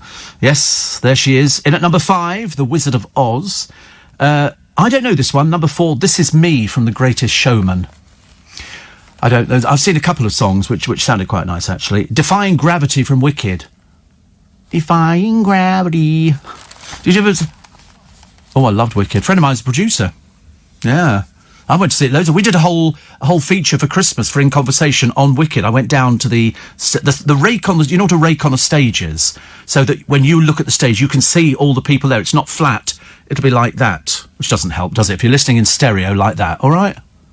And I went... It's like when I went on the stage for Miss Saigon, you've got to be careful because all over the stage are all these potholes. They're supposed to be bomb holes, bomb blasts and everything else. And very worrying.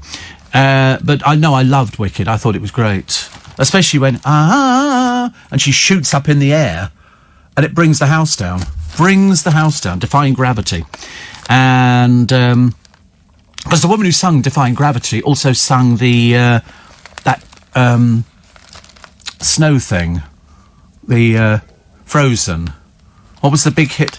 Idina Menzel. Yeah, that was she did fantastic voice. So I told you the story. All the kids in school would say so and so, and her son used to go to school, and he'd go, "My mum sings that," and they went, "Oh, shut up." They didn't believe him until she turned up to the school gates. A little bit late, but don't worry, because we've got the latest news headlines at 3 in your 20 best love tracks from musicals was Defying Gravity, Idina Menzel. Number 2, Les Miserables, God on High. That was the Bring Him Home. And at number 1, do you hear the people singing a song of angry men, I think, is it? One more day to revolution.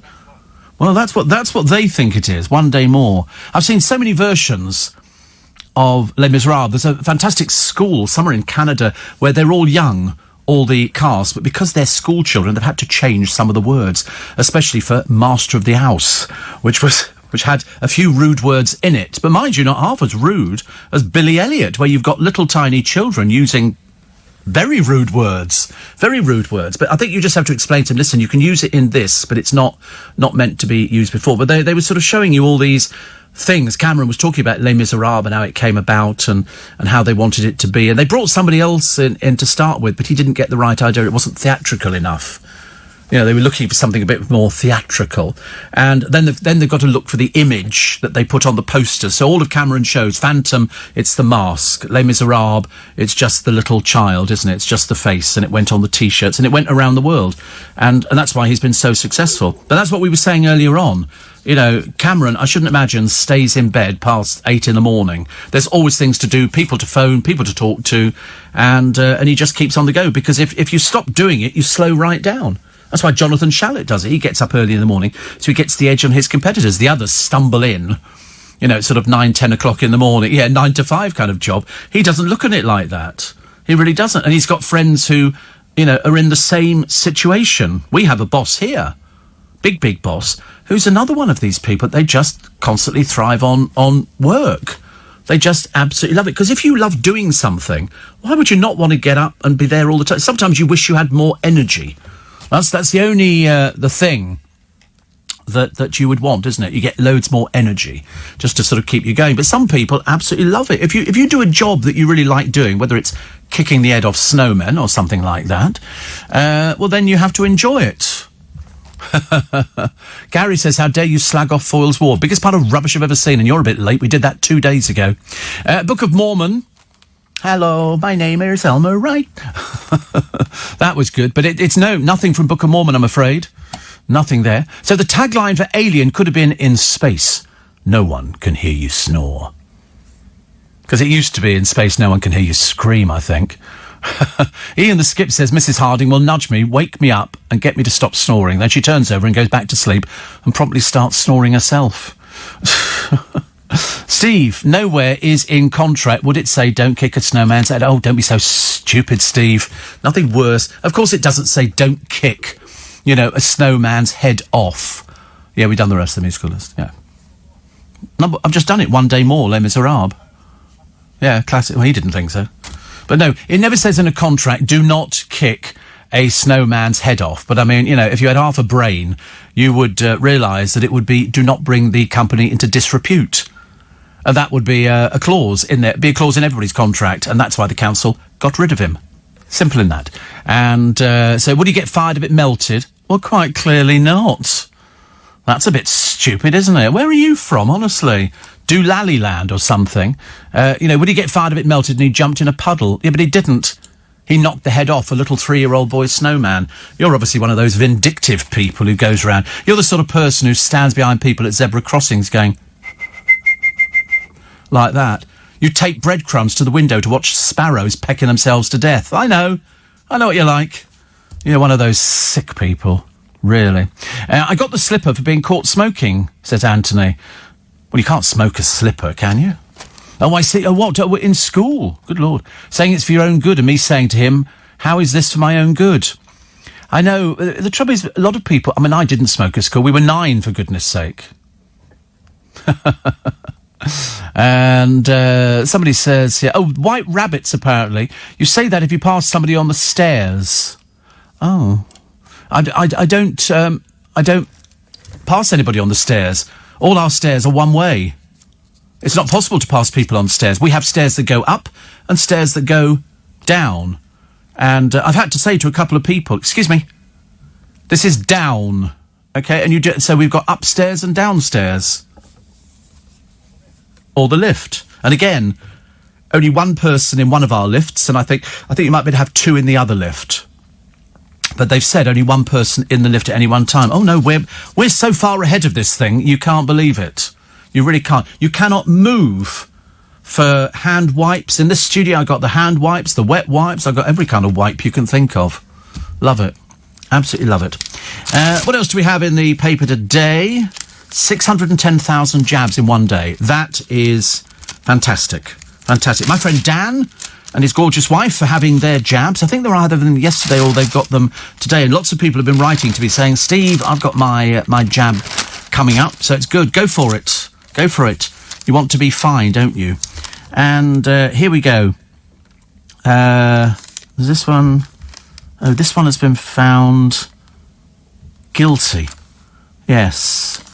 I can't tell you the story. I want to tell you this story because it's such an interesting story. Instead, I'm going to tell you about Hitler's toilet. The seat could be yours. It was his toilet seat going up for auction, looted by an American soldier from the dictator's private bathroom at his retreat in the Bavarian Alps. Rangwald Busch was told by senior officers to get what you want from the Berghof, which had been badly damaged. And so he shipped it back from Berchtesgaden, which we talked about earlier on, to the family home. Guess how much it's going to sell for? Well, they think how much it's going to sell for. Between £10,000 and £15,000. But it was Hitler's toilet seat. Well, so they say. How do you know? Because apparently there was one the other day belonging to Bill Wyman, sporting a Rolling Stones tongue logo, and that fetched £850. Toilet seat, yeah. I know. It's odd, isn't it, really? Mine would probably go for a small fortune. Imagine people going, is that genuinely Steve Allen's toilet seat? Yep, absolutely, yeah. Yeah, make some noise, they'd be delighted, wouldn't they? Not that we did make noise on it, it was just a toilet seat, okay? I don't want you to think there's any sort of problem going on. Also, the headmaster inspired to come out in his school. Just what you need, isn't it? Okay, today, English lessons will be taken by Miss Fitbit. And, by the way, I'm a homosexual. And you think, how does that fit into it? But a gay pupil said to him, you need to come out. And so here he is, Nicholas Hewlett, with his husband, Alberic Elsom, who's not quite as tall or as butch as the other one, but he's been persuaded to come out. I don't really know why. I don't quite get, because he was inspired by the courage of a schoolboy who told him he was gay. The trouble is, the kids are way ahead of this nowadays. They don't see this as the problem which adults see it as. They really don't. They, sort of, adults go, well, what will come out? It's like Ian McKellen. They were saying, oh, wasn't he very good to come out? You went, he didn't come out for donkey's years. I can tell you who it was persuaded him to come out, but we'll save that for another time. He says, if by standing up and coming out to my pupils it helps one young person be more comfortable. Yeah, but they're more comfortable than you are. You're married, and you weren't out, and these are school children who are out. He's headmaster at St Dunstan's in Catford. And last year it was named Co-Educational Independent School of the Year. And he married Alberic Elsom, Director of Music at Whitgift School, in a civil ceremony in 2014. So they're both working within the school system. He said he was nervous about the online assembly, but believed he was... They're children, they're way ahead of you, matey, on this one. They couldn't give a flying forex. They'd be more interested, if you won the lottery. The fact you're going to go, oh, by the way, I'm gay. Well, you haven't even come out to them yet, and already it's in the newspapers, so kind of preempted it a bit, hasn't it? Kind of preempted it. He said role models really do matter and can have a material impact on the mental well-being of young people. Why do they put young people down all the time as if they're stupid and say, oh, you know, the mental, don't worry if they're gay, they can't do this and that. And you think, but they are doing this and that. They were doing it long, long ago. It's like, you know, at one time, I think it was, what was the age of consent for gay people? 21. It was 21. Well, before that, of course, it was illegal. Even 40 years ago today in Scotland. Also, there were places in Poland where they've said this is a gay-free area. The Polish government have started basically saying, I don't think we can say this. Don't think we can say this. We don't want people to think that Poland is homophobic in any way, shape or form. But so this headmaster's going to come out in the school and go, yeah, we've read it, dear. We've read it already. You can't tell us anything we don't know about it. We probably know more about it than you do. London is beautiful today, says Monica, my favourite Jewish cabbie. Is it? Have a look out the window. Do you know, yesterday, where did I go yesterday? Whatever it was, I remember thinking, oh, I drove home yesterday, 7:00, and the sky was beautiful. It was blue and bright. Could have cried. But I didn't, because I wouldn't have seen the road, you know, careering off the road, trying to find a garage. And it was lovely. And I thought, this is going to be a nice day, and blow me down. I was not wrong. Everybody was out, doing a bit of shopping, bit of walking, bit of, no masks, no social distancing. So there you go. Nikki in Workington says, Hitler's toilet seat. How much? 10 to 15,000. What a cheek. What a two cheeks. This morning, says David in Devon, he says, I'm 76 and I'm going at 9:00 to have my coronavirus injection. Good for you. You should go. Listen, you should. Why would you not want to go and get your coronavirus injection? I don't understand. Olivia Newton-John says she's not going to have it. I've got no idea why. Presumably, she's just not bothered about living. But I would sort of say, go and get it. Xanadu, Xanadu. Not the one she wants, no. I got chills. Well, of course you have. You've got a cold. That's the one good thing about this winter. What do we appear to have knocked on the head? Flu. How many times have you seen somebody coming into work and go, I got a bit of a cold? You know, and they go, no, you haven't. It was a bit you know, spreading your germs everywhere. Ghastly. 14 minutes to 6. Hello. Oh, my Lord. So we're just checking people's... I'm curious about pictures, photographs, what people look like. You know, you've heard from somebody and you think, I wonder what they look like now. Quite a few shocks I've had recently. So, missing marathon runner Sarah Thompson has been found safe, so that was good news. And the HS2 protesters say their air supply is running out. Well, that's what happens if you go underground and the place is in danger of flooding and collapse. And one of them, something called Swampy, has got his son down there as well. I can't help feeling they're sort of destroying as if they're going to stop HS2. Of course they're not. Of course they're not. These people are now destroying trees. They've attached wires and cables to them. They quite clearly don't care about the environment at all. So Gemma Collins wanted to become a humanitarian, which was hilarious. And according to Eamon Holmes, from an interview years and years ago when Roger Moore was alive, fast cars scared him. That's the best Eamon's got. He's now doing tittle-tattle stories to the papers. Very embarrassing. The fat pill on the way for Lardies. We're all very excited by this one. We want one of these. Thank you very much indeed. And police investigating the racist trolls. I don't know why people don't realise. If you write something on an email and you send it to somebody, we know where you are, we know your address, we know everything about you. It's as simple as that. The police can find you in a matter of seconds. And more people get prosecuted. I mean, there's one here. They know who it is who's been writing all this racist stuff to Marcus Rashford. And there was somebody else who sent something to one of the COVID places. They know who they are as well. They're obviously not intelligent enough to realise. Jackie says, dark here. We're having lots of unusually lovely sunsets. I wonder what that means. I don't think it means anything. I think it just means we're having lovely sunsets. It's quite pretty, actually. And Julia says, I had my first COVID-19 jab on Friday. My husband, who's 70, so 4 years older than me, had his week before me. I got mine as I'm like you, type 2 diabetic, and I've got asthma. Like you, I think anybody who doesn't want it is crackers. Hope Captain Tom makes a speedy recovery. Yeah, we all hope that. I mean, I have to be honest, I'm slightly sceptical because he's 100 and because he had the pneumonia and he was taken to hospital because he couldn't breathe properly. He's 100. He's 100, for goodness sake. You know, we've got to look after people of 100. Bridget Jones is back. That'll be nice. I never saw the first one, actually. I must be the only person. And birthdays. Princess Stephanie of Monaco is 56. Youngest child of Grace Kelly and Rainier III, Prince of Monaco, survived the car crash that killed her mother and watched the funeral on television from a hospital bed. Harry Styles became the first man to grace the cover of Vogue Solo, wearing a lace-trimmed Gucci ball gown. He's the second wealthiest young musician in the UK, and he's 27. He's from Cheshire, and everybody fancies him. I spoke to somebody earlier on who... I said, have you met him? Because they said to me, have you met him? I said, no, never met him. And they said, oh, I've met him. I said, what's he like? He said, he's absolutely stunningly good-looking.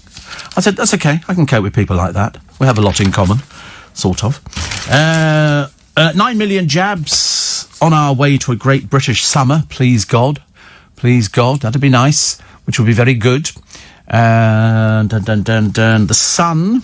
Oh, Ruthie Henschel's talking in the Express today, the unbearable pain of not seeing her mother who was dying. And the top tip helps you fall asleep in no time.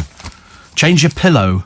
I used to have a soft pillow. I've got a hard pillow now, which is much better, because I was getting a bit stiff in my neck, and so I've changed the pillow from the other side, because I've got a softish pillow and a hard pillow, and I've moved them round, and I use one pillow. Oh, I couldn't use two. I mean, my neck would be permanently up, wouldn't it? No. Do you use two? Oh, do you? That's a bit bizarre. Why do you have... Oh, right. Mine are just normal sized pillows. If you have two, that's very odd, isn't it? Do you have it? Are you a duvet or fitted sheets? Duvet. Isn't it funny how we've changed from having sheets in our bedrooms, and we're going to make the bed now, do hospital corners and all the rest of it, to all of a sudden, a duvet. It's easy. You just shake it out, put it over the bed, and that's it. Stick the two pillows on the top, or in your case, 4. That's how it works. Paul Chuckle, part of the Chuckle Brothers, he's flogging a £10 mask with a photo of him and his brother Barry, who died in 2018. Paul Chuckle's shop has so far shifted 1,279 items. Oh, bless him. Even after all these years, Paul has a massive fan base. To me, to you. Everybody loves the Chuckle Brothers, don't they? We don't know why we do, we just do. PM support as the Tom fights COVID. The 600,000 jabs in a day is phenomenal. I think it's marvellous. Oh, look, Rebecca Vardy. Naff, bloomin' naff.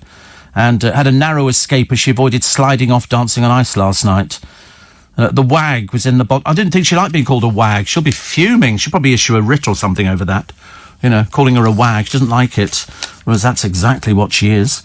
And 2 men died the other day when the car they were travelling in careered from a bridge into a river. Good Lord. Josh and Tommy Hydes, who were thought to be nephew and uncle, and it happened near Sheffield, near the Meadenhall thing. What sort of speed were they going over it? Unbelievable. They were travelling and they careered from a bridge into a river. Dear, how frightening. I don't like things like that. That worries me. Mind you, over in Russia, 4,000 protesters have been arrested. Yeah. It's not a place you want to go and live in, is it, really? It really is. You're living under a dictatorship of the worst possible kind. Police are investigating the racist trolls who've abused Marcus Rashford.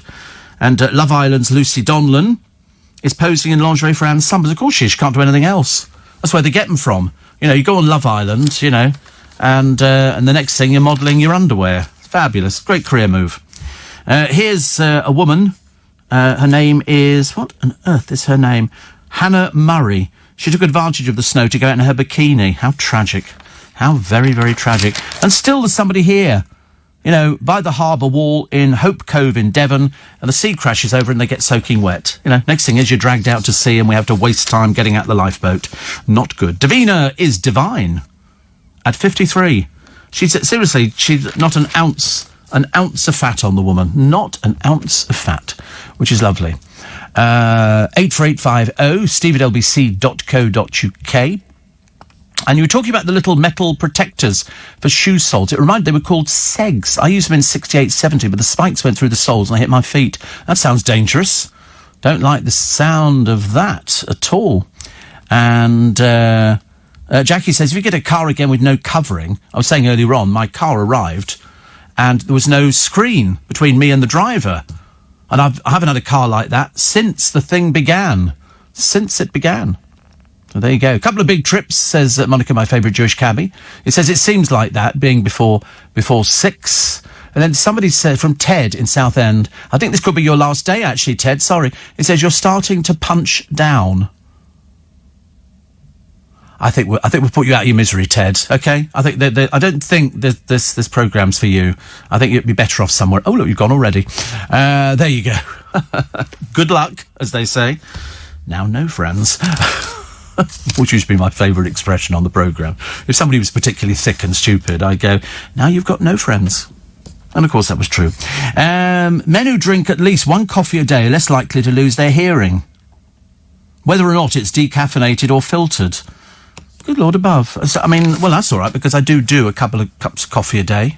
Only 2. I think 2's enough. I think any more than that. And I've stopped drinking the Starbucks and the Costa and all the other coffee shops where it's available from. I've stopped doing those, mainly because I thought it was too expensive.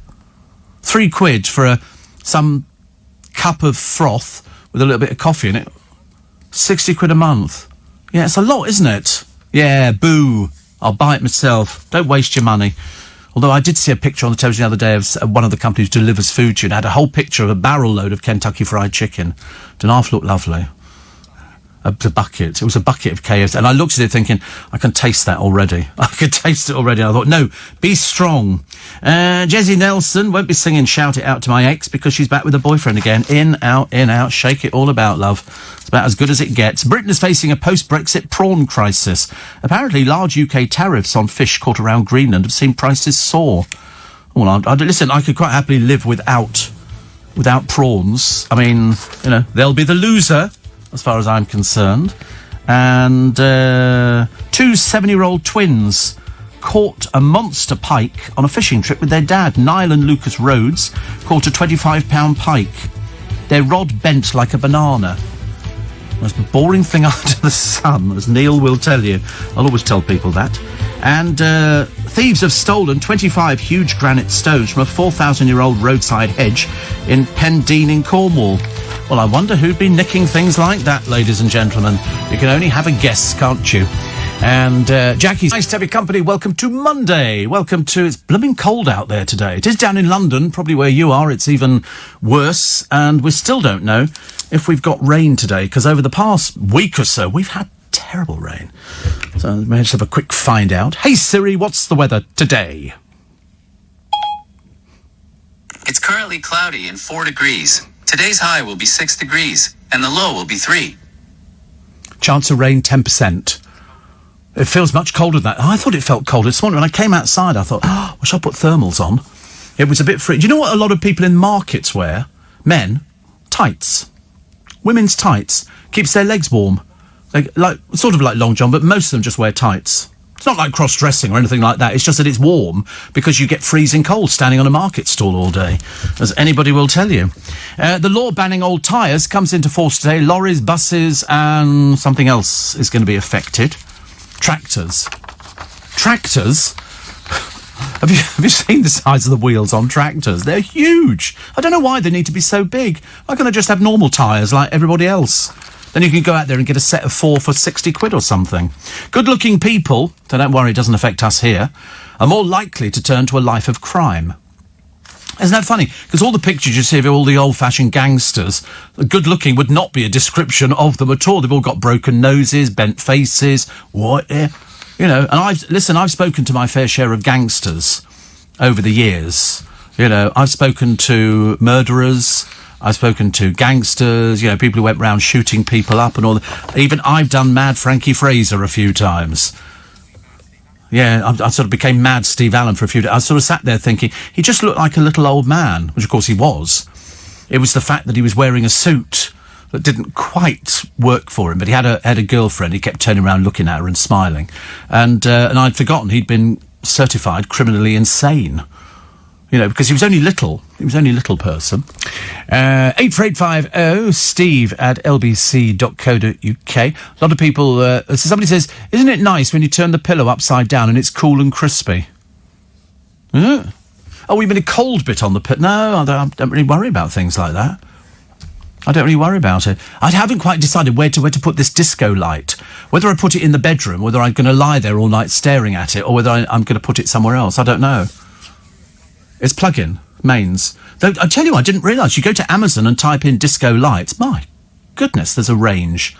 I mean, especially for sort of kids' bedrooms or babies' bedrooms, because they like things that move, lights and stuff like that. And some of these things would be ideal for like 20 quid. There's tons of them. Well, I'm not discussing which one I've got because then everybody else will start going out and buy it. It looks like that one there. Next one.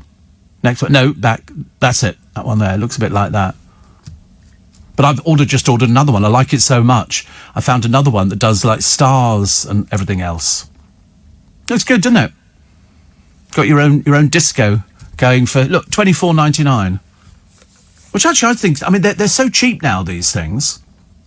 But I bought another one, which was very, very exciting. The first one, because Eleanor said she'd got it, and then she sent me a video of it, and I was so impressed. I thought I want one straight away. So I've got it. Yeah, the colours changed the music, yeah, and everything. Yeah, but I don't play much music at home. I could just play Steve Allen, or something like that. That'd be very, very exciting. Not, but no, very cheap nowadays. And because they've got this sort of dome, it spreads the light out. I mean, it might not look as good as that, but it did for her. When I looked at the video she sent me, I thought it was so impressive. I ordered it immediately. Sound activated and useful for kids' festival, birthday party, bar, UK plug and all the other bits and pieces. But I ordered it one day, it's arrived, it's there, sitting on the back seat of my car at the moment, ready to be plugged in. It's a shame you can't use it outside. Because I bought some for outside, but they're very weak. They're not strong enough. Indoors they look much, much better. So Denise is over and Outen. Oh, we're bored with it. It's not Denise Van Outen again. Go away, for goodness sake. Also... former EastEnders star John Altman. How much did he get in repeat fees from the soap last year? Okay, you can play this along at home. He does get repeat fees, yeah. He played Nick Cotton from 1985 until 2015. And last year in repeat fees, because sometimes they show early editions and stuff like that on different channels. How much did he make? Go on, have a guess. £5,000. Phew, 25 quid. 25 quid, which in fact is probably marginally more than Barbara got for the carry-ons. The carry-ons just generated nothing. And the more they cut them up and used them, the less she got. It was, I mean, they didn't get paid much to start with. John is 68 now. So he says he barely makes a bean in royalty these days. He earned $24,000 from a pantomime, celeb video messages and guest slots on TV shows in 2020. I mean, it's not a lot, but believe you me, it's a lot better than a lot of other people are doing out there. John says EastEnders used to have an omnibus every Sunday and we received 80% of the original fee. Very nice. Last year I got about 25 quid for some old repeated episodes. Oh, it's not. It doesn't go anywhere near, does it? Trying to sort of keep up with everything. Yes. Well, I don't know because he came out 2015. I used to love him. I thought he was great. In fact, hello, Ma. You used to say that. Hello, Ma. Oh, hello. She never spoke like that at all, did she? She said, well, I don't really know Pauline. She'd sit there with a fag on in the laundrette. So funny. So we could be getting history in the making. Yes, in the year 2020, I'm proud to tell you that Coronation Street could be having a gay wedding.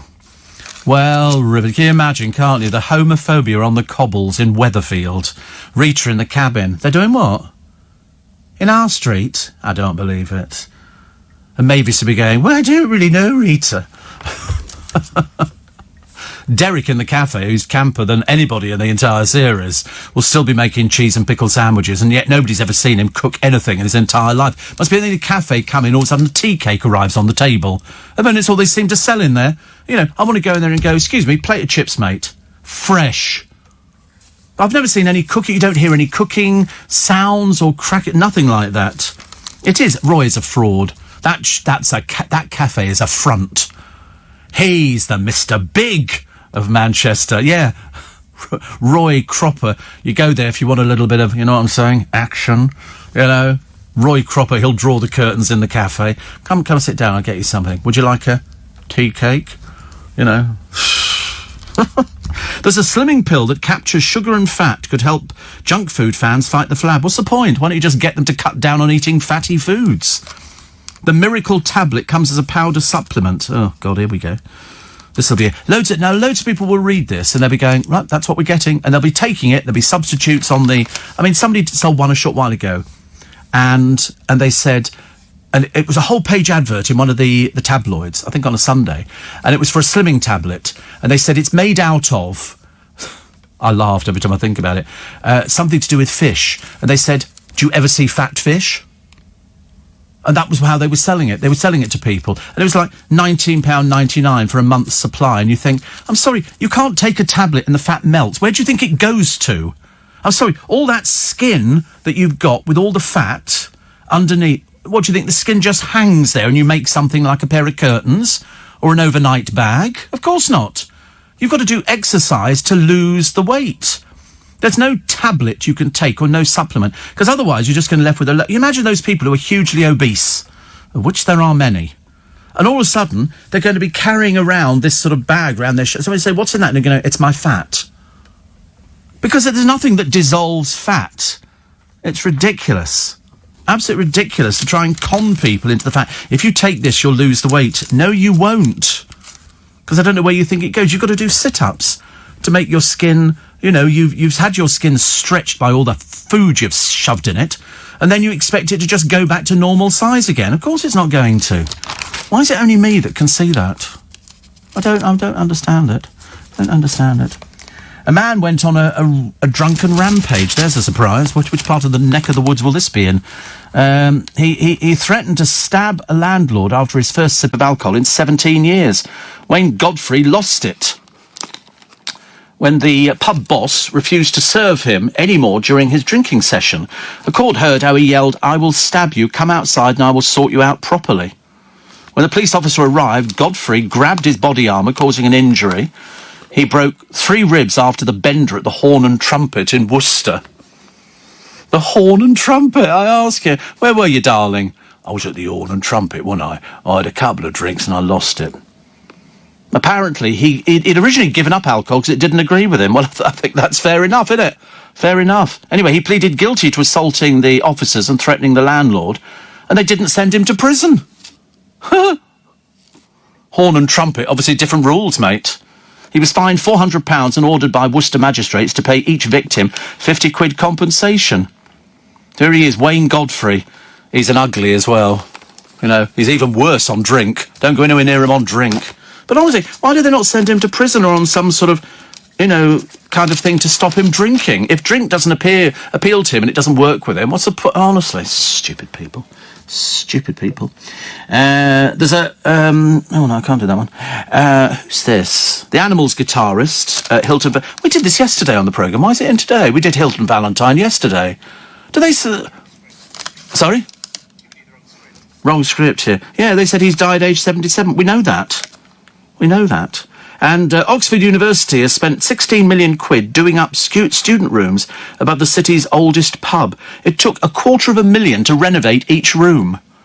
What have they got, gold-plated wallpaper or something? This is at the Mitre. There are 64 rooms over 3 floors above the former coaching inn that can be booked for B&B out of term time. 16 million quid! This is in Oxford. The Mitre Inn. $250,000 to renovate each room. Pfft, what a waste of money that is. Most of the students spend all their time in the bars, don't they? Hello, what do you do? I had a drink. Yeah, what do you do? I am a student. That's an awful lot of money, isn't it? It's got cellars, apparently, but nobody's living in the cellars. How can they justify 16 million quid? Good God, there's people suffering and they're spending $250,000 on each room. Perhaps they didn't buy a sort of a complete, out-of-town hotel. Much easier, much easier. Steve, my dad had a nasty fall at home Boxing Day, ended up in hospital and confirmed to have the virus. Wow. That's the trouble, isn't it? I mean, people have sort of said to me, where do we think that people have picked up the virus from? Well, sometimes it could be somewhere in hospital, can't it? That happens quite a few times. Quite a few times. Gwyneth Paltrow is flogging kinky Valentine's Day goodies. Oh, my God, we got that one coming up, haven't we? Valentine's Day. Please don't send any more cards, flowers, handcuffs. It's very nice, but I'm sorry, I can't drive the car with them on, and it's very sweet. But there'll always be the girl, won't there? I say it every year. She'll be sitting on the train. She'll be quite plain, but she's got the biggest bunch of flowers, and she'll be going, oh, he loves me. And be going, you sent them to yourself. Nobody sent you those things. Look in the mirror. I never send things for Valentine's Day. There's no point.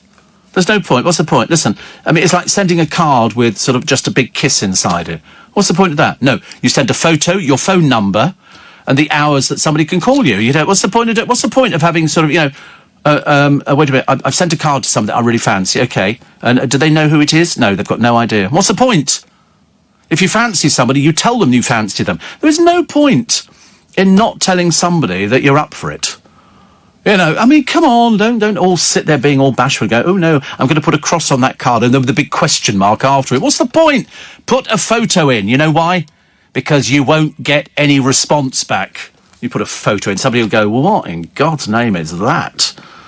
Double toil and trouble. Let's have a check on... Morning, nice to have your company, he says, with a cheerful spring in his step, thinking, please don't rain today. Please don't rain today. Steve, send your partner an obvious Valentine, then send 2 more. Then they have to... Oh, I see what you mean. But, do you know, I don't think... I'm being totally honest. I was trying to think if I'd ever sent a Valentine's card. And I don't think I ever have. If ever I wanted to go out with somebody, I just wrote to them and would write, you know, would you want to go out with me? And then back would come the reply, no. And I'd sort of cry for a week and then, you know, yeah, I just don't see the point of Valentine's Day. Do I send flowers? No, absolutely not. What a waste of time. My God, can you imagine sending flowers and they still don't want to go out with you? I'd be going around there saying, give them back. Give them back now. No, I mean, I can't think of anything worse. It just doesn't do it. And yet the shops of even Poundland is full of sort of, you know, cheap, tatty things. It's very odd. It's very odd that we sort of embrace it. And yet, I don't really... Have you seen in some of the card shops, they used to do giant cards that were like... Who gives those to people? I mean, it's ridiculous. And it costs a fortune. Flower. I understand how it works, florist. Please believe me. I understand exactly, you know, red roses and stuff like that. It's all very nice indeed. But you shouldn't have to have the one day of the year where you say you fancy somebody. You know, you should do it all the time if you're in a relationship. Perhaps you could get a nice... I could ask my wreath girls if they could make you a nice Valentine's wreath for your front door. That'd be quite a nice idea. I mean, I love fresh flowers. Yeah, I've got my wreath. Every year they make me a wreath for Christmas. I mean, really beautiful. I mean, seriously beautiful. This year had lights in it. Oh, yeah, they are professional wreath makers. Yeah. All I need now is the trophy house in Regent's Park to sort of hang the wreath on the door, which would be lovely. And, my brother's up. That's always a bad sign. I can always tell whenever he writes me at this time of the morning, it's can I have? Which I don't mind, actually. He said, you sound in good form. Yeah, I think so. Yes, I will do that. Sorry, we have to sort out the... I tell you one thing I can't remember. My mother did for me years and years ago a book called The Birthday Book, and it had everybody in the family whose birthday it was on a particular day, so you could send a card. It had their name, their address. Well, of course, over the years, as people died, there weren't so many cards to send out. And now, I don't think I send cards to anybody for their birthdays. Yeah, I mean, sometimes, you know, I'll do cards for people at work or something like that. But even that's a little bit, you know, few and far between. Is your birthday coming up? I'm so thrilled for you, Luke. How old are you going to be this time round? 23. 20. You can understand how depressed I feel in the morning, can't you? You walk in and you've got something. How old are you, Joe? Or you're a bit older? 32. Oh, blimey. Yeah, good for 32. Depending on how 32-year-olds are supposed to look. If you're going to be 23. My goodness. That's a bit frightening, isn't it? Primary... Oh, that's it, is it? Doesn't go any better. Born in 98. God, I've been working here for so many years by that time. It's just amazing. Is that amazing? I always find it quite funny, actually, because I never think about people's ages until people say, oh, how old are the Groovy Gang you work with? And I couldn't tell you how old Corey is. I've got no idea. He's about 24, is he? And Jake, how old's Jake? Probably about the same. You're the youngest. I used to be the youngest presenter at LBC years ago. I used to be that changed rapidly. Now I think I must be the oldest. I think so. I'm pretty certain.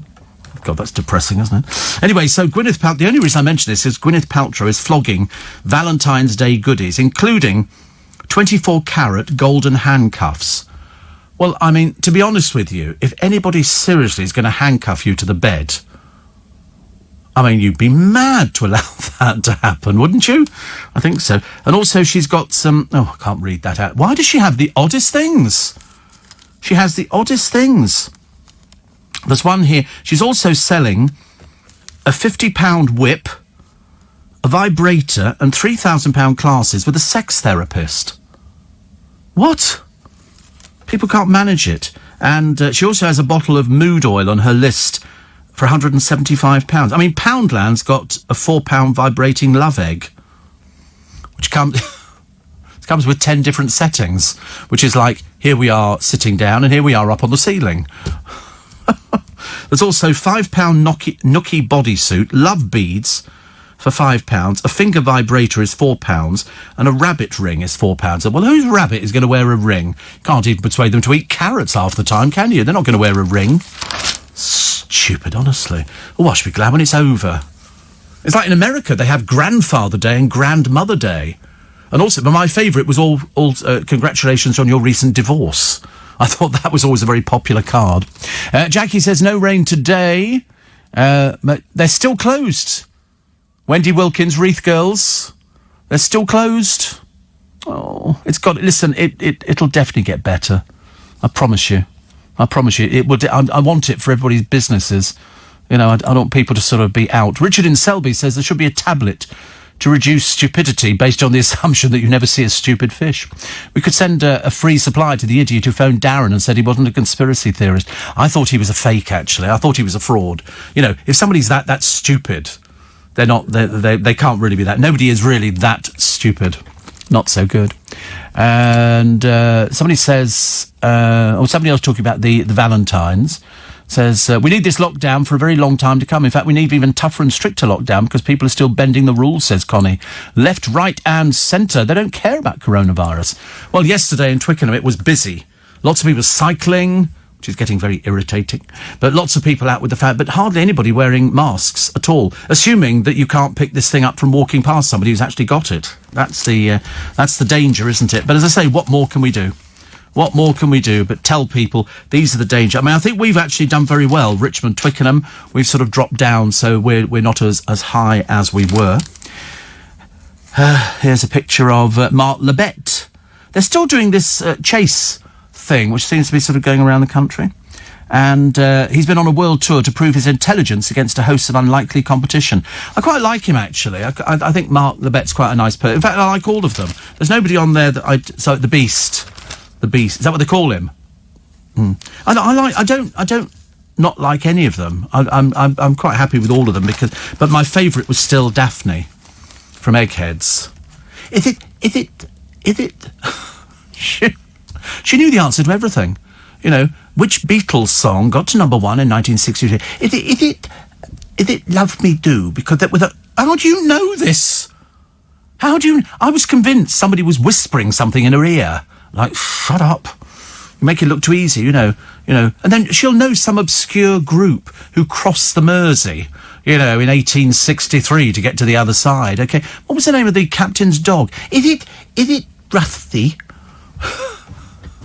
Seriously, she was an absolute amazing person. She knew the answer to everything. And then there was that miserable man at the back. I can't remember his name. I remember a lot of the people. I can picture them. But there was a very miserable man at the back, and it used to annoy me, because I think, be happy. Listen, I know that, generally speaking, quizzes are a little bit boring. Let's have a quick look, actually. Here they all are. David Rainford died. Did he really? Do you know, honestly, some of these things... Do you remember C.J. Amui? Now, he was on there, and then he wasn't on there, and I can't remember... There was something that went on there. But there was the bloke who was the train... Have you got a list of the names of all the people from Eggheads? Oh, right. So here we go. Cast list. Just so I know. We all remember Judith, because Judith won the £1 million. Because, when they said, where is somebody Aquitaine buried? She knew because she'd been there. So the current Eggheads are Kevin Ashman, 8-time winner of the British Quiz Championship. Oh, he's the boring one. He's seriously boring. He sits there. I want him to smile all the time. Chris Hughes used to be a train driver, I think. He'd been on everything as well. News. All right, we'll come back to them in a minute. There's so many of these people that... is is it MI5? You know, she was just so funny. 6:31 with the morning. Very nice to have your company. 25 minutes to 7 is the time. It's Steve Allen's early breakfast. And Captain Tom Moore is in hospital. He's contracted COVID. He's 100. He's 100. But do we just go back to the current egghead? So we did Kevin Ashman, who's been doing it for ages, an English quiz player, often considered one of the greatest quiz players of all time. They've got to have titles, haven't they? I mean, it's very clever. Chris Hughes, in the 1970s, won £100 on The Sky's the Limit. Judith Keppel, first winner of $1 million. And, but I mean, again, didn't sort of show that much excitement that I was hoping for. Barry Simmons, he's the one. He's sort of, you know, don't really know what you could say about him. He has bright shirts and things like that. He's a Scottish-born quiz show contestant and the winner of the Are You an Egghead? Pat Gibson. I remember Pat Gibson. He was okay, actually. He's also won Mastermind Champion of Champions. You know, I mean, they've all got, you know, good pedigree. Good pedigree. Also, Lisa Thiel. I don't know her at all. In fact, we don't even have a picture of that. I wouldn't even know who she was. Wouldn't even know who she was, but apparently she's been on it. So there you go. She's also done Celebrity Antiques Road Trip. Oh, I'm not interested now. Former egghead CJ Amui. He's a Mensa chess champion. I think he was pursuing an acting career. There was something went on with CJ Amui, and I can't remember what it was. Daphne Fowler. She's retired, her last appearance being in May 2014. She was replaced in the team by returning egghead CJ Demui. Dave Rainford appeared on Remote Control, won $250,000 on Who Wants to Be a Millionaire, because they're clever. They're very clever. And then it says that's the black guy, isn't it? He died. Which I didn't even know about. He was only young. He was only very young. I'm just looking at a picture of him now on the internet. He was a bit of a legend. He was, wasn't he? Better known. He was from Withington, and he was even banned from the quiz machines in some pubs. So good was he. But he died at the age of 51. Such a shame. Such a nice man. Such a nice man. But they're all but it was Daphne that was always my favourite because she just knew everything. She just knew everything. And you began to wonder where you get to be that clever. And I think these people have got brains that just compute things differently. You ask them a question, they can see the answer. It's like me. I could sometimes do that. Doesn't work on everything, actually. Also, on this day in 1587, Queen Elizabeth I signed the death warrant for her cousin, Mary Queen of Scots. And she signed it apparently with tears in her eyes.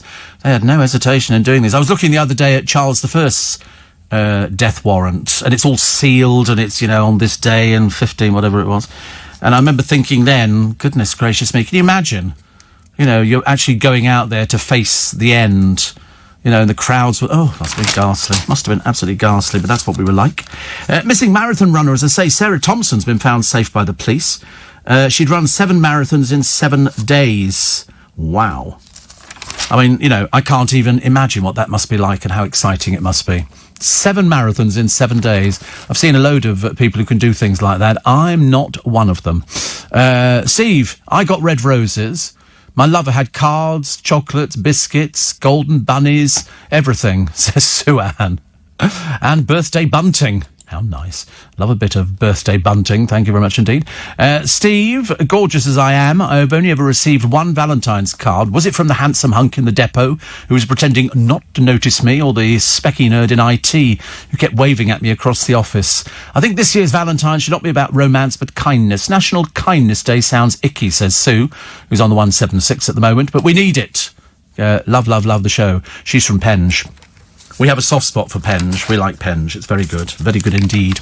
Also, what was this other one here? Oh, Blue Star Simon Webb. I mentioned earlier his wife's expecting a baby, which is good. And a dad who last saw his son as a baby when he was forced to give up for adoption has been reunited with him 55 years later after a TV show traced him to Australia. Retired farmer Richard Standen had an emotional meeting with Darren, who flew 10,000 miles back to his birthplace thanks to ITV's long-lost family. That must be really weird. You know, you're sort of given up for adoption years and years ago, and you've got no idea because you don't know who your parents are, and you might have been brought up by other people, and then all of a sudden somebody comes back into your life and goes, "I'm your father, by the way," and you go, "Oh right, and this is your sister." What? That must be the biggest shock of all. Here she is, poor old Gemma Collins, honestly, still dragging out this torturously exhausting career. She's vowed to become a humanitarian and I'll educate the next generation in world affairs because she's so intelligent. Not. She wants to emulate Sir David Attenborough. Yes, darling, of course you do. Well, I think you need to go back to school. Really. After learning most of her podcast listeners are 16 to 28. Yes. I wouldn't worry too much about that. She said, if these youngsters are looking at me... No, they're laughing at you, dear. You don't understand. They're laughing at you. They're not looking at you as a role model. Never were. Never were. She says there's more to life than a naked Insta selfie. The former self-confessed diva. You aren't a diva, darling. Using bad language does not make you a diva. It makes you a bit thick. She's going to focus on working as a humanitarian. She wants to tour Africa and India and promote animal welfare. What do you know about animal welfare? Absolutely nothing at all. Nothing at all. I mean, it's a good idea to have ambitions, dear, but most of yours are totally unachievable. Totally. I mean, I thought it was this year that you were going to get married, have baby and all the rest of it. That's not going to be happening anytime soon, is it? Even though little Arge, the desperate person that is Arge, sent you balloons for your birthday. There's a joke there somewhere. Dogs may be known as man's best friend, but a study argues it was women who first created the bond between canines and humans. Women gave them names and treated them with affection. That's nice, isn't it? I saw somebody the other day, they were transporting some koala bears in a thing, and they came out of their sort of travel case with their arms draped around the keeper's neck. They look so cute when you think they could rip you to pieces with those claws. They're terrible koala bears. Really not at all you've got to be very careful with things like that. It's like, people are friendly with tigers and lions and hippopotamuses. Not always. Not always. Hippopotamus is the most dangerous animal, aren't they, I think it was put down. I used to think it was rhino. Somebody said to me, if ever a rhino runs at you, just stand still. Yeah, right, of course. I'll just stand here. It's getting closer. Yeah, just stand there. It's still getting closer. Yeah, play dead. I'm playing dead. I am dead. Just stand there. Don't ever run. It'll chase you. Have you seen the horn on the front of that thing? My goodness me. Thousands arrested in these Russian mass protests. Tens of thousands of people took to the streets. 5,000 were arrested. Hilarious, isn't it? Honestly. Wasn't the entire country just turn up at the prison gates and go, listen, pop us all in prison. You can cook our meals for us for the next God knows how long. Country's falling apart, isn't it? Mind you, at least Putin's got that nice house to move into. Matthew says, you mentioned Withington. I was involved in a relationship with someone there. It's a dump. Oh. Nowadays, they tell adopted children straight away, which is torture. Do you not have to go through some protest? I've always thought there was a process you had to go through to find out your parents. Because don't they have to go to the parent and find out if the parent wants to see you? Because the parent might not want to see you. I'm not sure if they can force that issue. Whatever it is, I didn't like the sound of it at all. Didn't like the sound of it at all. Not good. Matt Hancock says the fast-growing pace of our vaccine rollout means we're set for a great summer. Whee! And the £15,000 fine. 18 reckless revellers were fined almost 15 grand when they went to the house in Essex on Saturday. Initially refused entry, those inside claiming they were making a music video. 17 were from London, 1 from Essex. They were each fined £800 each. Good. The organisers could face a £10,000 fine. If they don't pay, prison. Simple as that. Let's teach people a lesson on this. We've been told before, we want to stop the spread of coronavirus. It's getting better, but buffoons like this, they're also checking on whether there was another party organised by the same person. £10,000? Good. Prison. They don't pay it. £20,000 in the prison. It's as simple as that. And let's not waste time. These people are too stupid. 1 woman and a man were arrested. There was also, officers found around 200 people at the Richmond Hotel in Liverpool where 4 parties were going on. What? Are these hotels stupid or something? Honestly, it does make you wonder, doesn't it, really? Actor...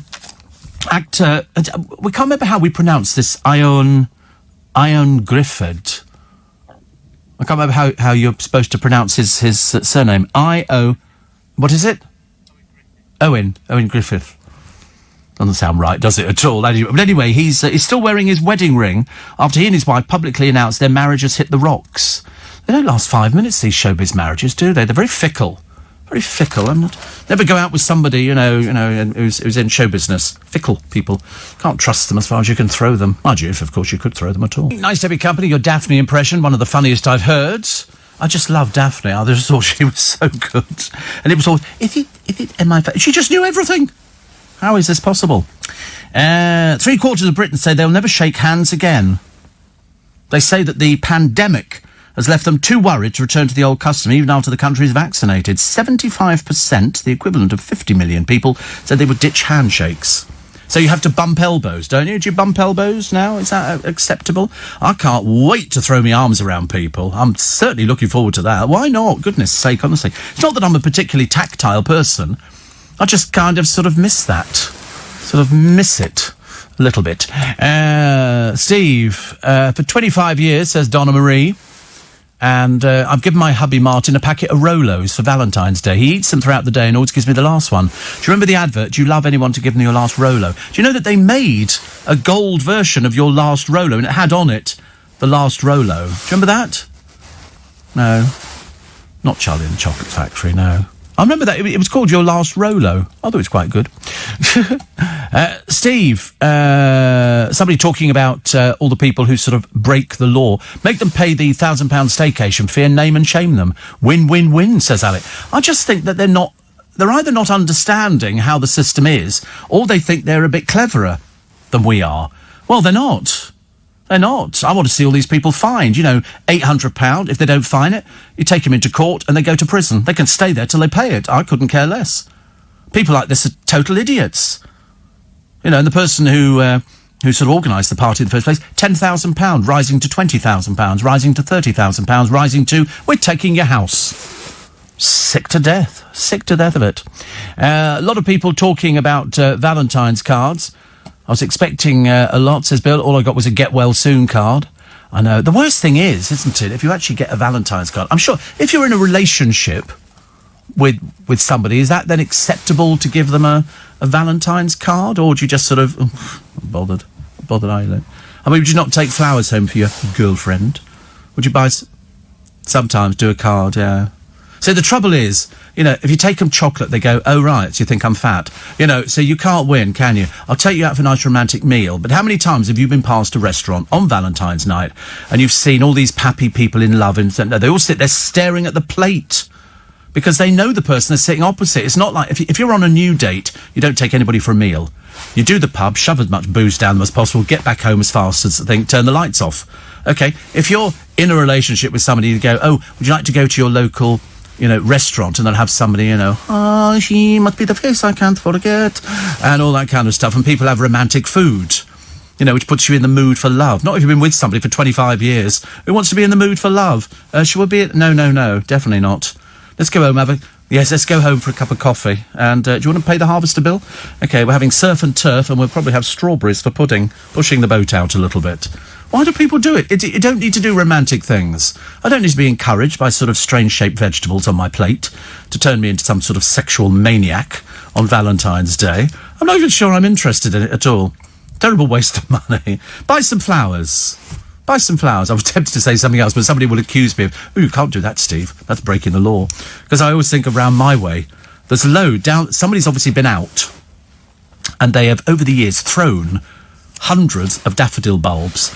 And what they do is, if you don't touch them, they repeat the following year, but double in size. So if you put in 2 bulbs this year, which you won't put 2 in, you put loads in, next year you've got 4.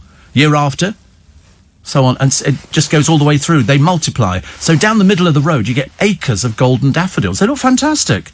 But some people do it out the car window. They get a little bag, little muslin bag, some earth in it, a couple of seeds, and as they're going down the motorway, chuck them onto the grass verges.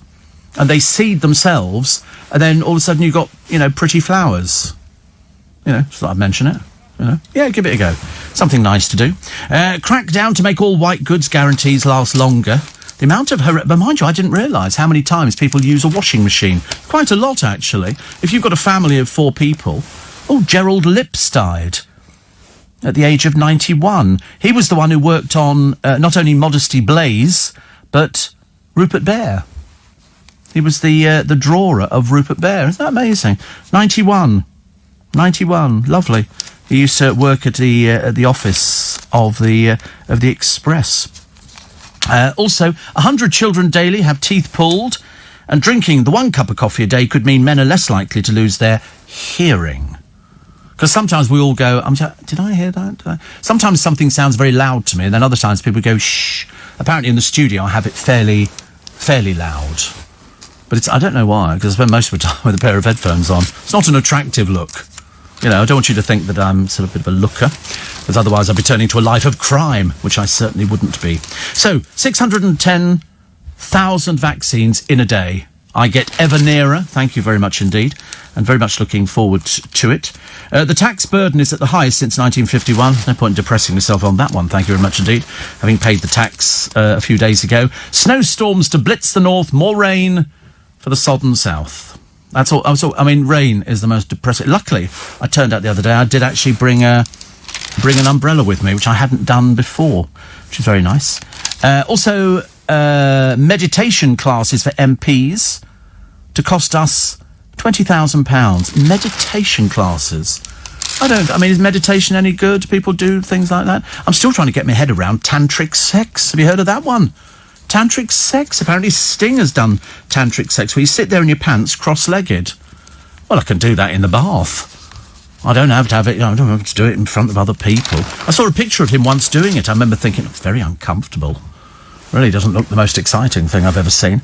And Helen Fielding talking here about her diaries. And it's all this sort of thing.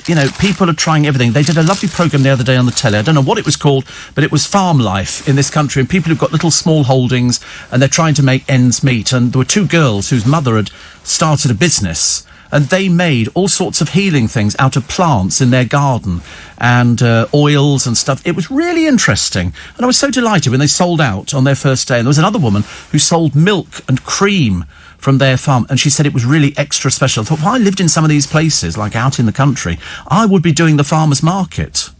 I really would be. But at the moment, it's M&S and Waitrose and, who knows, other places as well. All sorts of things to do. Everything is to play for today. I'm feeling very miserable, says Matthew. I hate Mondays, and it's all bad news every day. No. Monday's good. Monday's good, because it's ever nearer Tuesday, which is nearer Friday.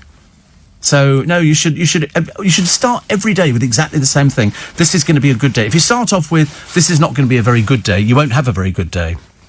But, no, you should be fine with it. You should be fine with it. A little bit of exercise, a little bit of walking, stuff like that. I've got to go, though.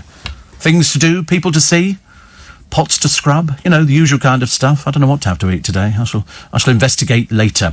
I'll be back with you tomorrow morning. I do have a free little bit extra podcast as well as my other podcast every day, except Sunday. Helen Flanagan and Laura Whitmore show off their baby bumps, as though we've never seen one before. Harry Redknapp says fans thought he was having an affair when he went into the jungle. He should be so lucky. Gemma Collins wants to be the new David Attenborough. God help the animals. Jake loves it, and he's really quite difficult to impress on things, but it's got lights around the base of it. You'll see it all going on, and then it's not up there yet, but it will be later on. It's honestly, for 25 quid, you can't complain.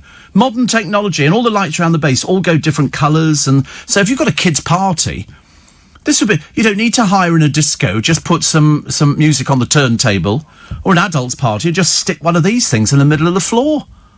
It's good enough for that. It's all over the ceiling. It fills a fairly big room, for 25 quid. Well, 24.99 so you get a penny change. That's a lot, isn't it? Do a lot with a penny now. You go to the toilet. No, you can't. They've closed the toilets, I've just remembered. Which, of course, a lot of people are complaining about, because there are people who need to use toilets on a regular basis. And they can't. They can't. They have these keys, which they can sort of access certain toilets. But most councils have closed their public toilets down. The reason being they can't afford to maintain them. I don't know why. Still keep charging us the same money, don't they? Don't notice them doing any reductions in your charges. Tony Bennett's got Alzheimer's and COVID, and Captain Tom getting trolled by those sad people. What a pathetic bunch. What a pathetic... I got one the other day, actually, from somebody. Luckily, we can't read half of it because it's illiterate. And somebody complaining about, Steve Allen goes out shopping every day. They're a right little telltale tit, aren't they? Ooh, imagine that. I have to walk past shops that are open, but you mustn't go in them. He thinks, even with a mask on, you can still spread it. Obviously not. I say he, it could be a woman. Difficult to tell when your name's Lee, isn't it? spelt the peculiar spelling. Prince Harry, according to the one of the papers, is going to lose his military roles. He's only just successfully sued the Daily Mail. And they did an apology and they paid him substantial damages, which he's paying to his Invicta Games, which, as far as I remember, is his charity.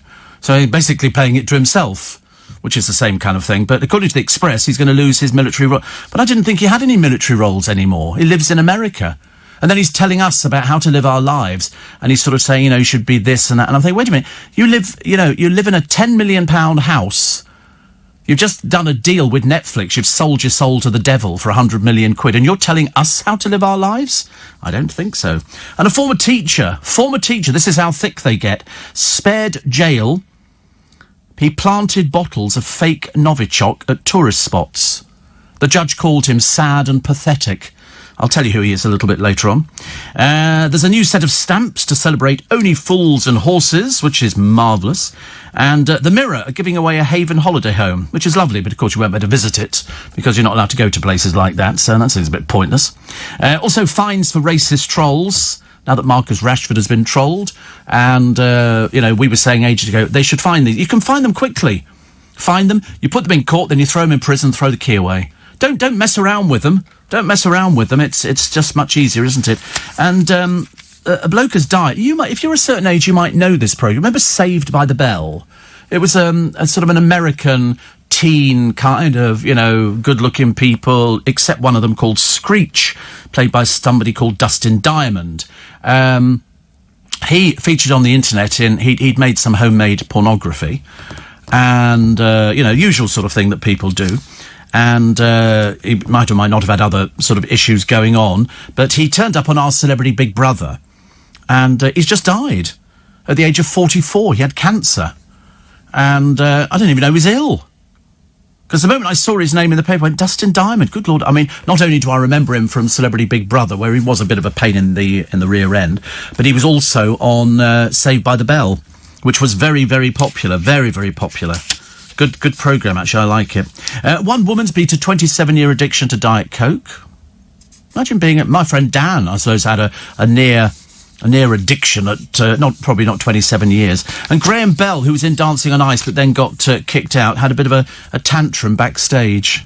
You won't know who he is because he's nobody. He's apparently a skier.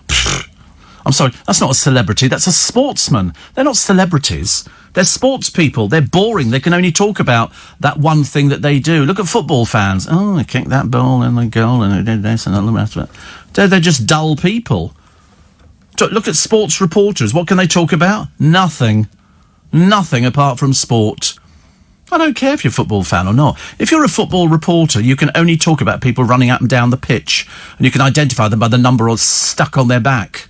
And he's going to kick the ball in. It's a goal. Whoopee-doo, And all these overpaid footballers, thick as bricks, most of them. Thick as bricks, but they go, they're footballers, Well, I'd love to have a commentary at a football game. Okay, here we go. We're kicking this ball down the pitch again. God, this is boring. And here we go. The goalie's going to save it. Oh, he's missed it. Oh, there you go. That's gone to the back of the net, and the crowd's gone wild. Oh, sorry, there isn't a crowd, is there? You could keep going like that forever and a day. Who are these so-called TV influencers? The answer is they're not. They're bone-idle, lazy rejects from NAF programmes. One of them, who's from Towie, I think he's been 36 days away on holiday. And he's an influencer. No, you're not, mate. You're just a rather sad, stupid little boy. Police marched Rita Ora to a hotel for 14 days. She's self-isolating in the penthouse. So it's a real hardship for dreary old Rita Ora. And what was this one here? Oh, a mum has banned a toy. It's magnets, balls, and you put them all together and you can make what she had them in the house for anyway. Her daughter, 24 months old, started swallowing them. She thought they were sweets. Admittedly, she's now attracted to car doors. She sort of gets as far as the car door, straight on the side of it, which is great fun. Going through... airports must be an absolute doddle for her, I should imagine, setting off the alarms left, right and centre, going, I'm sorry, why is she attracting the magnets? Because she's eaten 30 of them. Kids' yoghurt, as sugary as 2 biscuits. Doesn't seem bad, does it? Only 2 biscuits? Quite like a yoghurt. And Wayne Rooney's got something to bleat about. Sorry, that's the wife. His next-door neighbours want to turn their space into a sex farm for sheep. I've never heard of such a thing. a sex farm for sheep. Reminds me of an old joke I knew once, which I can't repeat on the programme this morning. And the singer on Mars reveals he's kept his looks. It's Morton Harkett. And the reason is he doesn't drink or do anything else like that. But I thought that was the whole idea. If you're a kid's, band and an entertainer, you just tell lies and you go, I thought they'd already admitted that they did loads of booze. Then they go, we never put any cosmetics on our faces. Yeah, right, whatever. Part of the A1001 in Norfolk was submerged, which is because they've got flooding up there, which is a bit of a shame. And the death rates for intensive care patients have almost halved. We're getting better at it, aren't we? We're getting better. They've done more than 9 million injections now, which I think is fantastic. I can't wait to get mine, which should be in a couple of weeks, I think. And I can get the first one. I haven't had the letter yet, no. I'm determined to get one. In fact, I'm due one. I'm over the age. And they should have reached my age by now, but I don't know how they work it out in the surgeries. But I was told, actually, by the nurse that, it should be very, very close for you. A little bit of a slurp of a cup of tea this morning. There it is, eh? This is happening, Corey, isn't it? This disco light is the best thing. What I wanted you to do, in one of the breaks, is to film it, okay, just so we could put it up on my Twitter account. Because it's Brit for 25 quid. Whoop, whoop. Yeah, 25 quid. So I bought two. I've got another one that does different things, which does stars and the Milky Way and stuff like that. But, for £25, if you're having a kid's party, you just record some tracks, throw some shapes with the groove, and then you put this little thing on, and it weighs nothing. You could pick this up, it weighs nothing at all. It's like picking up a small envelope. It's brilliant. I love it. I was so excited when it arrived. It took less than a day to arrive. Good for Amazon, eh? Because I love shopping on Amazon. I love shopping, full stop. I'm a shopaholic. I'm out there. Disco Inferno, burn, baby, burn. I wanted to play... Do you know what they did? Do you remember that song by Cannon and Ball? Ring me a thong, da-da-da-dum, ba-da-da-dun-dun, da-dun-dun, da-da-da-dun, da-da-da-dun, da-da-da-da-dun. And it's such a good song. I promise you, it's such a good song. But I discovered another version the other day. A load of NHS staff was singing it, but they've changed the words slightly to protect the NHS. Fantastic. It's a really good song. Of course, every time I think of it, I think of poor Bobby Ball, who's not with us anymore, because he got coronavirus. And he was the funny man out of the two. Still good. But anyway, haircut soon. Yeah. This person who's written to me, as I say, could be a man or a woman. They obviously listened so intently to the programme. Steve Hanna went shopping again the other day. They seriously are stupid. They really are. Steve says, Donna, there are no loos for lady bus drivers. They are at Richmond. They've got a little portaloo thing which is sitting there. Because, where are you supposed to go for a wee? If you've got an incontinence problem, where are all the toilets now? There aren't any. They've closed them all down. At one point, you could go into department stores and they'd have a toilet. Marks and Spencer's in Richmond, toilet upstairs. What have they done? Closed the upstairs of Marks and Spencer's. It's hilarious, isn't it?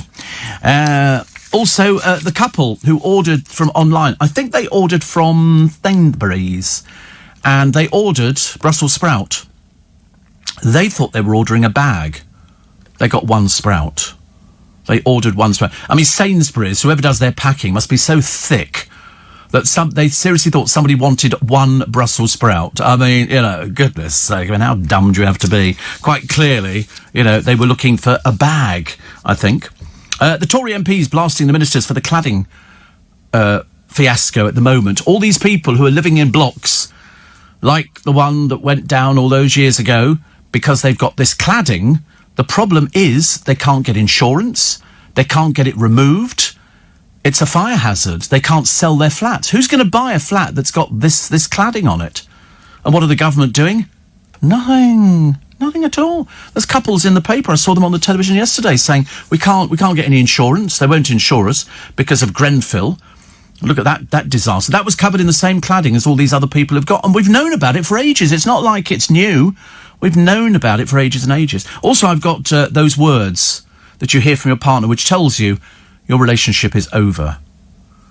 Basically, it's sod off, I've changed the locks. And, no, it's a bit more than that. But it's sort of people whose relationship is over. You know it's over, you just don't want to hear the words, Shall we sleep in separate rooms tonight? You know, that's always, you know, little things like that. But it's a bit more hard and fast ruling. Coldest January for 10 years. I'm not surprised. Not surprised. My fingers were frozen to the bone this morning, but with my disco light, I'm very happy because I can put my hands over the top of it, and it's quite nicely warm, actually. Not boiling hot, but it's good, isn't it? It's very impressive. For what it is, it's very, very impressive. I like it. Producers like it as well, so there you go. So it's what's commonly known in my business as win-win, Steve.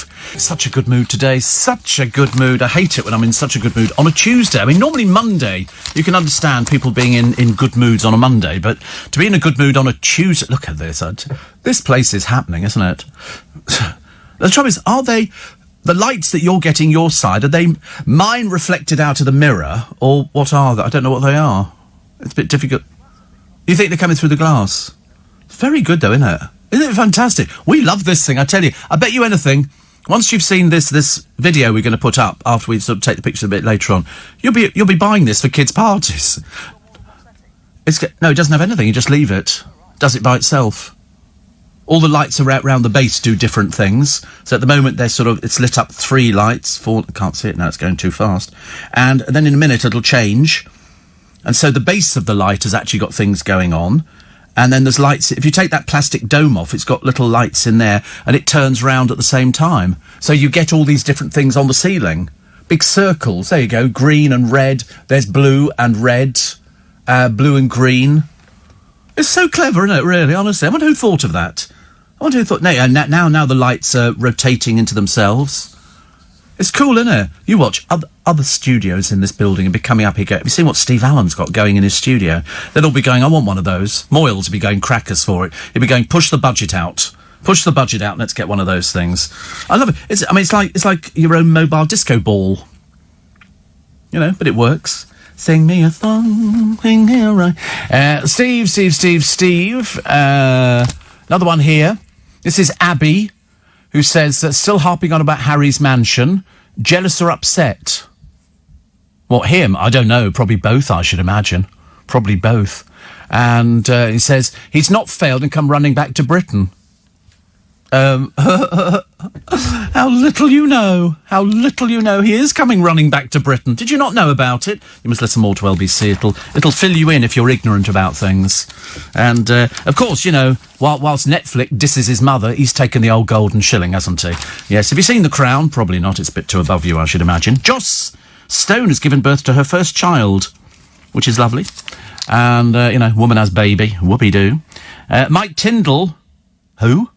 Oh, he's the one who's married to that dreadful Zara What's-her-face. The one who takes every bit of money they can get. You know, what vehicle are you driving, dear? What coat are you wearing? All sponsored. All sponsored. Talk about payola within the royal family. I think you'll find Prince Andrew still gets a free Land Rover as well. Only he sort of tends to drive his into gates, doesn't he? Because he can't be bothered to get out and open the gate. Remember that? On the Windsor estate? He got to the gate, he tried to nudge it with the Land Rover and it didn't work. It was locked. Ha, ha, ha. Oh, his life's deteriorated something, hasn't it, really? Also, here's Rita Ora, locked down for an Oz trip. Good, stay over there, dear. Stay over there. Make us all feel better. And Ryan Giggs, he was out near his Cheshire mansion for 1.7 million. That'll just be a modern house on a housing estate. That's not a mansion for 1.7 million. I love the way the pubs sort of build it up, like, because he's actually trying it, because he's split up with his wife, hasn't he? For reasons best known to themselves. Anyway, and so he's trying to sell the last one for 3.5 million. They've had to reduce the price by $500,000 already because it's now a buyer's market. So you go, give you £1. You know, you can start negotiating. It's much better now. You never pay asking price. Never pay asking price on anything. You go out to buy something. If you're spending that much money, you are the king. Especially if you're ready to move then and there. I don't want to buy a place, and then they go, well, we haven't found somewhere to go to. Well, I'm not interested. I would walk away from it, go, I'll find something else. Don't waste our time. Because that's what people do. They see a place they want to buy, and then they try and sell their place. In the meanwhile, the first place they've seen, most times, falls through, which is not so good. Hope you and the crew are well. I think they're well, actually. Yeah, you well, boys? Well, good. In Club Steve, yeah, they're in Club Steve today. Do you know, I tell you, I think I've started a new trend. A new trend. Ferrari will be in there, he'll be sitting there with his lighter, you know, holding it up in the air, doing one of those things that they do when you go to these concerts, you know. You go see Robbie Williams and they all hold their lighter, and through it all, she offers me protection, you know, that one. That always works, doesn't it? I remember seeing people years ago, and I went to see Kool and the Gang, and everybody lit their lighters. Me, of course, I set fire to my thumb, so that wasn't much clever, was it, really? I'd go, ow. And then I discovered an easier way of holding up something that was lit, but that's my sort of business. Steve, snowing all day in New York City, says Carol. Good Lord. This afternoon, we already had got 9.5 inches. An unheard of size around here, let me tell you, Carol. It's still snowing, and it's supposed to snow all night. Wow. My niece lives in New Jersey, and she's gotten 27 inches in her town. See, I've seen it when it snows in New York and parts of New Jersey, and when it comes down bad. We never get. I promise you, we've never had anything that bad. We get snow, but it's never that bad on snow. But I mean, lovely for kids to look at. It's very pretty. To go out in it is awful. It's a nightmare. You fall over. If you're elderly, don't go out. Don't go out. It's not worth it. Not worth it at all. Steve, in this cold weather, try porridge and a dash of cream with a small whiskey to drink, says David. A great winter warmer. You can't have porridge for breakfast with a whiskey. Well, yeah, I mean, that's bordering on alcoholism if you're drinking at that time of the morning. I mean, I understand where you're coming from, but unfortunately, I don't do whiskey. I'm not a whiskey drinker. I've had whiskey before, but I can't. People go, oh, whiskey and water. You go, yeah, whatever. It just doesn't interest me. It's like brandy. I can't get into brandy either. I get into most drinks, but not anything. My driver this morning is obviously an avid listener to the... He knew everything. He knew how many cigarettes I'd smoked, before I stopped smoking and things like that. He obviously picks up on everything. A little bit like the person who was complaining about me going to Greggs. Yeah, Steve Allen's gone to Greggs and bought a baguette. Yeah, well, I tell you what, when we close down all the shops on the high street, where do you think you're going to be getting your food from? In your case, nowhere. Nowhere. You've got to go out and shop. If you walk past a shop, you'd be a fool not to go in there and buy something, wouldn't you? You'd be a complete and utter idiot. Or a curtain twitcher. Or both. Or both. Oh, here they are, the TV influences. We never knew what these layabouts were until a short while ago. They're not influencing at all. They're just basically a bunch of old has-beens from Love Island and Geordie Shore and things like that. And they go to Dubai. I feel so sorry for the people of Dubai. I have to put up with this bunch of riffraff. One of them is called James Locke. He's the biggest plank of all. He's been on holiday so far. This is his 4th holiday. 36 days. He clearly doesn't think the only way is Essex. He's been catching the sun in Dubai with his reality-star girlfriend, Yasmin Hello, whoever she is, some old has-been. She claimed their exotic adventures included a yacht trip and numerous poolside snaps for a business venture. What a load of old cobblers, darling. I don't want to call you a liar to your face, but have you thought of Southend? Somewhere like that? In fact, actually, have you thought about staying in? You're not supposed to be going to all these places. One of the other ones who's the biggest dreary of all time, and talk about looking bad, Chloe Ferry. She's 25. Her snaps were taken at beach clubs or whilst partying with pals. So in other words, they're lying. They're lying, and I hope that when they come back to this country, James Locke was never a favourite of anybody's in Towie. A complete and utter plank. So as long as you stay over there, pal, that'll be good. Harry says, are there any British football managers left in English football? You are asking the wrong person. I would have no idea. No idea. It's a very well-paid job to be a football manager. I mean, I could do it. OK, you're out. Well, you didn't score a goal this season. You're out. Definitely. Because they seem to get rid of managers really quick, don't they? The last one was the one who's with, oh, God, what's her name? Sorry? Frank Lampard, that's right. Little old Frank. Little old Frank. Little old Frank. And he didn't do much for the club either, but they all think they can have a go. Because they work on the assumption if you kicked a footballer out, you're going to make a good manager. Doesn't work like that, does it? It's like, I'm sorry, I've been listening to the radio for years, that makes me a radio presenter. No, it doesn't. No, it doesn't. There's loads of people who think, oh, I could do that. You just sit there and talk. Yeah, well, thousands have failed. Thousands have fallen by the wayside. Steve, my brother took his mate for the COVID jab while he was waiting. A nurse asked him if he was waiting for the jab. He said no. She called it... anyway, she called him and gave it to him. He was well happy. Well, it depends, I suppose, if they're going to throw it away. But there are people who are still desperate for it. But, I mean, listen, they reckon in a few months' time the whole country will have had it. So they're working really... I mean, we're up to 9 million. That is phenomenal. Absolutely phenomenal. So well done, the NHS. Well done. Ian the Skip says, I've just seen a billboard that says, Alexa, wake me up to LBC, but it's got a picture of Nick Ferrari. Shouldn't it be a picture of you? That was the first round. You don't see me on the first time round. That was the first one, and then Nick came in on the second little bit. It was, I didn't think it was that obscene. I thought it was okay. And somebody said, are Amazon paying you to advertise their disco lights? I wish they were. You sound jealous. You sound jealous. Yeah. And also, here's my cup of PG Tips, and I'm drinking out of a mug that says, time for charity, make some noise. Yeah, they're all paying me. I'm raking it in. I tell you, I couldn't make more money if my life depended on it. Oh, wait a minute, here's a bottle of water. Good Lord, wonder where that came from. That came from the Alps. Dripped because I've got a deal going with the Alps. I mean, I would have had a deal going with the church, but they wouldn't go, give us this day our daily Prosecco. We had to go for bread because Warburton's had nipped in before me. So, I was saying, couldn't we go Prosecco? And it's not going to sound the same in church, is it, Steve? Give us this day our daily Prosecco. Oh, yeah. I love it when people like you write in. You're so dim, aren't you? I love thick people at this time of the morning. It must be the time that people's medication's wearing off. I mean, why is it at 4:30 in the morning? Somebody will write in and go, I'm sorry, are Amazon paying you for this? Yeah, and Greggs and Costco and all of them. God, I bet you're jealous of this programme. You really are, I tell you. It's so funny. And, Steve, I'm still finding this non-shopping in stores depressing. In your opinion, when do you see it changing? Couple of months? Yeah, but this person criticised me for reading out a list of places that are open. I mean, they really are a bit screwy upstairs, in the upstairs department, because you can get everything done now. You might not be able to get a haircut, but you can go shopping for fruit, veg, meat. Supermarkets are all open. The garages, supermarkets are all open. The chemists are all open. The people that do the eye testing are all open. The people who do... Yes, and it's very, very important. In fact, it's part of my brief to tell you the places that are open. You can also go and get your vaping. All those shops are open. You can't actually walk into them, but they'll serve you at the door. What else we got? Greggs. Oh, did I mention Greggs? Oh, those bacon baguettes, I tell you. Woo, woo, woo, woo. And cakes and everything else. What else is open? The railways are open. The buses are open. The underground's open. So, in fact, the only thing you can't get done is your shoes sold. If you've got cracks in your shoes. I had to explain to Joe the other day. Was it Joe?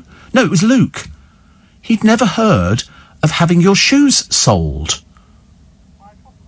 By cobbler, yes. Well, whether they're cobblers, I don't know. But, I mean, you've heard of that, haven't you? Luke had never heard of that. And he said, how does that work? I said, well, you take the shoes in there. Obviously, you take them in a bag, and then you give them to them, and they then... They have something that fits the bottom of your shoe, and they glue it and stitch it on there, and then you go back in an hour's time and collect it. I say, so it gives you a new sole to your shoe if it's letting in water or something like that. He'd never heard of it.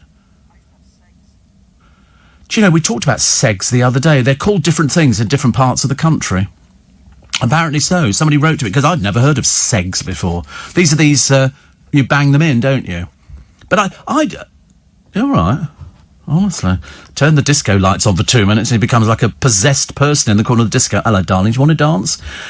You asking? Yeah, I'm asking. I'm dancing. We discovered it's you, Joseph. You're obviously not the full ticket, are you? I'm not jealous you just mentioned your disco lights about 20 times in half an hour, which worried me. Oh, you mustn't worry about it, dear. Worry about COVID. So I thought you must be making a few quid every time you mention it. What planet are you on? I mean, it's honestly, I've never met anybody as dumb as you. What, you seem to think that if you mention something, they give you money? Are you mad? I'm sorry. Did you go to school? Are you still at school? You're not still the headmaster, are you? Goodness sake, that's a little bit of a worry. But, no, it doesn't work like that, dear. I thought you'd know that. I thought we were attracting only the right class of person. We're obviously getting the wrong people in at the moment. And another one here. James says, I had a terrible thought. You mentioned lighting the lighters in your disco studio. Will the firemen get a mention when they turn up? I'm sorry, is there a home that's turning out thick people this morning? Is it really? Let's come on, Mavis, do you want to send in a text? He mentioned Bentley. And he's probably got a fleet of them sitting at home. Honestly, I tell you. It's so funny. Because even the producer had to go. Because people were trolling Colonel Tom. Trolling Colonel Tom, saying he deserved to get COVID. I mean, you seriously can't believe the mentality of these people. I say mentality. I think people like that should be reported. In fact, even Piers Morgan's come out and said that the racist trolls, of which there are quite a few, should be prosecuted. And literally, you hit them with the biggest fine you can give them. Because, but mind you, that doesn't work, does it? Because we've already tried to stop people having little get-togethers. South Wales, very popular. People travelled 50 miles the other day to go to a party. Little lonelies they were. They've got no other friends. Oh, let's go to Wales. Nobody will know it's us. No, the cars were a bit of a giveaway, weren't they? And so they all got fined 800 quid each. I was so delighted, which is great. And Steve, says Steve, why are these weirdos bothered if you had Greg's breakfast or ordered a disco light? Because they're lonely. Seriously, they're not the full ticket. You've heard the expression, the lights are on but nobody's home. This is them. Joseph, the light is on but there is nobody in there at all. He is quite a few sandwiches short of a picnic. Okay? You know, that's how it goes. Because they don't have anything else. So they like... You know, you probably find they write and complain about Piers Morgan being happy all the time or being argumentative or Susanna Reid showing a little bit too much bosom. You know, which of course is great. Everybody loves a lot of bosom, especially when she leans it on the desk. You know, that's the best bit. And people don't like things like that. They go, oh, I think I should write and complain. And so they write and complain. Never gets them anywhere. But Andy in Putney says Timpson's in the car park of Sainsbury's in Richmond are open if you need to get your shoes resolved. I didn't even know there was a Sainsbury's in Richmond. I'm trying to think where it is. Where is Sainsbury's? I know where Waitrose is. I know where Tesco's is. Where's Sainsbury's in Richmond? Is it actually in Richmond? I mean, I'm going through the town centre trying to work out where it is. Wait a minute. Let's have a think. And there's a car park as well. It's on the lower Richmond Road. I mean, it doesn't count as Richmond. Goodness, I know where it is. I know exactly where it is. I've been there a couple of times. I must go there today, actually, because I think they've got one of those Coinstar machines. Although, actually, I don't need to worry about that, because somebody told me that in Metrobank, they have a Coinstar machine, and you can put the money straight into your account, which I thought seemed like a good idea. You just empty the coin, whereas I like to take the actual, you know, stuff out there. I like to walk out with some pound notes and 10 shilling notes and things. Have you ever used Coinstar machine? Oh, it's brilliant. You just save up all your change, which I do every day. Every day I empty my pockets. Sometimes there's a load of change, sometimes there's not, because otherwise you have to get your pockets repaired because it wears through. And you take it down there, a bag of it, and you empty into the Coinstar machine, and it counts all the pennies, the 2p's, the 5p's, the 10p's, the pound coins, the 50 pence pieces, and the £2 coins. And you could see it adding up, and you just tip it all in. It's fantastic. And it charges. It charges. I think they charge. I mean, luckily it won't charge in the Metro Bank. So that goes straight into your account, so that's fine. And I think they might have one in RBS. I can't remember. But, yeah, they actually charge. I think it's something like 17.5%. But to be honest with you, who cares? Who cares? Listen, they make their money out of it. It's a service they're operating, and that's fine. And some days I've had, you know, some months, £100, couple of £100. It's all a bit extra, isn't it? The idea of paying it in and it goes straight into your bank account doesn't appeal to me that much, I have to tell you. I like to walk out with it. And they're always good, apart from that one time at Sainsbury's at Hampton, you remember. Do you remember? Yes. I'm sorry, next time we won't accept this. Listen, sister, you will. See, what did I miss about Suzanne Reid's bosom? It's one of my favourites. Yes. Which I think is lovely. Apparently council tax bills will go up. We may end up paying more in council tax than on the rent. Well, they've already said it's going to go up. Yeah. Already have had that. And did you buy the glass disco ball, says Martin? No. Is there? I know that there's loads on Amazon of these. Just type in disco light. And there's loads of them. I buy loads of stuff from Amazon. What did I buy the other day? I bought the Two Ronnies Christmas show. And I bought Cannon and Ball, the box set of all their shows, because I wanted to see them, because I don't remember watching them at the beginning. But I will be doing it. And, Steve, I'd love your job with all this money you're earning from advertising. Yeah, me too. I'd love this job as well. We're splitting it between all three of us. We're going to Barbados. We've decided we're taking a private jet, and we're going to come back laden down with goodies that we bought duty-free. Corey's going to get clothes. Jake's going to get shoes. Honestly. Chocolate as well. Yeah, chocolate, actually, yesterday. I bought him the same as I bought you. Remember what I bought you? I bought a box of Cadbury's cream eggs. Whee! A whole box. And so we gave one to Corey a short while ago, and then Jake sort of, you can see a little tear out there. You know, oh, did I not get a box? No, you didn't. No, but he did this morning, which is quite nice. So, and he said, I promised Steve. He said, 'cause he calls me Steve. I always say sir, but we go with Steve. And he says, I'm not going to open them until I leave the building. I know you'll get just outside the building, and then you'll open them. He can't resist them. Whereas me, it doesn't bother me in the slightest. I'm not particularly bothered about chocolate and fondant, thank you very much. But a whole box of Cadbury's cream eggs. You know why? Nobody else makes them apart from Cadbury's. So they're the ones. They're the only people who make cream eggs. They're the only ones that were sold practically all year round. But now you go everywhere. Where did I go the other day? And they were selling them. They were selling them in a newsagent, but individually, or two for £1 or something like that.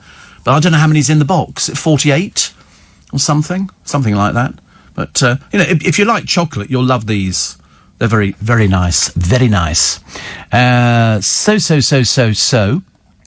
This one here says, Shane in Sydney says, we haven't got the vaccinations down here yet. I'll be waiting for it. Yeah, absolutely.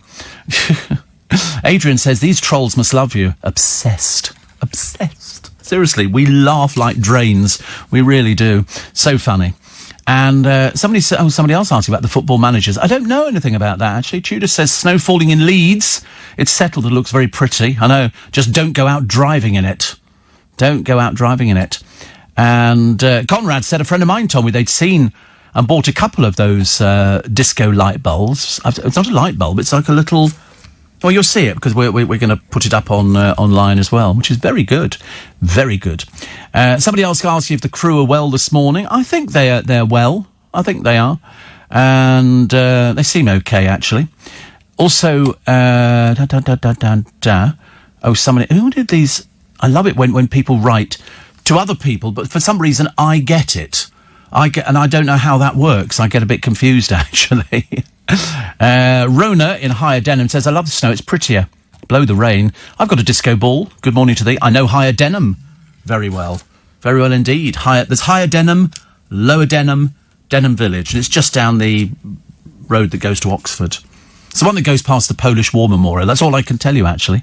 Peter Andre was on the morning show here, speaking from the UK, promoting his new song, says Shane.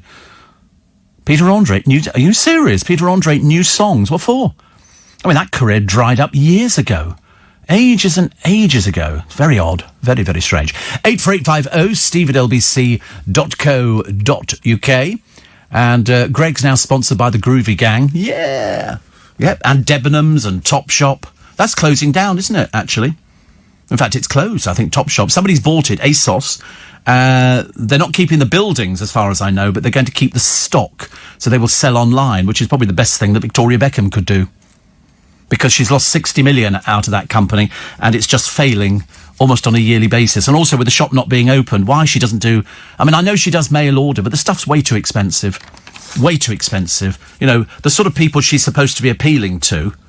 Her dad was an electrician. There's no point trying to elevate yourself and pretend that you're really super duper and, you're sort of this and that and a great designer, because she's quite clearly not. Otherwise, that shop would be turning a profit. As indeed do. I know it's a terrible business to be in. It's like being in the restaurant business, I suppose. Gary says the only place for snow, Steve, is on a Christmas card. Sainsbury's in Richmond, right by the station. Oh, that's a piddly little thing. That's shoplifter's delight, that one is. Oh, blimey. We still get people jumping through the barriers at Richmond Station. If you're going through the barrier, there'll be somebody coming in behind you. They look like a worker, and they'll just push through so they get two people through at the same time. And I've seen them shoplifting. You get the shoplifters, there's a little group of them hang around outside, and they go to Sainsbury's, they've tried it on with various other shops. They just go in and nick. It drives me mad. I always try and report them as often as possible. Like to do them a bit for the community. Quarter past, I should be a policeman. God, the fun you could have. Right, you're in. Good morning, everybody. Well, we're all in a good mood this morning. We've just discovered, actually, every single one of us is in a good mood. We don't have bad moods on this programme. We just have great times, which is lovely. Steve, forgive me if I'm wrong. You're wrong, John. I thought in the UK diabetics were a priority for the vaccine. No, not necessarily. No. It depends whether you've got underlying health issues and things like that. So sometimes might be somebody younger than me that gets the vaccine. I'm not bothered. I'm going to get it. It's as simple as that, because of the age. Have you ever bought a Cadbury's caramel egg by mistake? I don't buy them. I don't buy them. I don't eat I'm not a chocolate eater. I thought I'd explain that, actually. I definitely don't eat chocolate. I mean, I've had little bits of chocolate, but I'm not particularly bothered about it. In fact, actually, I found 5 bars of Godiva chocolate in the back of the car yesterday. I couldn't even remember buying the blooming things. I must have bought them when I went to Costco. And so I just pick up things because in the odd event that you can go down to your brother's, you know, I can then offload the boot of the car. I did check the other day with Jake because I sent him a thing saying Cadbury's eggs or jelly beans. And he went Cadbury's eggs because I've got huge jar of Jelly Bellies. I mean, like a huge jar of Jelly Bellies. In fact, actually, I've got 2.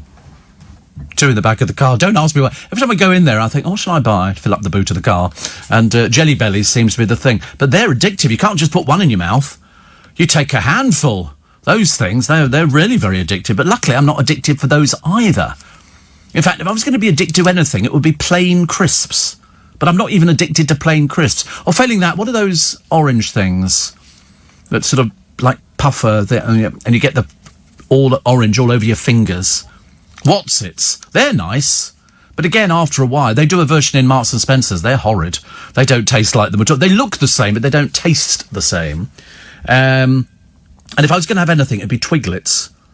I like Twiglets because there's something about Marmite on a stick that kind of appeals to me, which is very good. Steve, most people growing up in the 40s, I had several pairs of shoes repaired. Most people couldn't afford new ones. These days, worn shoes, says Duncan, are just chucked away. Well, that's what Luke said to me the other day. He said, why'd you get them repaired? Why don't you just throw them away and buy another pair? Because I couldn't tell you, actually, honestly now, how much it costs to get a pair of shoes resold. I mean, what would it be? 10 quid? 13 quid? I don't know. They obviously buy these things in, and then it's their expertise on this sort of machine, which they sort of do. And it's like the key cutting, isn't it? You sometimes find those in dry cleaners, which is good. So here we go. Gents, heels, stick-on soles from £15.90. 16 quid! Blimey. Leather soles stitched from £30. Go and buy another pair of shoes. Don't waste your time having them done, unless it's a pair of shoes you can't live without. But the rest of the time, you can buy 2 pairs of shoes for 30 odd quid. That's rip-off. That is terrible. Steve, my daughter's a teacher, and she says she shouldn't get a jab before the elderly. Well, I mean, I'm probably with you on that one. You know. Leonardo says, great news, our mutual friend Fern McCann, friend to the Crims, isn't she? Making an appearance on Celeb Best Home Cook and Loose Women. Oh, God, how ghastly. Can't have too much of a good thing, says Leonardo. Can you not spell your own name, or is that what you're called? I don't know, I've never heard of anybody called Leonardo. Is that a boy or a girl? Difficult to tell, really, isn't it? Could be anybody. But, no, I've seen Fern McCann, thank you. Useless radio presenter, but there you go. I'm sure she'll be marvellous on Loose Women and marvellous on this baking programme, which has got the most peculiar bunch of people. Jez says, weather update, rain in Biggleswade. Chris in Bedford says, I love the show, listen every day. Out of curiosity, do you know approximately how many people? I know exactly how many people are listening. Of course I do. I'm in the radio business. What do you think? I sit here and go, we're talking to 3 people. I'm not Jordan North, you know. Heavens above. I'm a professional radio presenter. I'm the one with an audience, with a spike. I know exactly how many hundreds of thousands of people are listening. They publish the figures. Not to you, of course, but to people in the industry. Why do you think you get advertising? That's how it works. The more it goes out to all the industry, so people who want to advertise on a programme will look at the audience figures. If you only get 3 people listening, they're not going to bother, are they? If you've got hundreds of thousands of people listening and you do hundreds of thousands of podcasts, that's what they're going to be after. That's why. That's why we're very successful. Because let's face it, it's 6 minutes to 5 in the morning. The only people that you probably know who are up at this sort of time, you know, are sort of sparrows. Or sort of other people trying to make the best of the sandwiches and a picnic, if you get my drift. But no, that's how it works. The advertising industry look at people's audience figures. So if you listen to a radio station, there's hardly any advertising. It's because there's hardly any audience. You hear a radio station that's got loads of advertising, that's a big audience. That's what they're aiming for. What's the point of advertising on something that doesn't get an audience? I would have thought that would have been, you know, it's like opening a shop and selling something that nobody wants. You know, and then people go, oh, and we actually went under, and you go, yeah, but you were selling, you know, sort of a Stevenson screen which only operates in Russia or something. You think, well, how much use is that going to be? No. Advertise disco lights, you're on a winner. You know, it's just common sense, really. But there again, having listened to sort of people, you know, who really aren't the full ticket, it's not their fault that they're simple. They can't help it. They really can't help it because they don't know any differently. And you've seen them on the television. You see them arguing with the police. You know, the police. Like the other day, this bloke was stopped.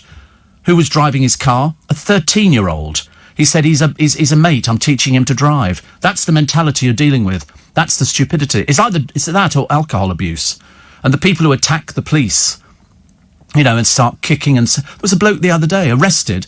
He was 23, I think, forget where it was. He spat at the police. I'd have had him with his head between his knees very quickly, bundled into there and just left. You can rot. Spitting at the police. The police have to now self-isolate. Just ridiculous. Loving your show. I'm training Steve to be a COVID vaccinator. Actually, loads of people are doing that. The bad news is, so's Bobby Cole Norris. I don't think so. But the good news is, doesn't Jordan want to be... she wants to be a member of an ambulance crew or something like that? Yeah, right there. I don't think so. It's all just a load of old hooey, isn't it? Matthew says, to get a pair of shoes heeled is 30 quid. And you mentioned stick-on soles. They merely go on top to protect the leather on the shoes. I can't imagine spending £30. That seems like an awful lot of money to stick a little plastic thing on there or whatever it is. Ridiculous. Dawn Neeson's up this morning, as indeed she should be. She's a good girl. Very good girl. And... she was sort of saying other people up at this time of the morning include journalists with national newspaper columns to write and no disco lights to keep them going. You must get one. You'd love it. She's also got a column in Woman magazine, I think, as well now. They're all branching out, aren't they? Everybody's branching out. It's very interesting. Very, very interesting. But good morning to you. I hope you are well. And also to Bonnie. And I tell you we've not heard of. He must be out filming. Phil Vickery must be out filming somewhere. Because I've not seen him for a little while, actually. Not that... I don't watch This Morning all the time, but I do catch little bits and pieces. It depends on what if I'm doing something, you know, vital, like having my hair cut or something like that. Oh, no, we got my hair cut. Did you see that bloke's being investigated, the footballer, who stupidly brought round a professional hairdresser, and then the footballer took a picture of it and posted it on... Are you stupid? The answer is, of course they are. Of course they are. You know, having money does not give you brains at all, which is a shame, really. A lot of people saying, if you changed your format to American middle-ranking sitcom, you could charge $100,000 for showing a product. Yeah, but that's they have different rules in America. They have different rules, completely different from over here. Payola's illegal. I thought anybody with half a brain cell would know. Oh, Phil Vickery's up. He says, I'm on This Morning Today, boss. What did I think of the other day? I was cooking. So they do this range of foods in Marks and Spencer's, which is like Boeuf Bourguignon, and it looks very pretty. I've been fooled by this sort of stuff before, but actually this is quite nice. And it's about £5 something. It serves 2 people, and it's in a plastic bag. And you cut the plastic bag, pour it into a saucepan. I add some Brussels sprouts, and then sometimes some ready-made mashed potato on top. Put the lid on and steam it. It's delicious. Delicious. I don't know whether it's bad to eat something that says for 2 people and I'm eating it by myself, because I don't want to buy something that's only got for a single lonely person. You know, you don't want that, do you? That's why I don't want the staff in the supermarkets looking at me with pity.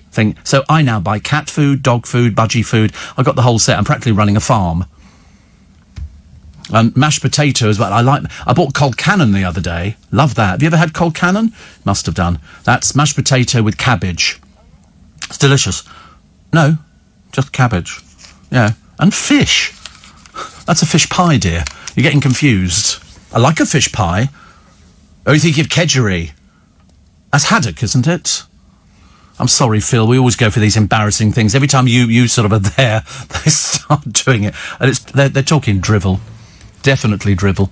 Do you remember Michael Fish getting it wrong about the weather forecast? Yes, I absolutely do. Yes, and somebody's written in saying there's going to be a storm tonight. I don't think there is. Next day, trees crashing through buildings, uprooted in parks. Talk about a buffoon. I mean, I don't know why we waste money on the weather forecast. It's rubbish, isn't it? Rubbish at all.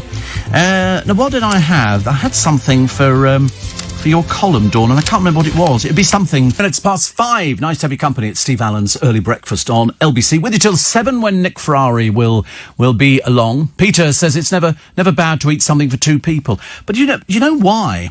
What they've done is, when they do what they call meals for two people, they've worked out nutritionally exactly what your portion size should be. For me, it looks like it's one person. So if you see a chicken tikka masala for two people, I look at it and go, that looks like it's for one person. I don't have it because it's got the masala sauce. I can have chicken tikka, but not the masala sauce. And as a vegetarian, says Jemima, I tried a cheese and onion slice for the first time ever. It was delicious. They are nice, aren't they? I've only ever had a couple of those sort of things. I like the, what did I have? Oh, I'll tell you what I do like. I do like the donuts in Greggs that have got the cream down the middle and then a bit of the swirly jam on it. They're actually quite nice. Really bad for diabetics, but it doesn't really matter. Steve, now you bought the Disco Light, will you be known as DJ Groovy? I think so. The boys love it. They absolutely love it. We're gonna film it in the next break, so you can see what it looks like. Because I think it's brilliant. It's great fun and ideal for kids' parties and stuff. Chris in Bedford said snowing now. Do you remember the old railway carriage restaurant in Denham? Says Richard. I don't. Is that Denham Village though? I didn't know. I've only ever driven through Denham Village once, and it's only because I was lost. I got lost and ended up all over the place, which is a bit of a shame. I've not been out there for ages, but I know it. Steve, your developing shoe repair saga is a hoot. One more thing about Segs is they were a way of turning schoolboy shoes into hobnail boots. Oh, right. Hobnail boots. Do you know where I want to go before I die? I think I want to go to one of those villages up north where people are all acting in there, and it's like, takes you back to the 1800s and things like that. It's like if you go to York, they've got the Shambles with all these shops and pumping out smells and all things like that. I think that must have been great. Look a bit like, Victorian shopping, Charles Dickens' A Christmas Carol with all the shops and the candied fruit and the toys in the kids' toy shops and stuff like that. I love it. Lauren in Romford says you are class. She says, on my way to work, and all I can think is, if you like Wotsits, you need the giant Wotsits in your life. I love it. Peter in Harrow says, I always have Colcannon when I go back to Ireland. Best place in the world for it. Great with smoked gammon or ham. Do you know, had you said smoked salmon, I discovered 2 packets of smoked salmon the other day. Because what I tend to do, I buy the smoked salmon packets. You get 3 for a tenner, and I can make that last a week easy. And then do it with some egg mayonnaise. It's particularly delicious. Well, I've just eaten it in here before now, but the one thing I'm addicted to is spare ribs. I had spare ribs on Sunday on the programme. And Joe walked up and he went, it's one of my producers on a Sunday, and he said, oh, what's that? And he saw the plate of spare ribs and he went, they look nice. I said, they're all right, knowing. And I had a spare pack left, so I gave him a spare pack. He was very excited. He was going to have it before he went to bed yesterday, which was lovely. So spare rib, but I like a bigger spare rib. They used to them in my Chinese takeaway. I think they were called salt and pepper spare ribs. Or failing that, the best ones, the bestest ones that they ever did were at Kew Bridge, which is down the road from me, in one of those favourite chicken type places where they do chicken and ribs. And they used to have a coating on them, which was delicious. I mean, seriously, I used to order like 3 portions of spare ribs. Because I worked on the assumption it's only roughly the same as the amount of meat you'd be having on your plate normally. They were delicious. There was something about, I don't know what they were cooked in, how they were done. All I know is they were absolutely delicious. I could eat them now. I really could, actually. Perhaps I should have gone and got some, but there you go. Salt and chili ribs. Oh, that sounds quite nice. Shane says, that donut you mentioned is making my mouth water. Why does everybody blame Michael Fish? I bet they blame all the time. It was his boss, Bill Giles, who wrongly told him to deny the storm. Don't you start putting it onto Bill Giles. Oh, no. Michael Fish it was. I know that because he lives down the road from me. He doesn't know he lives down the road from me, but he does. You could be off on your jollies this summer. That's good news, isn't it? Oh, I've got a poem for you. Hold on. After all, if the jabs plan keeps on working, says Boris Johnson. He's optimistic on summer holidays. Woo, where will we go? Where will we go on holiday? Who knows? I've got a little poem for you this morning. It's not huge, as far as I can see. I'm liking this lighting in the studio. The more I sit here and like it, the better I feel. This is by Burton Braley, and it's a poem called A Little Further. The reason I can never quit the road is a reason that's plain and clear. It's because no matter where I may stop, and whether it's far or near, there's a place beyond the place I am, wherever I may be at. And then beyond is a place beyond, and the world beyond all that. And as long as a man has eyes to see and a brain that wants to know, I figure there's things he's bound to miss if he doesn't go on and go. For there's always a place beyond the place I happen to hang my hat, and another place beyond the place and the world beyond all that. There's some folks stay in a single spot or a town of which they're fond, and never worry a little bit at the thought of a place beyond. And the place beyond won't ever let me rest, for there's a sort of urge that's burning within my breast. To go and go till the end of life, and when I've left it flat, go on beyond the place beyond and the universe after that. That's a nice little one, isn't it? I quite like that, actually. Far too intelligent for this programme, but I mean, at least we've done our best. Perdita wrote to me. My friend Ian cannot believe that Perdita, who is a huge star, doing the Magnum PI, listens to this programme. Unfortunately, of course, she has a sister called Honeysuckle. And Honeysuckle is in Foyle's War. And Foyle's War is not my most popular programme. Every time I turn on the television, there's Foyle's War again. But anyway, she says, thank goodness I wasn't listening when I heard Foyle's War being slated. Oh, my God. I'm in trouble now. I'm in deep, deep trouble. But, I mean, luckily, I'm okay. Sue says, I just wanted to congratulate Corey on his tweet about Captain Tom and his holiday to Barbados. Well done, Corey. Those trolls are vicious, sad idiots. They're pathetically lonely. Seriously. We have one who writes under 3 different names. And we've sort of discovered that we think he's a man. It's a bit difficult to tell. But he accesses those porno sites. That's what we've managed to find out. It doesn't take very much to find things like that out. You just sort of do a track and trace and you can find out. So we now know what sort of person they are and we know where they live as well. So there you go. I always used to say to people, just be careful. Cilla Black used to live in Denham Village. No, she didn't. No, she didn't. She lived in Higher Denham. She was over the road from Denham Village. She never lived in Denham Village. Higher Denham she lived in. And Jamie and Jimmy's Friday night TV show last week covered a fantastic rib recipe. I don't know where... I suppose I could get them from Costco, couldn't I? Ribs. Something nice about them, isn't there? I don't know where they come from. Steve, that's not a poem. It's a nursery rhyme. It's a poem, all right? It's a poem. Don't start dissing the producers. Thank you. There is a museum called the Beamish Museum. Although a museum, it's essentially a town that shows how things used to be in the 1820s, 1900s, 1940s, 1950s. Very popular and reasonably priced. I want to go to something like that. I quite like those living museums, I think. McDonald's are running a campaign to reintroduce the McRib. It was disgusting.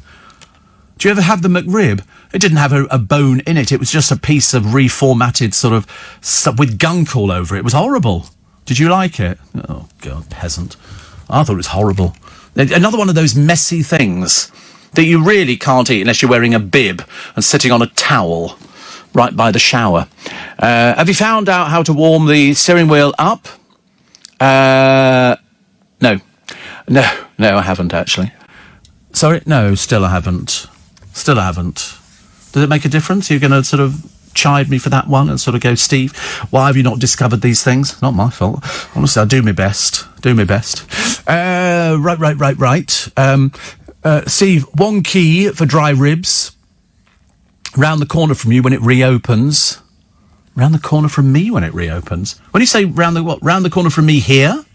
Or round the corner from me somewhere else? Wonky. There is a Chinese... Oh, you mean the Wonky? Can't spell it right. It's not just one restaurant. It's 5 families own it. Have you ever been there? Rudest restaurant in London. Known for it. They traded on the fact they were the rudest restaurant. We have a you sit there. Could we have it? Sit there. Only take cash. Only take cash. But they've been there for ages. They're very rude. But it's dirt cheap. Dirt cheap food. And they only do China tea and stuff like that. Very, very authentic, as it were. Steve, we're scheduled for snow later. Ben Lomond and surrounding hills are well covered. Steve, it is Baltic cold. I've got a Lady Grey in one hand and a ginger nut in the other, and you're wonderful, says Kim. Trolls are bewildering. The trouble is they're seriously sick people, some of them. They don't have any friends. I've tried to explain before to people, not only do they not have any friends, but they've got nobody to write to. And that's the trouble. So they have to sort of write to somebody who they think's reading their stuff, but it goes to the producer. You know, that one the other day. Oh, I doubt if your producer will give you this because they don't let you see anything bad against you. I don't get anything bad. Just you, dear. Just you. From Taunton. Ian says, can you tell Perdita that her new boyfriend in Magnum is very sexy, but Magnum is still the better looking of the two? Ooh. There you go. He's still excited that we know Perdita. Very exciting, isn't it? Very exciting. I quite like it. Right, we're going to take a little film. It's only going to be a film. No, we're going to take. Can you do video of the lights? Oh, sorry, you got a bit confused there, did you? Did you imagine it taking clothes off or something like that? Yes, we're going to make a little film. I don't think so, Steve. I don't think so. My girlfriend wouldn't like that. Come on, enter into the spirit of the programme. Goodness sake, honestly, when we're all getting ready for our beach bodies. I won't be, actually. I shan't be doing anything like that. Jeremy says, have you tried the veggie ribs? No. But the very fact it's a rib, it has to be meat. I say, I can't bear the idea that they just sort of turn something out. I had a great meal at a restaurant, Steve, in Piccadilly Circus decades ago. The crew all dressed in costume. Henry VIII, Anne Boleyn. Do you remember school dinners? Did you ever go to school dinners? That was down on the Embankment. That used to appeal to city folk. And you'd go there, and there'd be all the girls serving were wearing little skirts and little tops and dressed like schoolgirls, and there'd be a headmaster with a cane, and he would come round and rap the cane on the tables, and it was serving food that you would have at your school dinners. Interesting, isn't it? Very, very interesting. Steve, would you ever bring back your live cooking shows? Oh, they were happy. We did that for, must be the best part of about 2 years, I think. Friday night on LBC. And we would invite in a London restaurant, and it could be anybody. We had, every top restaurant you could think of came in, and the brief was, you're coming in, it was a showcase for their talents, and there would be 2 guests and me. They would have to provide food and wine for 3 people, and you can imagine, can't you, how well the programme went. Whee! And they came in and cooked. One of the top London hotels, I won't tell you which one, brought in their own ovens. Literally, they were coming in on trucks and trailers and everything else, and they cooked outside the studio, and it was just fantastic. And friends of mine used to listen and go, can we come in and eat? Because the food that was left over would go to the team, and Chris and Steve will tell you all about that. They used to get all sorts of... Oh, it's delicious. It was absolutely... But they had to get it all done within the hour. It was fast cooking. And the guests who were coming in, some really good guests, they were going, I can't believe we've just eaten and had wine. They said, what a brilliant idea for a programme. And I said, yes, it really was. But as James O'Brien said the other day, there's nothing new in radio. It's all been done before. And most of it, 95%, has been done by LBC, because we're a speech station. So we did all the car maintenance programmes, we did all the cooking programmes, we did all the gardening programmes, we did all the DIY programmes, with the people like Christine Walkden and Roger Bisbee and stuff. I did a gardening programme. Yes. We opened up the phone lines, and then people would phone up and talk to Christine Walkden, the compost queen, or any one of a number of people, Matthew Biggs that you see on television, all the people you see on QVC, all originated at LBC. And so somebody would phone up and go, oh, I bought this plant the other day, blah, blah, blah. And Christine, who could rocket through calls like there was no tomorrow, I think she managed to get through, 40 in a programme. 40 in an hour. She was very fast. And she was fab. They were all fab. They were all great people. And it was ground setting, because we used to do car maintenance. If you listen to Gerard Sauer talk about car, somebody would phone up and say, I've just bought this 1962 Spitfire, whatever else, and it's not doing this, and he'd say, I know, he knew exactly where the problem was on every single car. He didn't sit there with books. He never read a book. It just came out. He had a garage, I think, up in Luton. He was brilliant. And he'd say to them, right, you need to, when you take this into the garage, get them to look at the thing, and that will sort the problem out. He knew everything about cars. Me, nothing. Petrol goes in one end, and there's apparently an engine at the front. And that, I've got no idea. I've never looked at it. I've lifted up one. In fact, I couldn't open it for a year. It was only because I went into the car wash, and I said to the man in the car wash at Hampton, I said, how do you open the bonnet on this thing? I didn't want to appear ignorant. And he said, oh, you push this. I went, oh, right. That's the first time. And we all lifted up the bonnet and we all peered into there, like a scene out of a Carry On movie. Carnes in Bayswater, says App, yeah, we know Carnes very well indeed. Very nice. Very good quality. Not very expensive. I like the not very expensive as well, which is very good. Very good indeed. Steve, White over here in Barnsley. The dog took one look and refused to go in the garden, says Neville. I like that. I went to school dinner, says Iceman. Still have a birthday photo of Jilly putting cream over my face as it was my birthday. People used to love it. They used to love being abused. The video's up, is it? Okay, it's up. So it's on the @Steve Allen... What is it on? @Steve Allen Show. And then you could see my disco light, because Corey's just filmed that now, which is fantastic. And who still doesn't follow you? Do I not follow you? On Twitter? Oh, there's a reason, isn't there? I just remembered. Yeah, it's because you're really dull and boring, very uninteresting. Did you enjoy your spare ribs the other day? Did you? Were they very good? We had them with rice. Oh, how novel. And was it just boiled rice, egg-fried rice? Or you have a steamer? Oh, my Lord above, honestly, I tell you. All these people, they're making so much money round here, it's just ridiculous. 2 more mentions of Greg's. And that's rice. I've heard of rice steamers. You must get through a lot of rice then. You must have a lot of rice. Just boiled rice, is it? Yeah, I like boiled rice. Jasmine rice. Oh, excuse me. No, I love boiled rice. I don't know if it's... I had some Uncle Ben's rice the other day. I realise that it's got bits in that aren't good for you. But it's easy for somebody like me to pop it in with my... every time I tell my friend Helena, she said, what did you have for tea today? I don't know why she's bothered, because she knows I can't cook. And if I start talking about cooking, she gets really annoyed. Very annoyed. Don't talk like that. You can't cook. And so I said, I had some Uncle Ben's rice the other day. She said, what do you have that with? I think I was going to say chicken. I went, sprouts. She went, of course. What else? And I just did sprouts yesterday. I sort of boiled them a little bit, and then I added the rice on top of it, and then put in some Hellmann's mayonnaise. Did your FedEx parcel from America arrive? You must have heard the story. I did it on Sunday morning. The story of the FedEx parcel. Do you remember I said on Friday morning, this parcel I was waiting for from America, from a magic shop over there, that I'd ordered some things, just in case we do some shows at Christmas at the Magic Circle. And this parcel, and then it didn't arrive on the day. They said, oh, it'll be here on the Tuesday. It didn't arrive on the Tuesday. Then they said it'll be here on the Thursday. Then I missed the Thursday, and it said it's going to be delivered Friday. I went, oh, that's good. Didn't have to do anything. They said before 2 p.m. I thought, good. In the morning, they then changed it of the day before to 6 p.m. So I said, listen, if anybody from FedEx is listening, Steve Allen, parcel, Twickenham, 9 o'clock would be nice. 9 o'clock would be nice. And so I get home and I'm waiting, and it gets to 8:30, and then it gets to, what was it? It was 5 to 9. 4 minutes to 9, the FedEx van came around the corner, like he was, and he looked, and I looked, and it's like sort of watching it disappear, and he went up the road and he parked.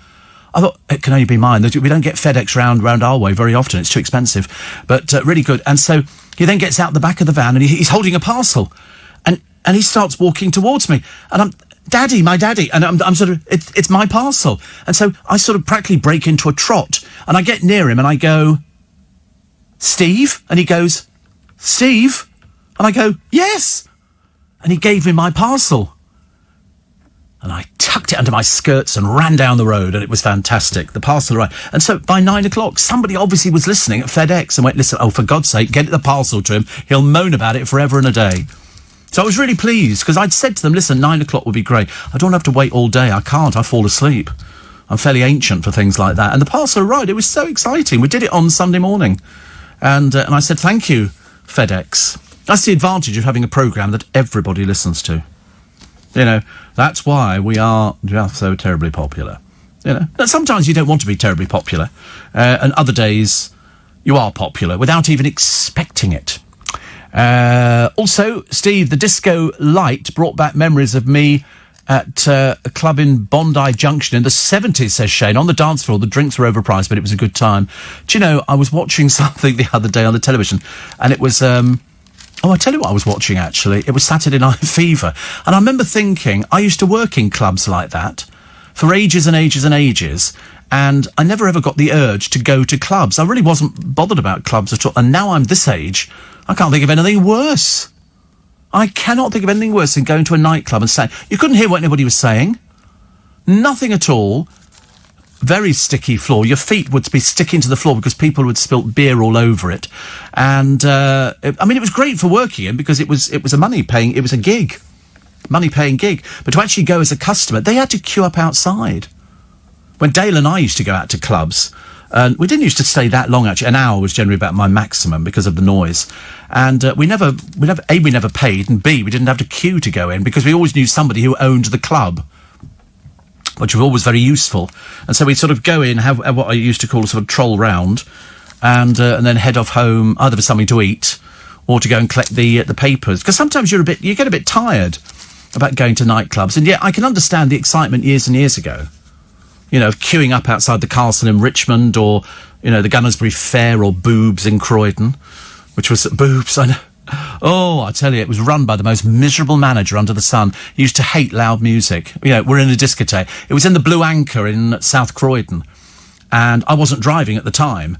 I got flashed by a traffic camera the other day, going over a junction, coming out of London on Sunday morning. Went, I thought, oh, God, that's going to be I don't know what you get charged for jumping a red light. I didn't jump it. I thought I'd gone over it when it was orange, but I think orange classes as red.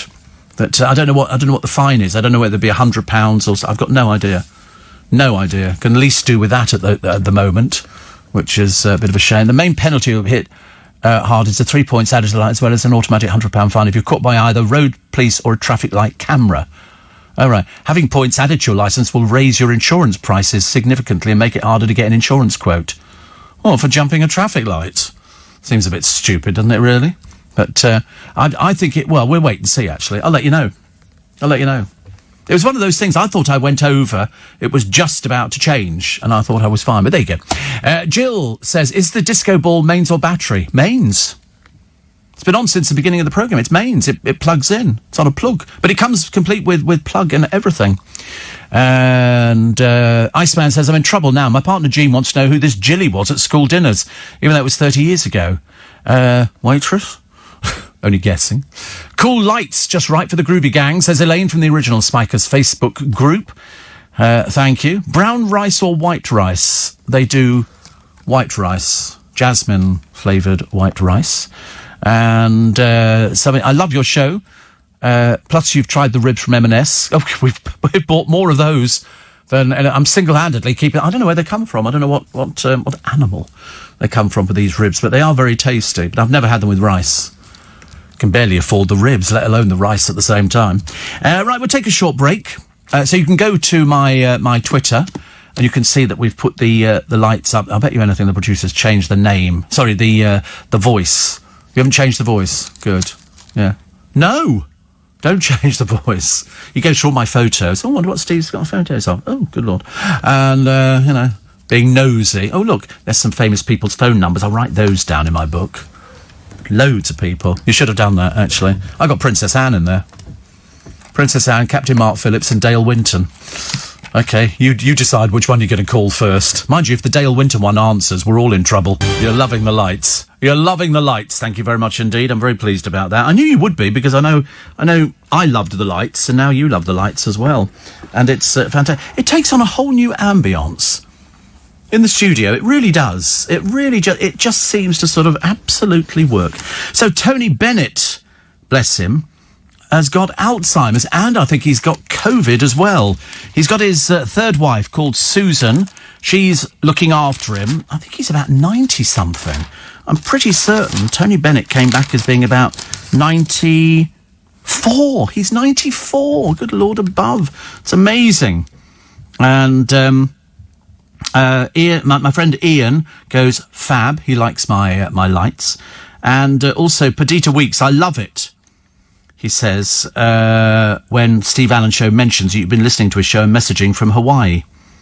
It's funny, isn't it? People get very excited. It's like the other day, do you remember Mr. M? He said that Andy Peters had been tweeting him. And I said, yeah, he tweets us. And we get Andy on a road. Do you know, I could have sworn I saw him the other day going into a shop in Twickenham. I mean, it might not have been him, but it was only because I remember thinking, I think that's Andy Peters. It was only because we were both wearing masks, and he was going into Iceland. So I was quite pleased about that. Quite pleased. Also, I'm trying to find some more little things this morning to keep you happy. Oh, Graham Norton's chat show, which I think is a very good chat show. He gets the best guests on.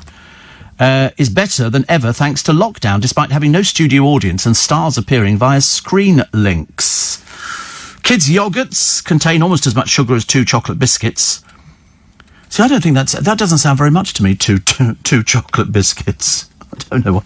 I don't really have chocolate biscuits. I'm not particularly bothered by them. But a kid's yogurt, they've got one here, Munch Bunch. An 85-gram pot of Nestlé Munch Bunch double-up strawberry and banana from Fromage Frais has 9.4 grams of sugar, whereas the McVitie's Milk Chocolate Digestive has 4.8 grams per biscuit. Well, that's not good, is it, really? I thought they were supposed to be cutting back on sugar in all of these yogurts and stuff like that. I'm obviously missing out on this one. Plus, Boris Johnson facing growing pressure, as we reported on LBC over the last few days, actually, to help millions of people trapped in unsellable properties due to the Grenfell-style cladding.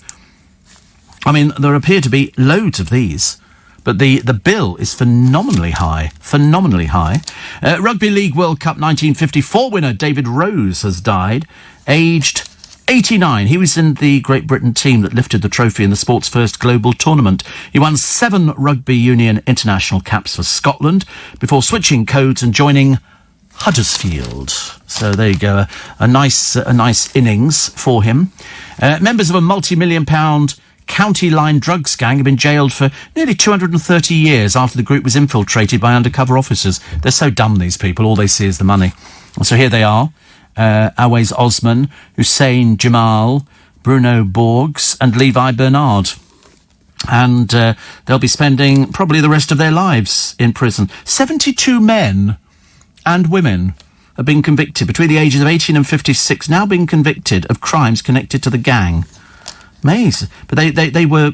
One of them was sentenced to 9 years, 6 months. Bernard of Birmingham was handed a 7-year term. Perhaps I just don't understand. If you do something that is illegal and somebody says, if you're caught, there is a very good chance that you're going to go to prison, and yet they still go ahead with it. It doesn't seem to be a deterrent, does it? Going to prison is not a deterrent anymore. Well, this one says, Morning Groovy Gang, the Nicholas and Chiswick. Thank you. My happiest days, Steve, I'm a bit older than you, were dancing at the Castle in Richmond. 2 ballrooms, 1 Latin American and 1 ballroom, says Julie. Well, in my days it was Brolly's, and the reason it was called Brolly's is because they decided to put tables and chairs out with a garden umbrella in each one. And we used to have live bands in there sometimes on a Saturday night. So you'd have a live band, which was always quite nice, but the live bands didn't quite cut it, because that's why DJs became popular, because they could play a whole mix of music without bringing in a live band. But many of them were very, very good. Very, very good indeed. Denise Van Outen, yawn, has healed her bitter riff with Johnny Vaughan after 23 years. Yes, I just don't think he liked her. Apparently Johnny and I have had a rocky relationship for various reasons. Yeah, he didn't like you. I can't say it anymore. But she says, you realise some of the silly niggles are just not worth it.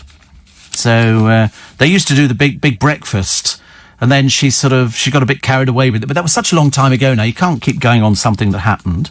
But they were a ratings winner. Well, there wasn't really much, actually. The show was axed in 2002. She says, when we were negotiating contracts, I thought we were doing it as a team. How naive. Of course not. His agent had other ideas and got him more money. We never got back on track. She was jealous. But he was the talent on the programme. She was the pretty little bleach blonde thing that sat at the side. But, so dad of 3, Johnny, got a £2.5 million deal to host a BBC One talk show, and they reunited to host the Capital Breakfast Show, but she quit after 6 months. Was it a case of she quit after 6 months, or they decided, thank you very much indeed, it's not quite working? Plus, we're all playing more board games. More board games at home because people are bored. And so they're playing board games like Snakes and Ladders. Bit difficult if you live by yourself. That's not going to be happening anytime soon. But you can always play Patience. Have you ever played Patience? Pack of cards, deal them out. That was quite a good thing like that. Solitaire, that very dull and boring. Chess, even more boring. Although you could play it with yourself, couldn't you, I suppose? You sort of just nip round the other side of the table and sort of move one and then pop round the other side, knight takes rook or something. I don't know, I've had more chess sets over the years, magnetic, wooden, carved, you name it, I've had them. Travel chess, and I've never bothered to learn the game. I couldn't think of anything worse. I used to go down to a book company called Batsford. They were a publisher. What? Honestly, so... Well, I don't know. It's because people thought, let's buy them sets of chess. But Batsford were a book publisher. And what did they specialise in? Chess books. You could have a whole book on one chess move. That's why when you become a grand master of chess, you've worked your little whatsits off to get that bit. One book, one move. And all the different... And you're supposed to remember all of that stuff. They used it on a Columbo, didn't they? Columbo had a chess master, but he was wearing a hearing aid, which apparently was feeding him different information. So that was a little bit naughty. Oh, look, the Quip way to win work. Top ways for winning over employers. Oh, it's an advert from comic Ian Sterling. Comic Ian? Have I missed this one? I thought he was just the voiceover on the Tragic Island. I thought that's what it was, actually. And here they come again. Her boobs have arrived first on the island, and she'll be arriving next week. And she really fancies just about everybody. Have you seen the one in Australia where you go out with somebody, then you get married to them? You don't even know them, but you get married to them. That's how desperate they are in Australia. We got a couple of Sheilas here, mate, for you. I wouldn't touch them, mate. They look like kangaroos. They go, no, do you not want to marry one of them? Don't be stupid, mate. Of course I don't. This is my mate Bruce. We go drinking. We don't want to bother with Sheilas just at the moment. Put your boobies back inside your bra, love. It's not a good look. And they have then they wonder why the marriage fails. It's a bit like anybody who's been on Love Island, shacked up with someone. They go, oh, they've been together 2 months, and I always go, good, long-term relationship. 2 months, yeah. And that, because we're going to get married, aren't we? No, you're not, dear. You're going to be stuck on that shelf for as long as we want to keep you on it. And them as well. The death of the Yorkshire Ripper, Peter Sutcliffe, is being investigated by the prison's ombudsman. Sutcliffe, who's known by his mother's name, Coonan, died on November the 13th. He refused treatment for coronavirus, serving a whole life term for killing 13 women. The case will be listed again because they want to sort of investigate it. I didn't really care what happened to Peter Sutcliffe. Seriously, I couldn't be less interested. Angelina, have you seen the latest, another thing with that comedian on, Rob Beckett, with all the teeth? I mean, dig, every time I turn on, they go, another quiz show. And the team captain is Rob Beckett, and my heart drops and I flip channels. Because to be honest with you, it's just not funny. Not funny at all. But he does this programme with Romesh Ranganathan, where all of a sudden 2 heterosexual men decide to dress up as women. And boy, did they get into the part. Boy, did they get into the part. I mean, at one time, you've got Rob Beckett going, do I smile with this? I thought, you're enjoying this a lot, aren't you? There's something about, I think women like their husbands to dress up in drag. When I say like, I mean, I don't mean as like a permanent sort of thing. But I think he looked quite good, actually. Romesh didn't look quite as good, but that doesn't... He'd probably be grateful to hear me say that. So, a carpenter has been building furniture for Nightingale Field Hospitals. He's celebrating. He had a scratch card win. Dan Fisher works for a key NHS supplier, and he got £300,000. Have you noticed, out of the millions of scratch cards sold every day, this is the first winner we've ever mentioned on the programme. Shows how difficult it is to win anything nowadays. And an unloved painting sold for a few shillings has now made a record £67 million because it's turned out to be a Botticelli. Portrait of a young man holding a roundel, which is like a thing with a picture in it, hung in the servants' quarter of the Mansion House in Wales until the property was sold. Lord Newborough, whose family owned the mansion, said no one knew what it was worth. It was sold for a few shillings as part of a job lot. And somebody went, "It's a Botticelli." And they went, "Is it? Can we have it back?" I went, No. Asked if he'd made a bid to get the masterpiece back in the family, Lord Newborough, who now lives in Denbighshire, said, "In my dreams." Because once you've sold something, that's it. It's not your fault that you didn't know what it was. They just thought it was sort of a picture. I mean, to be honest with you, I couldn't spot a Botticelli from a Rembrandt. But somebody bought it. A US property billionaire, Sheldon Solo, bought it. He died in November in 1982 for £810,000. Can you imagine? 810,000. And then the family go, "Okay, should we have a bit of a clear out?" And somebody comes round from, in this particular case, I think it was Sotheby's. And they go, we're thinking of flogging that thing. Well, he paid about 800,000. Do you know what it is? Sorry? Do you know what it is? Yeah, it's that painting of a man holding a picture of another person. I don't know. That's a Botticelli. Sorry? A Botticelli. Well, how much is that worth? Well, I don't know. I mean, we put it up into auction, but I mean, certainly a bit more than you paid for it. Well, he paid 820,000. If we get 823, I'll be happy. 67 million, the hammer comes down. I'll be going, have we got any other pictures? Have a good look. 67 million. You imagine? That is just so exciting. And guess who bought it? Me. Anyway, so, I don't want to be flash about this, but you imagine I can't imagine going out and spending that much money just on a picture of somebody who looks a bit bland. Not even a good-looking young man. I can understand if it was somebody with a bit of looks to them. And in those days, they were all a bit bland. And holding a picture of somebody else. I mean, really, what a drip. But he's worth 67 million because it's a Botticelli. They showed a picture on the television the other day. It was a quiz show. And I knew instantly it was a constable. I knew instantly because I spotted constable style. Oh, dear. Tony Bennett's a painter. Well, he's a singer more, but he does paint. We know that. Thank you. Steve says Chris, dodging the Z-listers here in Dubai. Yep, they're all here and can't leave. Let's see how long the hotels keep putting them up. Oh, they're ghastly. What an ugly bunch. Oh, I'm an influencer. No, you're not. You're talentless. Talentless, completely. So let's hope they get kicked out. Myra says, I was treated to Tales of Hoffman in London and my first After 8 Minutes. Are your theatres open? No, of course not. How can they? We're in the middle of a pandemic. They're not going to be opening any time soon. The pantomime finished the other day at the Palladium. Somebody says, great Aussie accent, Steve. Thank you. It's always very good, actually, isn't it? And Steve, people are not playing Snakes and Ladders. Modern board games are totally different. No, they're doing Snakes and Ladders. That's what it says in the paper. They're playing Snakes and Ladders. They might be doing other games as well, but they're playing Snakes and Ladders. Steve, is it bad form to send someone a secret Valentine card if he's married with children? Well, I mean, that's entirely up to you, I should imagine. I don't know. I think you're barking up the wrong tree. That would be the danger. Monica, my favourite Jewish cabbie, says, "Oh, Steve, you ignored my text. But fog woke me up, got me coffee and breakfast, and the show is still great, so I'll let it pass." I think so too. And you send a letter of apology immediately. I like the idea of dodging Z-listers in Dubai. It used to be the place to go to. Dubai used to have some class to it. Now it's full of the dregs of our society. If anybody's been on a reality show, or they've been in Towie or Geordie Shore, dregs of society. Really bad news. Really, really bad news. But never mind. I'm an insomniac and I love your show.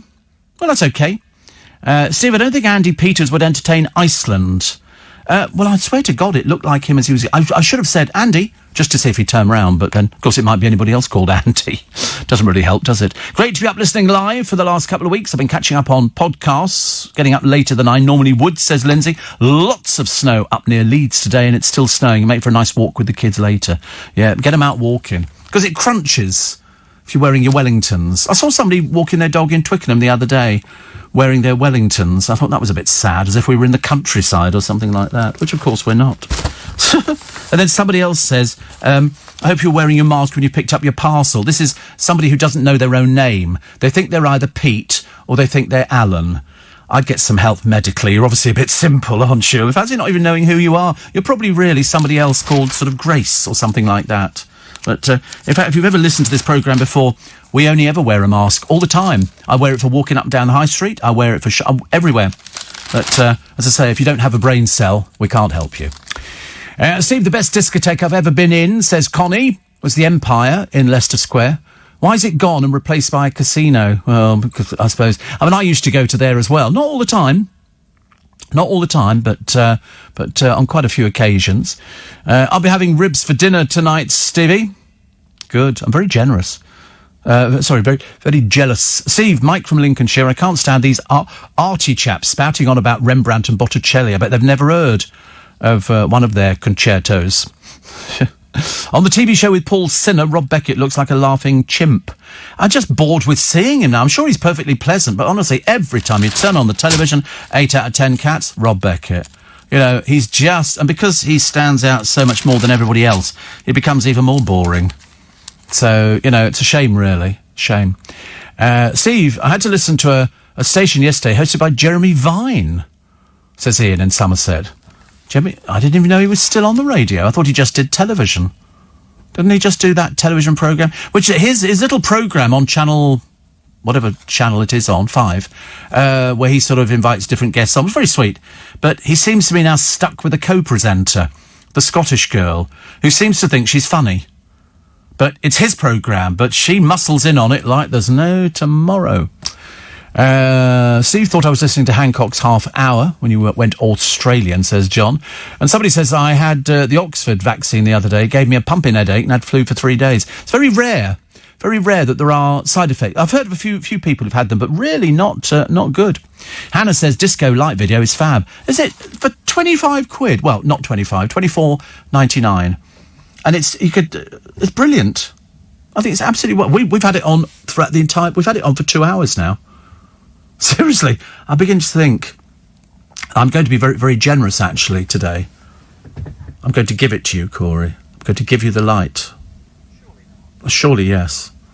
Yeah. I'm going to give you the light. What, you think I want to take it home? I've got another one arriving today, which I'll bring in and we'll photograph that one tomorrow because this other one has got more probably what I want. But I think you could use that, couldn't you? Yeah, well, there you go. Yeah, it's your gift. 30 quid. And I'd just like to make a cheque out to Steve Allen. That'll be quite good. I bet you don't even have a chequebook, do you, really? No. Oh, right. Oh, right. How do you write a cheque out? You just write, to whom it may concern. Then you sign it at the bottom, and then you put your card number on the back, which verifies. It's ridiculous, isn't it? Coldest January in 10 years now. More snow. Okay, today, up north, okay, rain, sleet and snow. Down south, showers, heavy at times. Here we go again. Tomorrow, north, cloudy outbreaks of rain. South, rain, heavy at times. Thursday, the north, cloudy with rain at times. The south, breezy with showers. The best temperature this week is going to be today. 13 degrees. Freezing rain is possible. I'm sick to death of it. Sick to death of it. Honestly. Please stop the rain coming down. I've got a couple of things to do today. Just put some stuff in jiffy bags, the padded envelopes, and send them off. And then the accountant will get those, which is quite good. Steve, have you ever done an interview with Lucy Worsley? I haven't. No, I love her. I think she's great. I love programmes like that on the television. I have done all the tours at Hampton Court. I was a member for a few years. I haven't renewed it, but I will be once we're all back to normal for the historic royal palaces, because I loved Hampton Court. It's down the road from me. I can get the bus, go there, have a cup of tea, have some fish and chips, have a wander. I love that. Living history, the place, not rebuilt, not anything to do with Disney, nothing to do with Dollywood or anything like that. It's an actual proper place. Love it. Favourite nightclub, Steve? The Empire, Leicester Square. Gone now. Gone. It's now a casino. Probably does better as a casino, I should imagine. And somebody else says, I bought... I don't even know what this is, actually. Saturday Night Fever double album, freshman year in college. Travolta, a great dancer. That was in 1976. Did you see him in the sequel, Staying Alive? Yes, I did. I was never a huge John Travolta fan. I was never a huge fan. I mean, he's been plagued with bad luck, hasn't he? First of all, there was a male model who came out of the woodwork some years ago to claim he'd been having an affair with him, which, he might have been, but I mean, who cares? Who cares? What's it got to do with us? Then his son died, quite tragically, and then his wife died, Kelly Preston. I mean, he's had a lot of trauma, more than most people. So but then he started wearing that. I think it was either a hair transplant or a wig. The Americans are obsessed with it. So next time you see Harry, he'll be wearing some ginger little splodge thing on top of his head, just to make it. They'll be going, oh, you can do that. He might be coming back to this country to go and visit the royal family. Perhaps he's never heard of a telephone. You've got to worry about these sort of things. Have you ever heard of a telephone, matey? Probably not. So whilst Chris is dodging Z-listers here in Dubai, we're trying to dodge the rain in Leicester Square, which actually at the moment seems as if it's holding off. I'm hoping it's going to hold off for quite some time, but you never know. Sometimes you walk outside the front door, and I always say to Corey, it's raining. But luckily, I brought my little umbrella. I bought it the other day. Hey, welcome to the 2nd of February. I can't believe it either. I can't believe we're into the 2nd of February. Honestly, we're racing through the month, as indeed we will, because it's only shorty month, isn't it, really? Plus, people talk about the best disco at the Lyceum in the Strand. I don't remember that one, actually. With Tony Blackburn and Steve Walsh. I remember Steve Walsh very well. I went to a memorial for him, actually. They had a sort of a fundraiser for the family. Do you know what Kelly Brook is doing these days? She's here. She's in this building. She's in this building. You can't miss her. You cannot miss her. Animals forced to travel more to find a mate. Humans are forcing animals to travel up to 70% further to find food, mates and shelter. Lord above. They're talking basically about butterflies and things like this because we're taking away their environment. Tony Bennett, 94, battling Alzheimer's, says his wife. And he's lovely. He liked... I can't remember. He was a big fan of Lady Gaga. Big fan of Lady Gaga. And I remember thinking, he's 94, for goodness sake. Happy birthday to Shakira. I don't know anything about Shakira. I wish I did. I've heard of her, but I don't know what she sings. I've got no idea. Do you know what she sings? Latin. Oh, that's right. She's most successful female Latin singer of all time. And she cast her first album at 13. She could barely speak after suffering a hemorrhage on her vocal cords in 2017. Ignored the doctors who advised surgery, relying on hypnosis, meditation and a trip to Lourdes to get holy water. It's also Ken Bruce's birthday. He's 70. A little bit older than myself. And he's hosted his mid-morning show since 1986. Oh, beaten him. 79. More than Claudia Winkleman, Andrew Marr or Jeremy Vine. And he's got his third and final wife. They met at the Eurovision Song Contest, but they've never celebrated the anniversary because he's usually in another country commenting on the show. Is he? What, still? I wasn't sure. How long do people... Somebody was doing that the other day. Who was doing impressions of Ken Bruce and the old Wogan? Everybody did an impression of Terry Wogan. It wasn't difficult, was it, really? Also... James Joyce was born on this day in 1882, died in 1941, and Farrah Fawcett, who used to be Farrah Fawcett Majors. When she posed semi-naked for Playboy at the age of 47, they sold 4 million copies of the magazine. 4 million copies. That's not bad, is it, at all? But she started out in adverts for shampoo and Ultra Bite, and then found fame as one of Charlie's Angels called... You'll never know, you won't remember her name in this, Jill Munro. I mean, most unlikely name. It must have been a really old writer for the show, because that's a very old name, isn't it, Jill Munro? But people liked her, and she was Farrah Fawcett Majors. She was married to Lee Majors, who was he the $6 million man? Something like that. Also, here's Princess Diana's personal trainer, who I've never even heard of before in my life. And she always vowed that she'd never speak publicly about her most famous client. Well, now she's broken her silence. What a horrible thing to do. Honestly, why do you want to break your silence? She says, we had a really great bond. Yeah, we could say anything you like. She's been dead for more than 20 years. For goodness sake, how do we know? She liked the fact that I was not familiar with royal protocol. Yeah, probably didn't realise you were going to sell her down the river either. Not a very pleasant thing to do. No, I'm never going to talk about it. Hello, can I tell you about my amazing bond? Also, the top 12 hydrating vegetables and fruit. This is percent water. Percent water. So, how much do you imagine water is in bean sprouts? Okay. 86.5%. Carrots, 90%. Spinach, 91%. What is the most water in a vegetable? Cucumber. 96.7% water. Over on fruit, star fruit is 91.4% water, together with watermelon. Strawberries, 91% fruit. Grapefruit, 90.5%. Even pears are 84% water. Oh, blimey. What is there left? Also, an implant could mean the end of reading glasses. This is a feature in the Daily Mail today. Please don't write asking me to repeat it again, because it's just in there. It's in their good health section. And it says new implant could mean end of reading glasses, because I spend my life, as do many people, in reading glasses. In fact, without them, I can't read the newspapers. It's as bad as that. Steve, did you ever go to the Walton Hop? Says Jackie. No, I was working. I knew where it was. It was the Galleon down at Chertsey. That was the one with Jonathan King and a few other people there. It was the pickup place, I believe. But no, I never went. I've been past the Galleon loads of times, but I was always working. Nick says Andy Peters was probably in the Iceland store. There was a 2-for-1 offer on mussels. I mean, I'm pretty certain it was him, but I'm inclined to maybe think perhaps I was wrong. And Diane says John Travolta had another tragedy when his partner, the actress Diana Hyland, died from breast cancer. Yes, wasn't he doing a film? Was it The Boy in the Bubble? Or something like that. Tony Bennett was a big fan of Amy Winehouse, says Andrea. Yes, I remember that.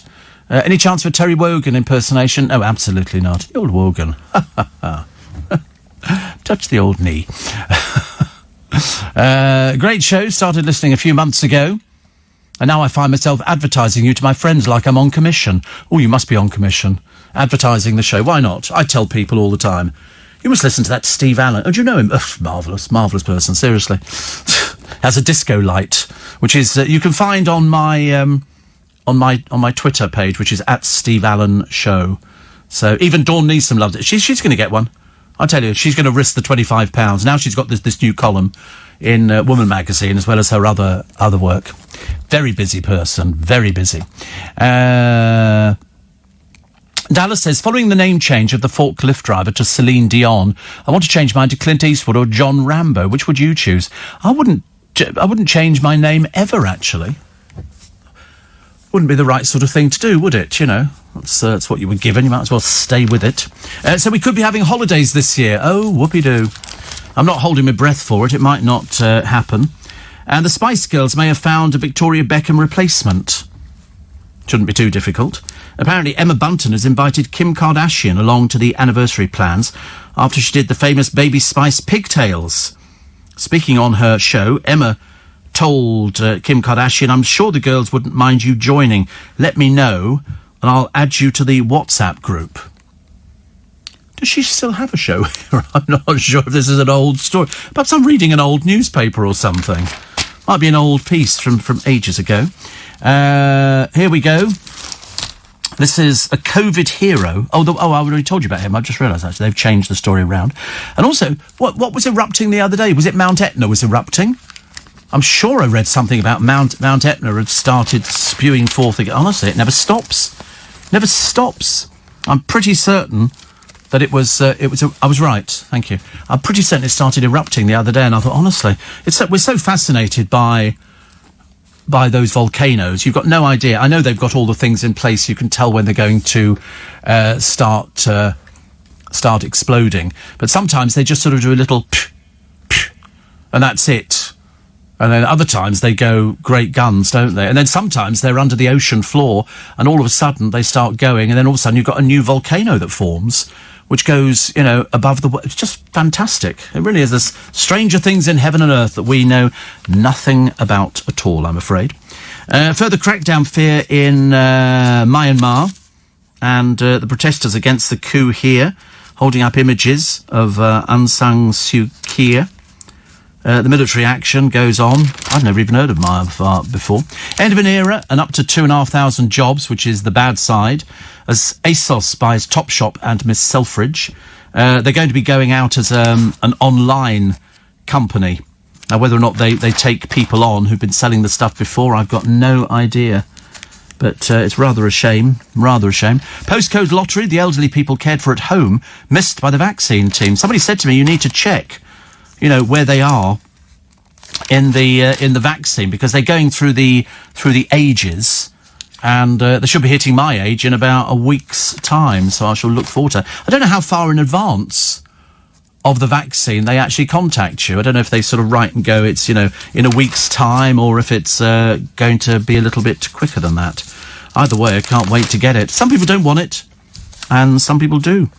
The barrister in the racism row been dropped by the council for migrant views.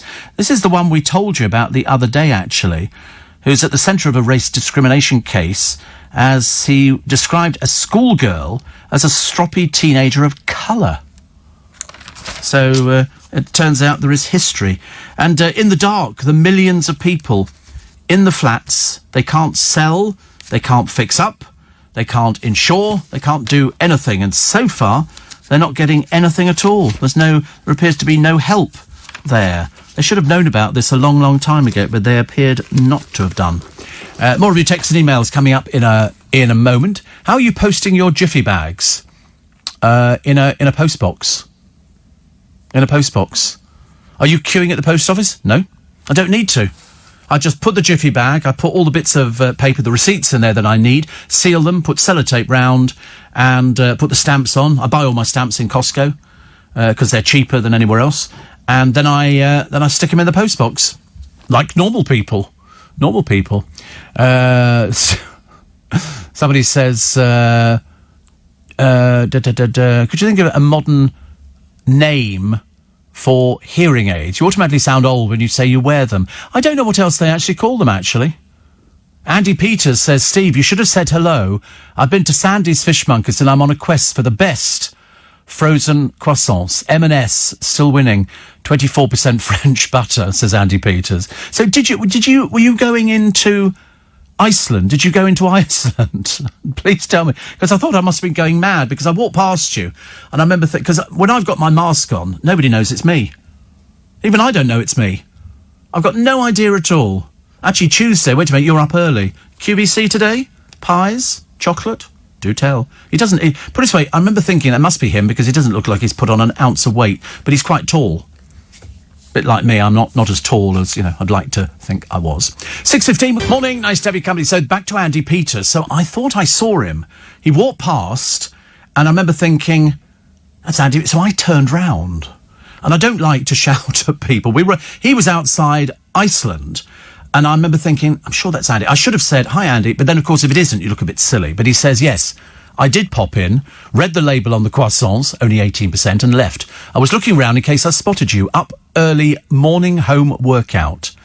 Oh, I don't know. That's why he looks the way he does. That's why he looks the way he does, because he just doesn't put on any weight.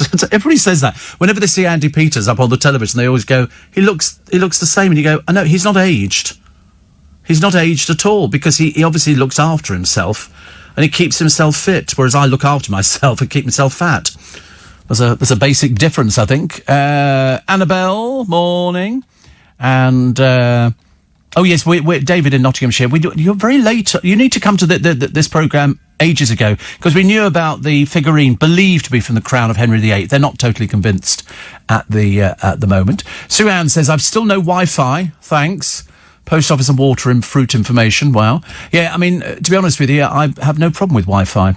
I get it on the train and everything else. Always do. I sort of sit there thinking, and there was a man who got on the train the other day, another buffoon, gets on the train with his mask on, but it's underneath his chin. And I wanted to say to him, oi mate, why don't you cover your nose with it? Infecting all of us in the blooming train. Stupid people. Steve, I got a text from the NHS inviting me for a COVID jab. I've got no health problems. I'm 53. I'm baffled why I'm having it. Perhaps they made a mistake. Perhaps they've got somebody with the same name, because you shouldn't be having it at 53. But if that's what they say, have it. Why not? Good to say. You're going to get it at some point. It's either now or get it a bit later. It makes no difference. Steve, my parents had a call 2 days before the coronavirus in a local surgery. All done. Everyone happy, says Conrad. And I got a call from my surgery yesterday to go get the first vaccine this morning. Ours isn't being done in the surgery. It's being done in another place. I know where it is. Pauline says, I'm getting my vaccine this evening. I only got the text yesterday. Oh, that's fine, you see. I'm not sure I could do an evening performance. I'd have to sort of say to them, I'm terribly sorry. And there's one, whose son, Ashley, has completed 8 hours training, says Brit, to be a vaccine giver in Nottingham. So Ashley's done whatever it is, 8 hours training. Is that just to do an injection? 8 hours training. Oh dear. No, I think I'd want I want a doctor doing it. I want somebody who's been trained to give an injection. I could probably. Oh no, don't makes me go all funny.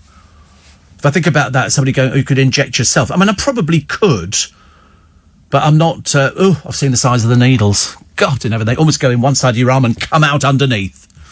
That's how bad it is. I don't like that sort of thing at all. And Roger says, you may not be the fittest of the team there, but you're certainly not fat, just normal for your age. Yes, I'm not fat. We were trying to work out the other day. I didn't know how much I weighed. I really didn't know. I thought I was probably about 16 stone. That's what I thought. You watch Andy Peters will write in and go, I'm 9 stone, and make me feel all depressed. I don't know what I weigh. I should go and get years ago, you could go to Woolworths, stand on the scales, put a penny in, and it would tell you your weight. Well, I mean, where do you go and get yourself weighed now? You don't unless you buy a set of scales. Perhaps I should buy a set of scales. Bring them in here and we'll all weigh ourselves. I would be delighted if I turned out to be not the biggest. That'd be very exciting, wouldn't it? I don't think it's very likely to happen, but I don't know how much scales are. Should we buy some scales? Should I go out and buy some scales? Do what? Do it in boots? I don't think boots are going to help you, are they, really? I mean, what's the point of those? You put them on your feet and then you weigh yourself. How does that work? What sort of boots have you got? I want one of those puffer jackets that's got the heating inside of it, where they've got little wires that go through in a battery pack, which is lovely. Just thought I'd mention it. Lorraine of Kew says Andy Peters is ripped. I'm taking that as a compliment for Andy Peters. He is absolutely ripped. I don't think he's... seriously, I know that you see him eating on the television. Not all the time, but I should imagine he's got not 1 ounce of fat. Not 1 ounce of fat on his body. Whereas me, and I mean, Jake, where do we begin? You know, can you pinch an inch? Set a luggage there. Seriously, but he's got all his gym equipment, and once he's worked out how to get it out of the box, he should be okay. At the moment, it's proving a little bit of a trial, because he's got to get the bars out and put the things at the end of it, and then do the, very difficult, very difficult. But he'll get there, probably, the time we get to the summer, when we're all going to the beach, we can have a day out at the beach, at the seaside, have rock and chips and everything else like that, and candy floss. Speedos running in and out of the water. It's cold and running back out again. Running back in the water. Steve, I used to go to the Orchid in Purley and there was a disco ball there. Great to get away from COVID. Yes, I think so. You've been reminding me of good memories this morning. We like to have good memories every morning. I think so. Steve says, so they tell you a few days before your jab. Oh, that's all right. That's right. Listen, I know I qualify for it. I'm not particularly worried about it. And he's done 8 hours online plus 8 hours with dummies.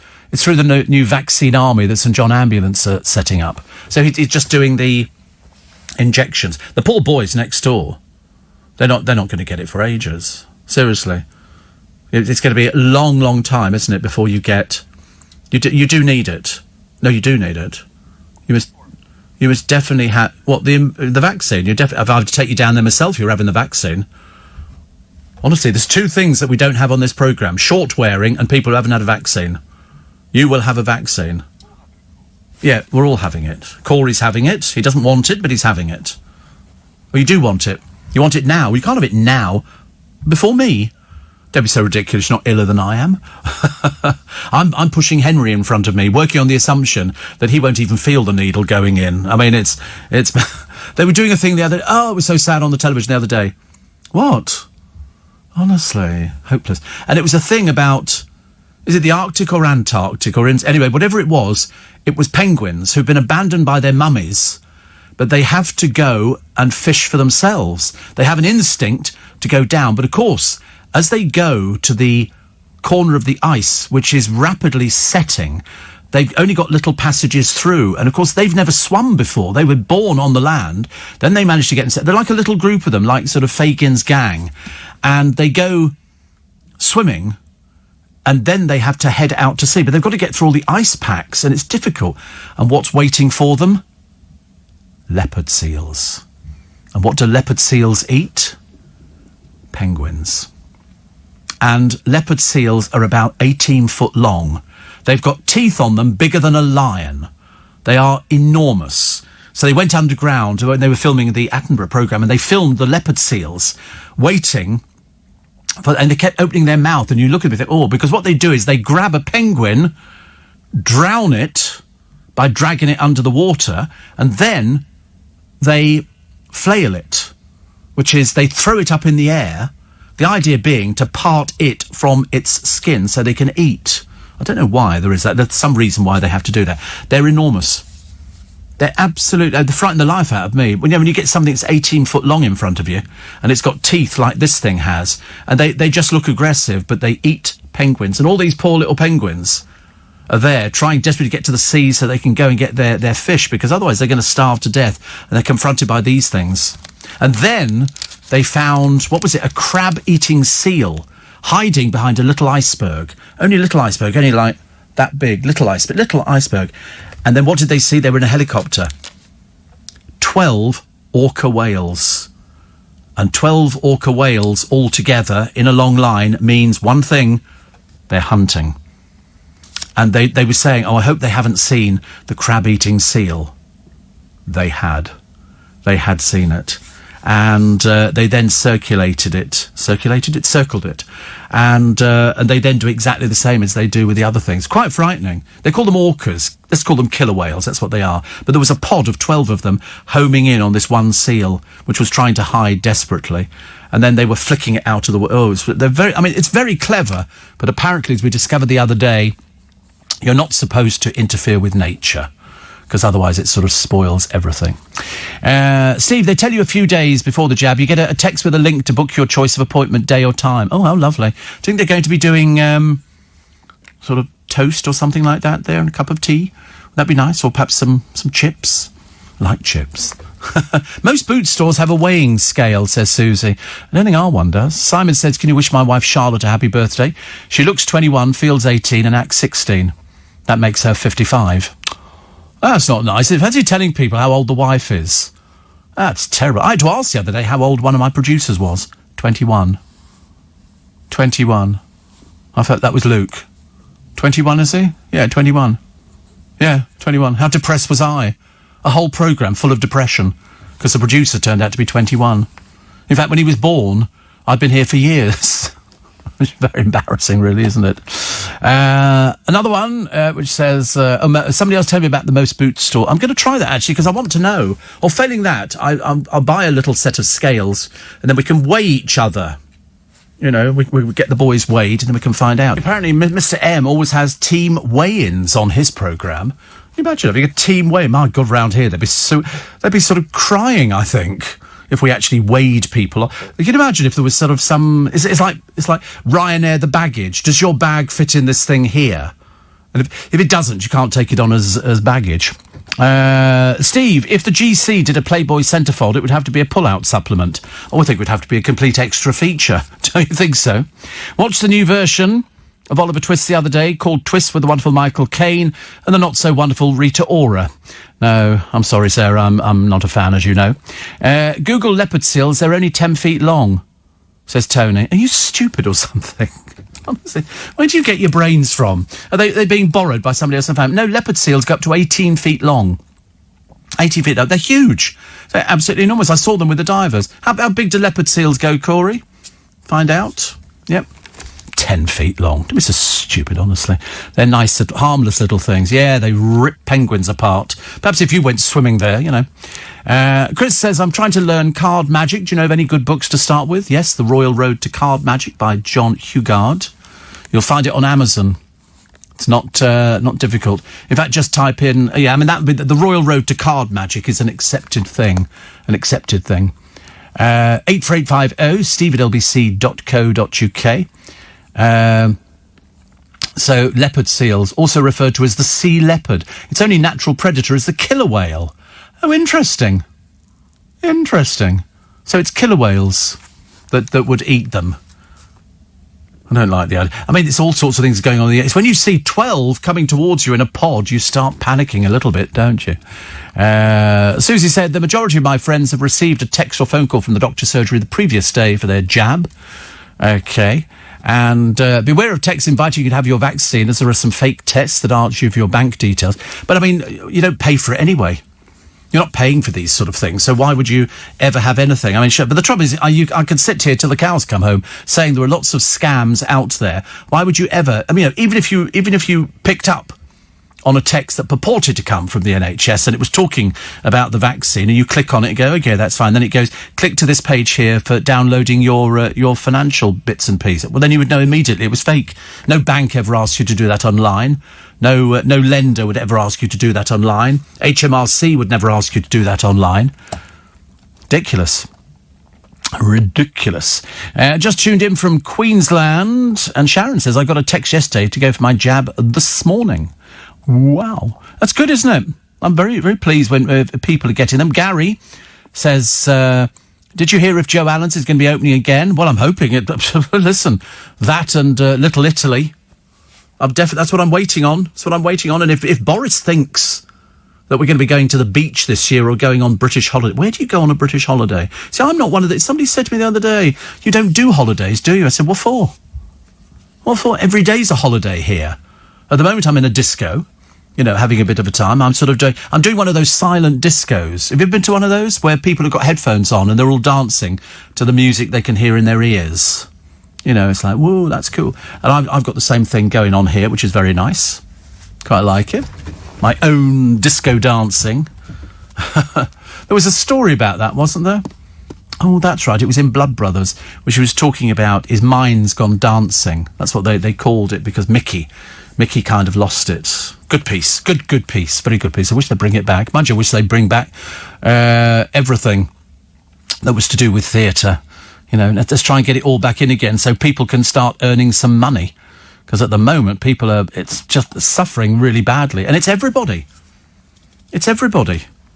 It isn't just one section. It's all the people who worked in not the people who worked on the stage all the time. It's all the people who worked backstage, up in the rigging, lighting, stage direction, orchestra, programme sellers, ice cream sellers, box office people. There's a whole army of people out there. Britain could start sending vaccine stockpiles to other countries before all adults have been offered a jab. Matt Hancock, the Health Secretary, acknowledged yesterday the 400 million doses ordered were more than the UK population needs. Well, of course it is. There's only 70 million of us. We've ordered 400. Oh, well, I don't know. If we've got 70 million, we only need 140 million, don't we, for everybody to have it twice? And that's including men, women and children. So let's wait and see. The Sistine Chapel reopened yesterday after the Vatican eased its lockdown. Local people took the chance to see Michelangelo's frescoes without the tourist crowds there, which is very interesting, isn't it? Very interesting. I've never seen the Sistine Chapel. I'd love to see it. I've seen pictures on the internet, but never actually seen it. But I remember it took Michelangelo God knows how long, and he got paid an absolute pittance. But he spent most of his time lying on his back because all the pictures were done with soot. So what you would do is you'd have a piece of paper with an outline of the figure you were drawing with holes in it. You would hold it up against the ceiling and blow soot into it, and that would leave an image in the wet plaster, or sort of slightly damp plaster, and he would then fill in. And so that's why. I mean, it's still amazing, isn't it? When you think of Michelangelo's frescoes are still there. It's not like something's been knocked down and built up again. It's terribly clever. Graham Bell. Apparently he's a former Olympic skier. I've never heard of him, but he's got a temper on him. And that's not good news, is it? He lost his rag after he got the boot. He was screaming their routine was effing bad, which we don't need to hear, do we? He did it in front of everyone. Nobody could believe it. He said the judges felt it was too simple and basic and it was her fault. Oh, dear, honestly, nothing worse than a tantrum from somebody nobody's ever heard about. That's even worse. He was branded the worst loser ever. Well, it doesn't make any difference, does it? Listen, if that's what he does because he can't cope with things, well then, fair enough. My friend Mark says, I haven't even seen the 15 chapel. As opposed to the 6... Yeah. Right, you're barred. Let's not waste time, shall we? Fancy having a bit of a rub down. Apparently, Graham Bell, who represented Great Britain at 5 Winter Olympics, I never was interested in the Olympics. Couldn't care less. Wasn't remotely bothered. I wouldn't do it. Have you seen that skiing thing where you go from the top and you go, oh my godfathers, and then you launch yourself off? Well, that bit frightens me to start with. But he told viewers afterwards, I felt we had a lot more to give. No, you didn't. Otherwise, you'd have given it then. So you're booted out, OK? Stop having tantrums and stop shouting at women. Is the matter with you? Goodness sake, honestly. Meg's staff changed Archie's birth papers, and a paper girl's been hailed for posting free tea biscuits and a note with newspapers to OAPs isolated by lockdown. Phoebe Herridge said she wanted to give something back to those on her round. She said, I know a lot of them and a few are elderly, so I wanted them to know they're not on their own. Phoebe's got autism and anxiety, delivers the Swindon Advertiser in the Wiltshire town. Mum Trudy says several of the ladies we deliver to rang her delivery boss and said how wonderful she is. Well, she is. She is. She's a wonderful person. And how would you like to go to a pub? No mask, no distancing. Where is it? Come on, a pub where you can go, reopened, no masks, no distancing, and it's... Where? Sorry? Where? You have to, if you push the button down and then speak at the same time. I missed the first letter, so I don't know what you're saying. The Scilly Isles. No, it's not. It's the Isle of Man. You were wrong. Isle of Man, apparently, they've opened all their pubs again. And you can go in there, you don't need to wear a mask, and you can have a drink. Mind you, the fact they'll all be coming down with coronavirus in about a week's time is neither here nor there. Bit too early as far as I'm concerned.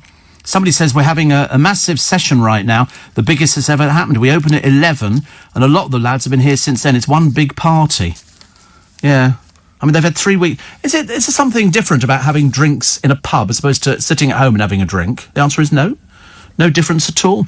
But over in Wales, South Wales, some people travel more than 50 miles to go to illegal parties. Hundreds of them. 20 people caught in the student area in Cardiff, with some having come from Swansea. 240 fines of 60 quid each were issued across South Wales. Then there was a pyjama party of 15 women in Soho in London on Friday, and a party in Hackney at the weekend. Are these people really stupid? The answer is yes, they must be. 7:45 Tuesday, and it's raining in London. Well, when is it not raining in London? Mind you, beats the snow that we could have had, which is not so exciting, is it? So we're all doing our best, trying to stay dry, but of course buying an umbrella is proving to be a little bit of a problem for some members of the team. We don't know, buy a giant umbrella or a not giant umbrella. According to the Express this morning, Harry's set to lose military roles, and I don't quite understand what military roles he has. I mean, he's not still partaking in anything, is he? As far as I know. And they've said here his commitment to the military may remain steadfast, but he's set to lose 3 of his cherished positions. So a review of the first year of Mexit, the Duke and Duchess's decision to quit their senior royal roles and live in California, is expected to strip him, so they don't know yet. So his appointment as Captain General of the Royal Marines, Honorary Air Commandant of RAF Honington in Bury St Edmunds, and Commodore-in-Chief Small Ships and Diving. Good Lord above. Much to his disappointment, the Queen took them from him and then agreed to hold the positions in abeyance for a year in case they decided and want to return, but there's no sign that's going to be happening, so they're going to take them away. So they claim. He plus also has accepted an apology and substantial damages over allegations he's snubbed the Royal Marines after stepping down as a senior royal. If he's stepped down as a senior royal, why is he still holding the titles? Why is she called the Duchess of Sussex? Why are they hanging on to things like that? They don't mean diddly squat, as far as I know. Also, Line of Duty's Adrian Dunbar says don't let theatres fall into disrepair. They're part of the fabric of the country.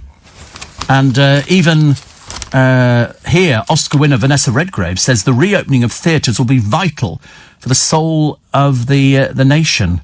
I mean, it just looks sad, doesn't it? You see theatres boarded up and stuff like that. They'll all have to be cleaned again if they do decide to open again, which I'm hoping they will.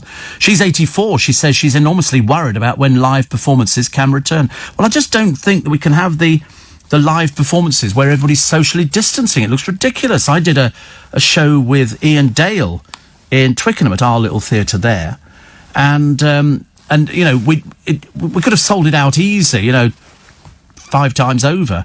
And in fact, because everybody had to then socially distance, we were doing all right till that. Then they had to sort of start cancelling people.